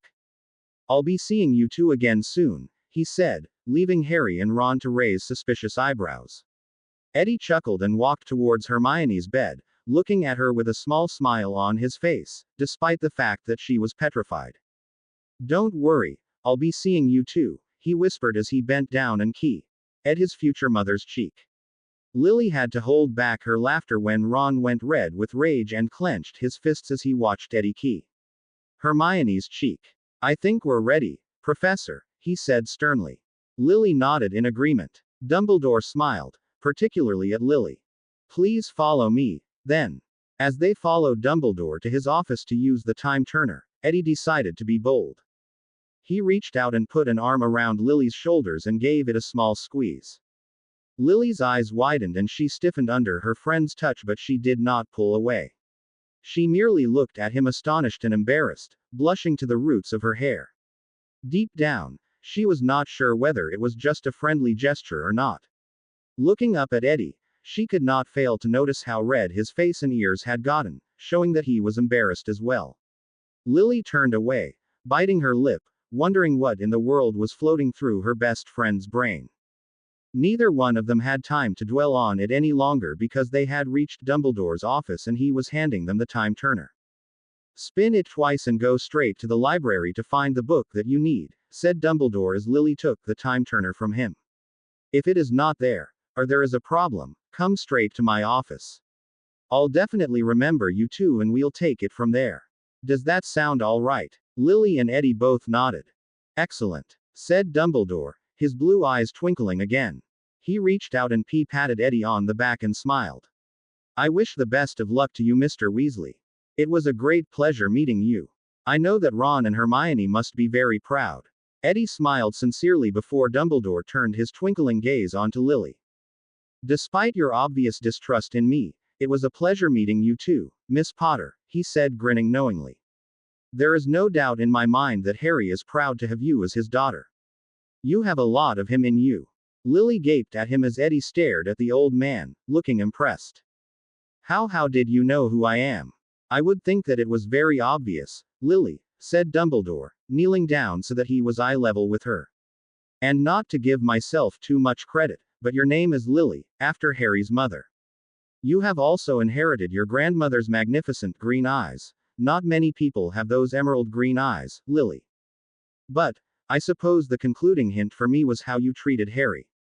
You love him dearly, that much is clear, said Dumbledore with a bright, twinkling smile. Oh, was all Lily said, staring at the older man as though she had never seen anything quite like him before. Dumbledore patted her hair gently, in a grandfather-like manner. I will not push the issue further, Lily, said Dumbledore, standing tall again. It is clear you wish to keep Harry's matters, as well as your own, private. I respect that. And I appreciate that, whispered Lily, looking directly into Dumbledore's bright blue eyes. All right, said Dumbledore, clapping his hands, off you go. Go on now. Lily clutched the time turner tightly in her fists as she grabbed Eddie's arm and ran out of the office and towards the library. They quickly snuck into the restricted section, and when Eddie reassured Lily that no one was around, she wrapped the chair around both of their necks and spun the time turner 2 times. Lily and Eddie felt a twirling sensation before landing with a thud on the floor of the restricted section of the library. All right there, Eddie. Fine, he muttered, rubbing his head. Let's just get the bloody hell out of here. Agreed, she said, getting up and looking on the shelves for the time travel book. Eddie also jumped to his feet and started searching. I found it. Lily shrieked gleefully, anxiously taking it off the shelf. Eddie smirked mischievously. I don't think they heard you in Hufflepuff, Lils, he said playfully, referring to the same comment that she had made the previous night. Lily gave him a quick glare before opening the book. Eddie dashed to her side and placed a hand on her shoulder. They each thought of the number 24 and the hospital wing at Hogwarts before they were swirled in colors and landed on a thud on the floor. When they looked around and heard Madame Parks humming to herself in her office, they grinned at each other. They really went the distance. Harry sat in the Gryffindor common room with Asher and Robin, quietly deep in thought on where Lily and Eddie could possibly be. Earlier he had checked the Hogwarts kitchens to see if they were there, as Sirius had suggested, but the house elves had claimed that no students had visited that morning or the previous evening. The more he thought about Lily and Eddie, the more his mind forced him to drift off back to his first few years at Hogwarts, particularly his second year. His mind kept taking him to a distant memory, a memory Harry could have sworn that was never originally etched into his brain. It was when Hermione had awakened him and Ron in the middle of the night, claiming that there were 2 strange teenagers in the common room who claimed that did not belong there. Nor were they Gryffindor students. The memory of them was still faded, but Harry could remember that the 2 teenagers were a boy and a girl, both at around 14 or 15 years old.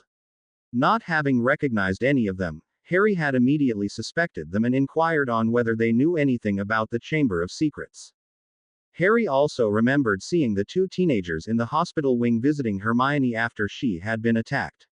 He distinctly recalled how the teenage girl had said he was special and had hugged him like he had never been hugged before, how the teenage boy had kissed at Hermione's cheek, infuriating Ron, it was all he can rant about for weeks, and how Harry had taken an automatic liking to both of them, despite the fact that he had not even known them.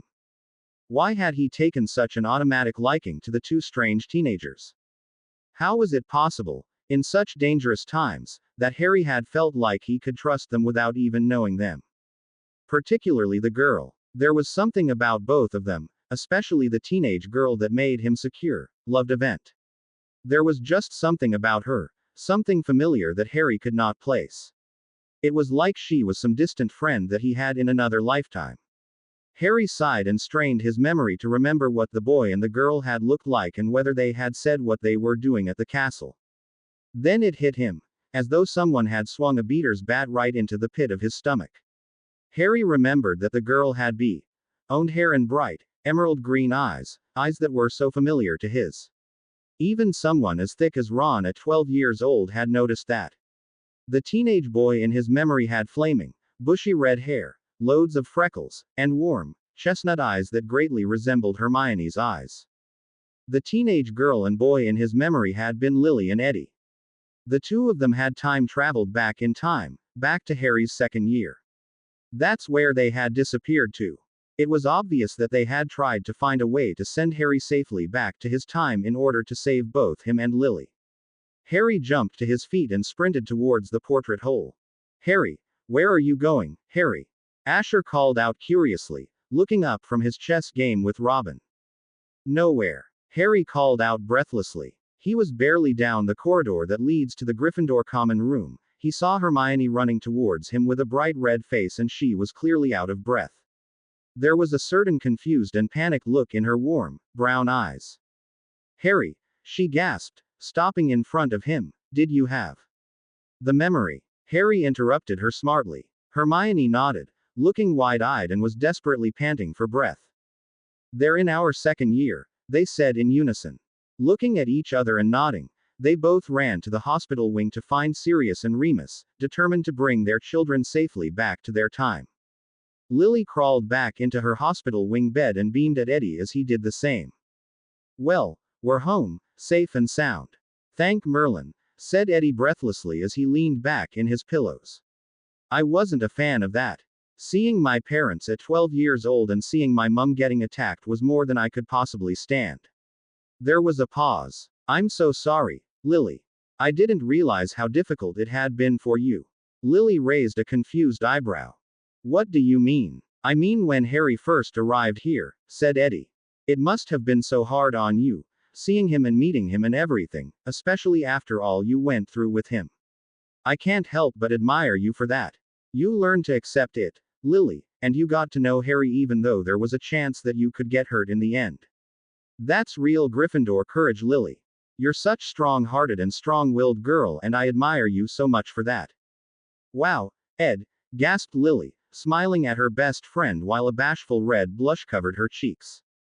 "Thanks." At that moment, Harry and Hermione came busting in through the hospital wing doors, both bright red in the face and desperately beeping in gulps of air. Madame Parks came running out of her office with her wand raised, but immediately retreated when she saw who had entered, mumbling under her breath.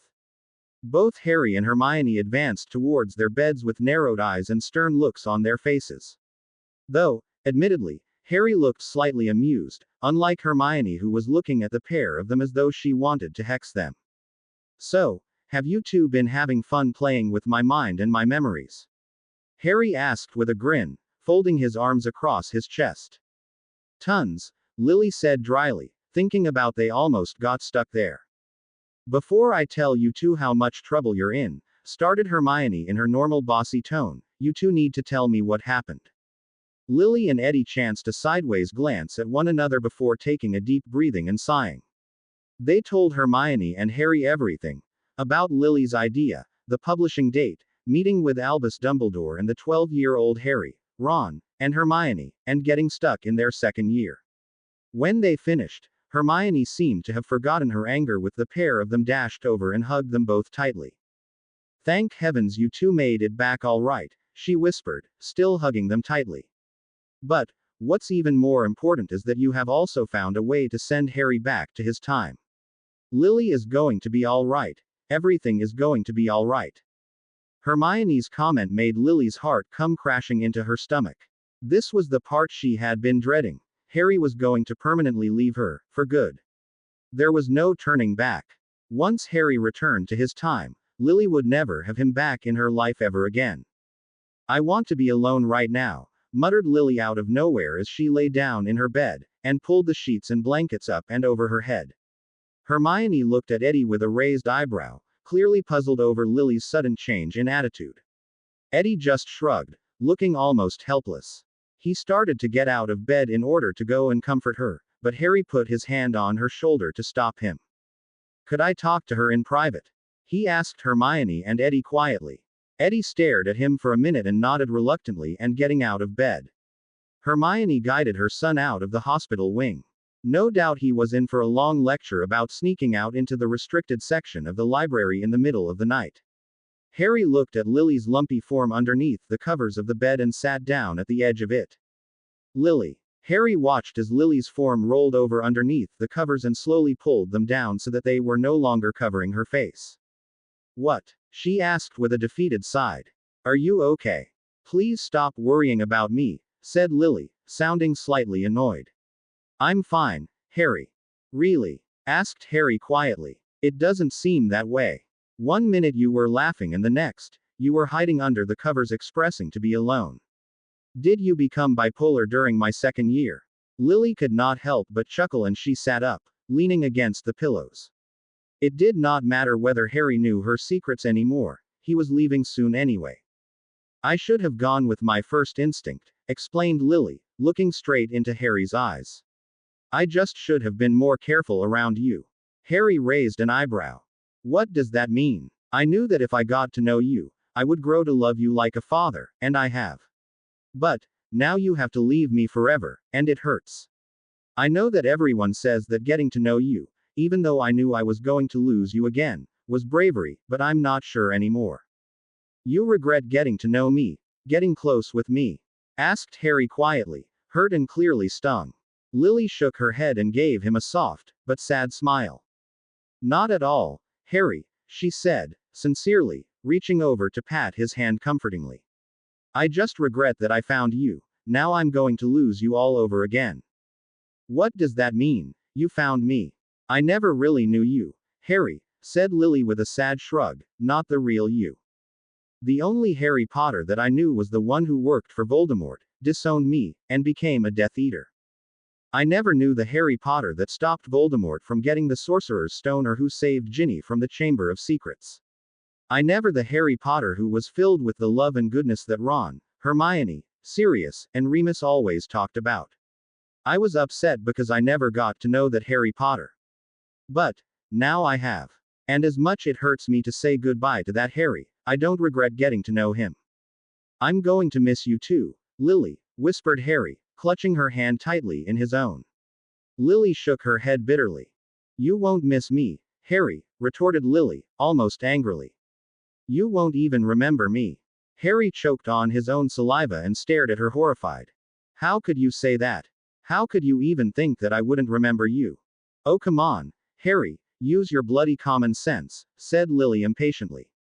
"You know that we have no choice but to put a memory charm on you before you leave. There's just too much at stake." Harry groaned in frustration and ran his free hand through his already messy, jet black hair, knowing that she was 100% right. "Is that what is bothering you, Lily?" asked Harry softly, turning to look at her again. "The fact that I won't remember you." "Partly," answered Lily truthfully. "It's mostly that I feel like I've lost you so many times already, first to Voldemort, then to death, and now I'm losing you to time. It hurts, you know." "Trust me, Lily, I know," said Harry, looking downcast. "I'm sorry you suffered so much because of me." He was now looking determinedly at his feet and he could feel Lily's intense gaze on him. "I have suffered," said Lily, causing Harry to shut his eyes in pain. "But the fact that you're my father, that just makes the suffering worth it."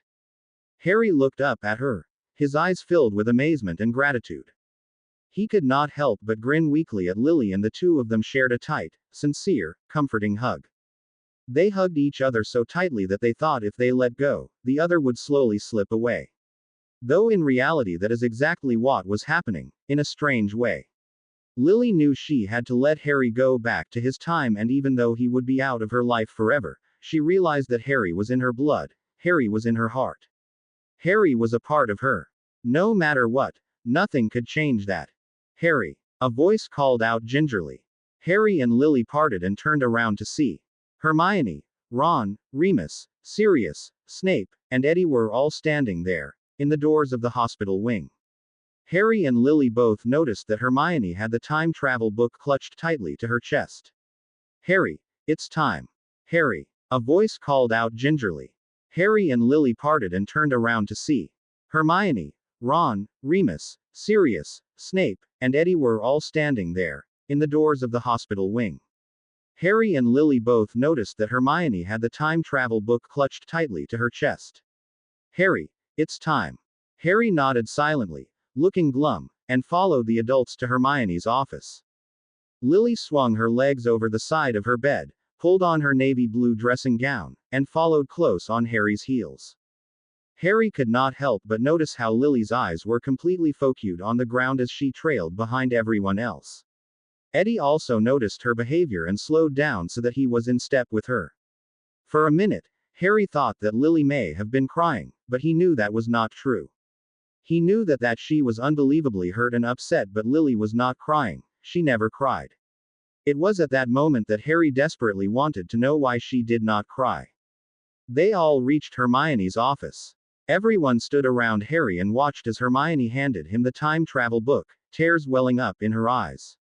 When she backed away from Harry, as he clutched the book tightly in his now white-knuckled hands, Ron put a comforting arm around his wife. "Well, this is it," said Harry, a lump forming in his throat and his voice shaking. He turned towards his two best friends and gave a very weak smile. "We're going to miss you so much, Harry," whispered Hermione, her hand pressed against her mouth as though she could not believe this was happening. It was nice having the old Harry around creating chaos around Hogwarts again. "I hope so," grinned Harry. "I plan on the three of us creating tons of havoc for the next 3 years at Hogwarts. But it was great seeing how you guys turned out. I'm so glad that my best friends found happiness in each other." This comment caused Ron and Hermione to turn and look at each other lovingly before Ron turned back to look at Harry. "Forget chaos, Harry. The real question is, are you sure you can handle another 3 years of our bickering?" asked Ron, giving his wife a playful nudge on the shoulder. Hermione playfully glared at him, then pressed her head against his shoulder. Harry gave a weak chuckle. "I lasted 4 years, already," he said quietly. "And with great friends like you two, 3 more won't make a difference." Hermione let out a choked sob as Harry strode towards his friends and hugged them tightly, so that the 3 of them shared a 3-way hug. They both looked startled for a moment, but hugged him back. Tears were streaming down Hermione's face to the point where she was shaking with sadness. Ron playfully ruffled Harry's head and pulled away, still holding on to his wife in a comforting manner. "I'll miss you too," said Harry, his voice trailing off. "Harry, you'll see us in a few minutes," joked Ron. "But we won't see you. We'll miss you, mate, more than you'll ever know." Harry just stared at him. "Yeah, thanks," he whispered. Harry then turned towards Remus. Remus was not crying, but he looked worse than he ever did when it was during the full moon. Sighing with defeat, Harry went to him and hugged him tightly. "I'll miss you, Harry," Remus whispered into his hair. "You were a short, but bright sunshine in this dim life of mine." "Thanks, Moony," he whispered back. "I'll miss you too." They parted and Harry turned to Eddie. It was nice meeting you," said Eddie awkwardly, not knowing really what to say to Harry. Harry threw his head back and laughed before reaching out and pulling his future godson into a tight embrace. "You're so much like your dad," said Harry, amused. "Ron and Hermione must be very proud of you." "I know that I am. I couldn't imagine a better godson than one like you." Harry patted him roughly on the back. Eddie went a little red and smiled. "And on a more personal note, out of all the boys that care about Lily the way that you do, I'm glad that it's you," Harry whispered to Eddie so no one else could hear him. Eddie looked at Harry wide-eyed and went completely colored, looking at his feet. Harry could not help but grin at the embarrassed look on his godson's face. Turning away from Eddie, Harry shifted his gaze towards Sirius. "Sirius," Harry called out timidly. "Harry," he said, his voice croaking severely.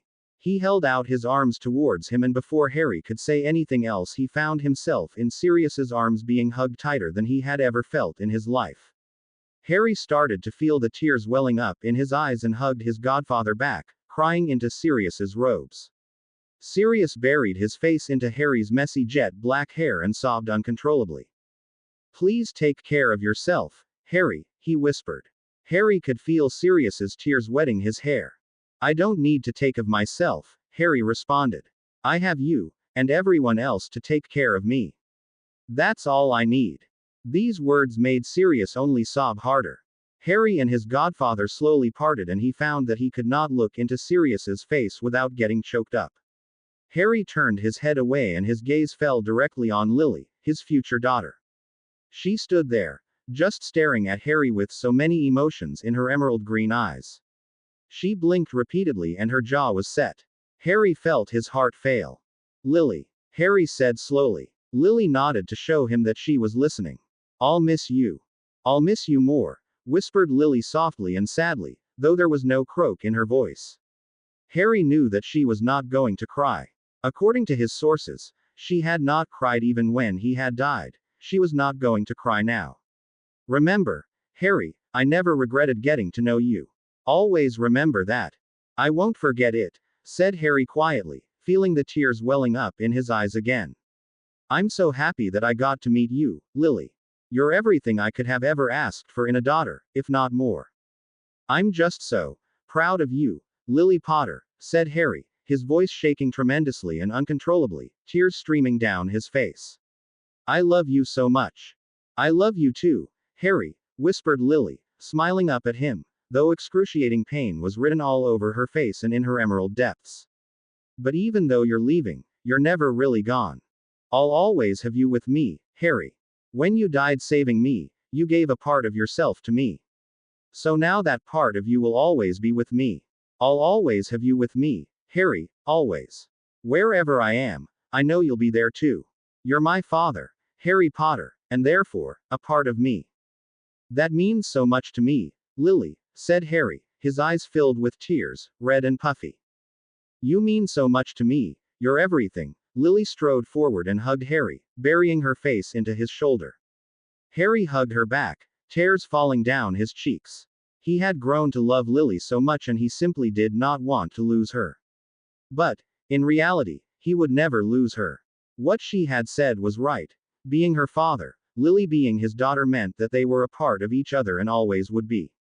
Lily, can I ask you something? Anything. How come you never cry? Whispered Harry curiously. Lily looked at him for a minute, and then smiled softly. Honestly, Harry, I don't know how to cry, she answered truthfully. It's weird, yeah, I physically don't know how to cry. Harry sat there stunned for a moment, but did not ask any more questions. Deep down, Lily was thankful for that. She already felt out of place being the daughter of the boy who lived in the heir of Gryffindor. She did not want to talk about anything else that separated her from everyone else. Harry, it's time to perform the memory charm, said Hermione, regrettably. She took out her wand and pointed it directly at Harry. Harry turned from Lily to Hermione and hesitantly nodded. Bravely, he walked towards his best friend and stood in front of her with the time travel book clutched in his hands. Harry, Lily called out suddenly, with agony in her voice. Everyone turned to look at her and Harry stared intently at her. I love you and I'll never regret having you as my father. Please remember that. I love you too, Lily, Harry managed to choke out, tears welling up in his eyes as he turned to face Hermione again. They both nodded at one another. Obliviate, Hermione cried out, pointing her wand directly at Harry. The light blue light hit Harry in the face and he stumbled backwards for a moment. Hermione let out a dry sob and rushed out of her office. Everyone nodded and agreed to follow, except for Lily. Lily walked towards Harry and took the book from him. Harry, are you all right? She asked in concern, as he shook his head and looked around the office before setting his gaze on Lily.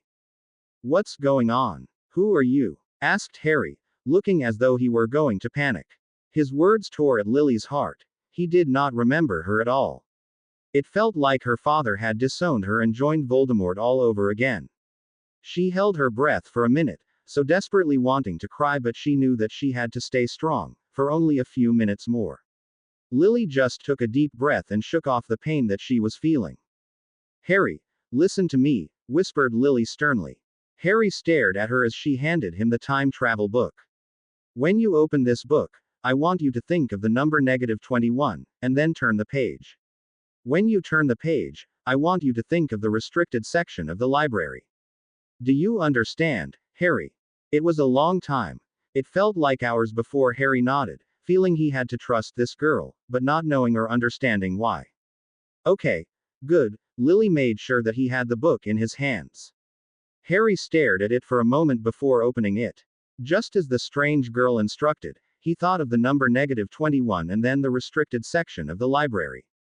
Unexpectedly, Harry felt himself disappear into a tornado of swirling colors, leaving Lily there standing alone in Hermione's office, her heart tearing apart as she took one last glance at the father she had never known. Lily sighed as she watched her future father disappear from her forever.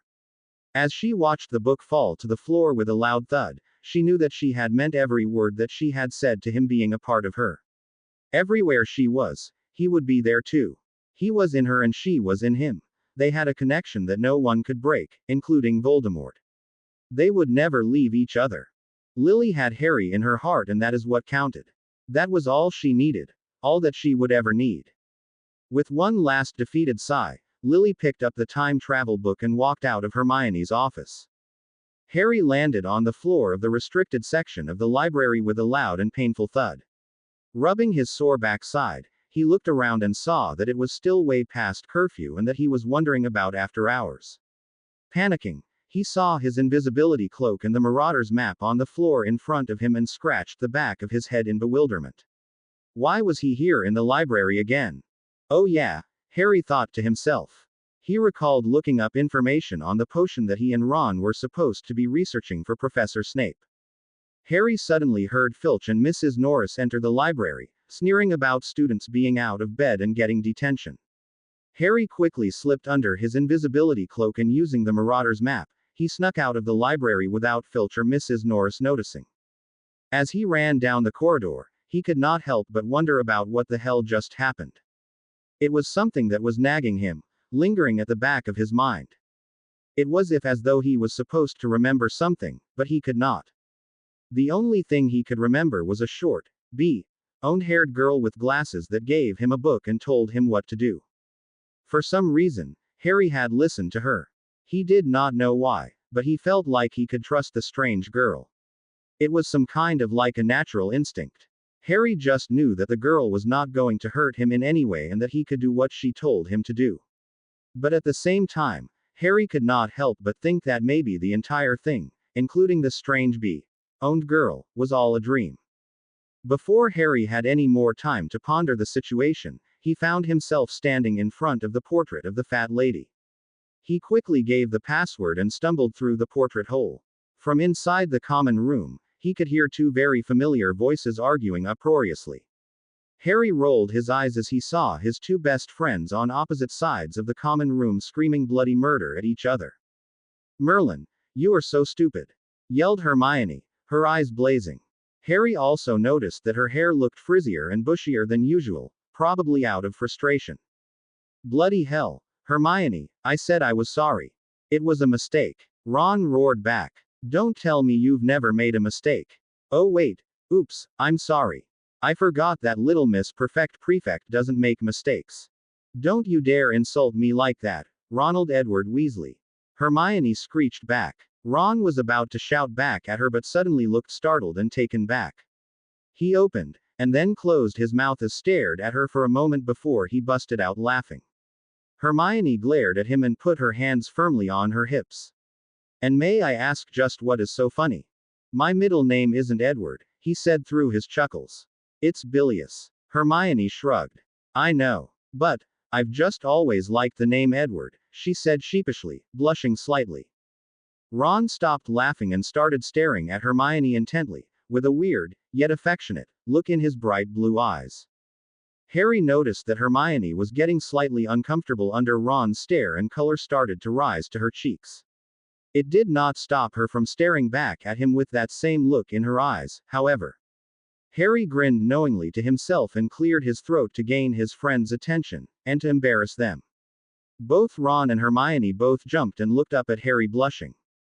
"Oh, hiya Harry," said Ron, going red at the thought of being caught staring at Hermione. "We were wondering where you had gone off to." Hermione nodded earnestly and Harry just chuckled. "Yeah, I bet you were worried about," said Harry sarcastically, yet playfully. "Why don't you two spare me a lot of frustration and go to a broom closet and snog?" Ron's ears went bright red and it looked as though steam was coming out of Hermione's ears. Despite their embarrassment, they both managed to give Harry deathly glares. "You wouldn't ever catch me ever snogging Little Miss Stuck-Up," said Ron bitterly. Hermione glared at him, looking hurt. "Then please explain to me why you got so worked up over the fact that I'm still writing to Victor," said Hermione coolly, trying to sting him back. It worked because Ron's face looked like it was going to boil over. Harry shook his head with a knowing smile on his face when something in the back of his mind suddenly clicked. Something happened inside of Harry's head that could not be explained. It felt as though something had crawled inside his brain and lit a strange light bulb. A light bulb that Harry did not even know needed to be lit. Hermione asked Harry, his voice shaking slightly. "Do you really like the name Edward?" Hermione seemed rather confused by his question but she shrugged casually, ignoring Ron's grumbling under his breath. "I suppose so," she said slowly. "Why? Edward Ronald Weasley and Lily Julia Potter," said Harry slowly, his voice trailing off, as though remembering something. "She never regretted it." Ron and Hermione looked at each other and shrugged. Lily walked out of the office, looking at the ground, biting her lip hard. She knew that Harry was a part of her and always would be, but that did not stop her from being upset about him leaving her forever. Lily missed him already and he was only gone not even a minute. When she walked through the doors to Hermione's bedroom, she looked up and saw Eddie, Sirius, Ron, Hermione, and Remus all looking sympathetically at her. Hermione was sobbing as Ron was hugged her tightly, patting her curly hair and saying soothing and comforting words into her ear. Sirius and Remus had already broke into Hermione's private cabinet and had taken out the fire whiskey and poured everyone a glass. It was clear that by the look on Sirius's face that he was way past his first glass. Eddie, on the other hand, held his glass untouched and was looking at Lily with concern on his face. He held out his hand for her and she took it, twining their fingers together. Lily, that was a very brave thing you just did, whispered Sirius, taking another sip of fire whiskey. I wouldn't have been able to have done it. Done what? Asked Lily blankly. You had to let Harry go, said Remus, looking at her softly. Lily gave a weak smile and shrugged. Yeah, I suppose. What are you all talking about? A voice asked from behind, coming in through the doors from Hermione's office and into her bedroom. It sounded vaguely familiar to Lily and everyone else, but she could not pinpoint it. Who let me go? I'm right here. Lily gasped at those words and whipped around. Hermione, Ron, Eddie, Sirius, and Remus all looked and gasped. Hermione fainted, though Ron caught her before she hit the floor. Sirius and Remus began choking on their fire whiskey and stared at the doorframe with widened eyes, filled with shock, amazement, relief, and even fear. Lily screamed and stumbled backwards, walking straight into Eddie's clumsy arms. Her face had become whiter than a sick ghost and her emerald eyes looked almost like a grayish color. Eddie just gulped and clutched tightly on to Lily as he stared at the man standing in the doorway. What's wrong with everyone? The man asked, realizing their reactions and looking at Lily in concern.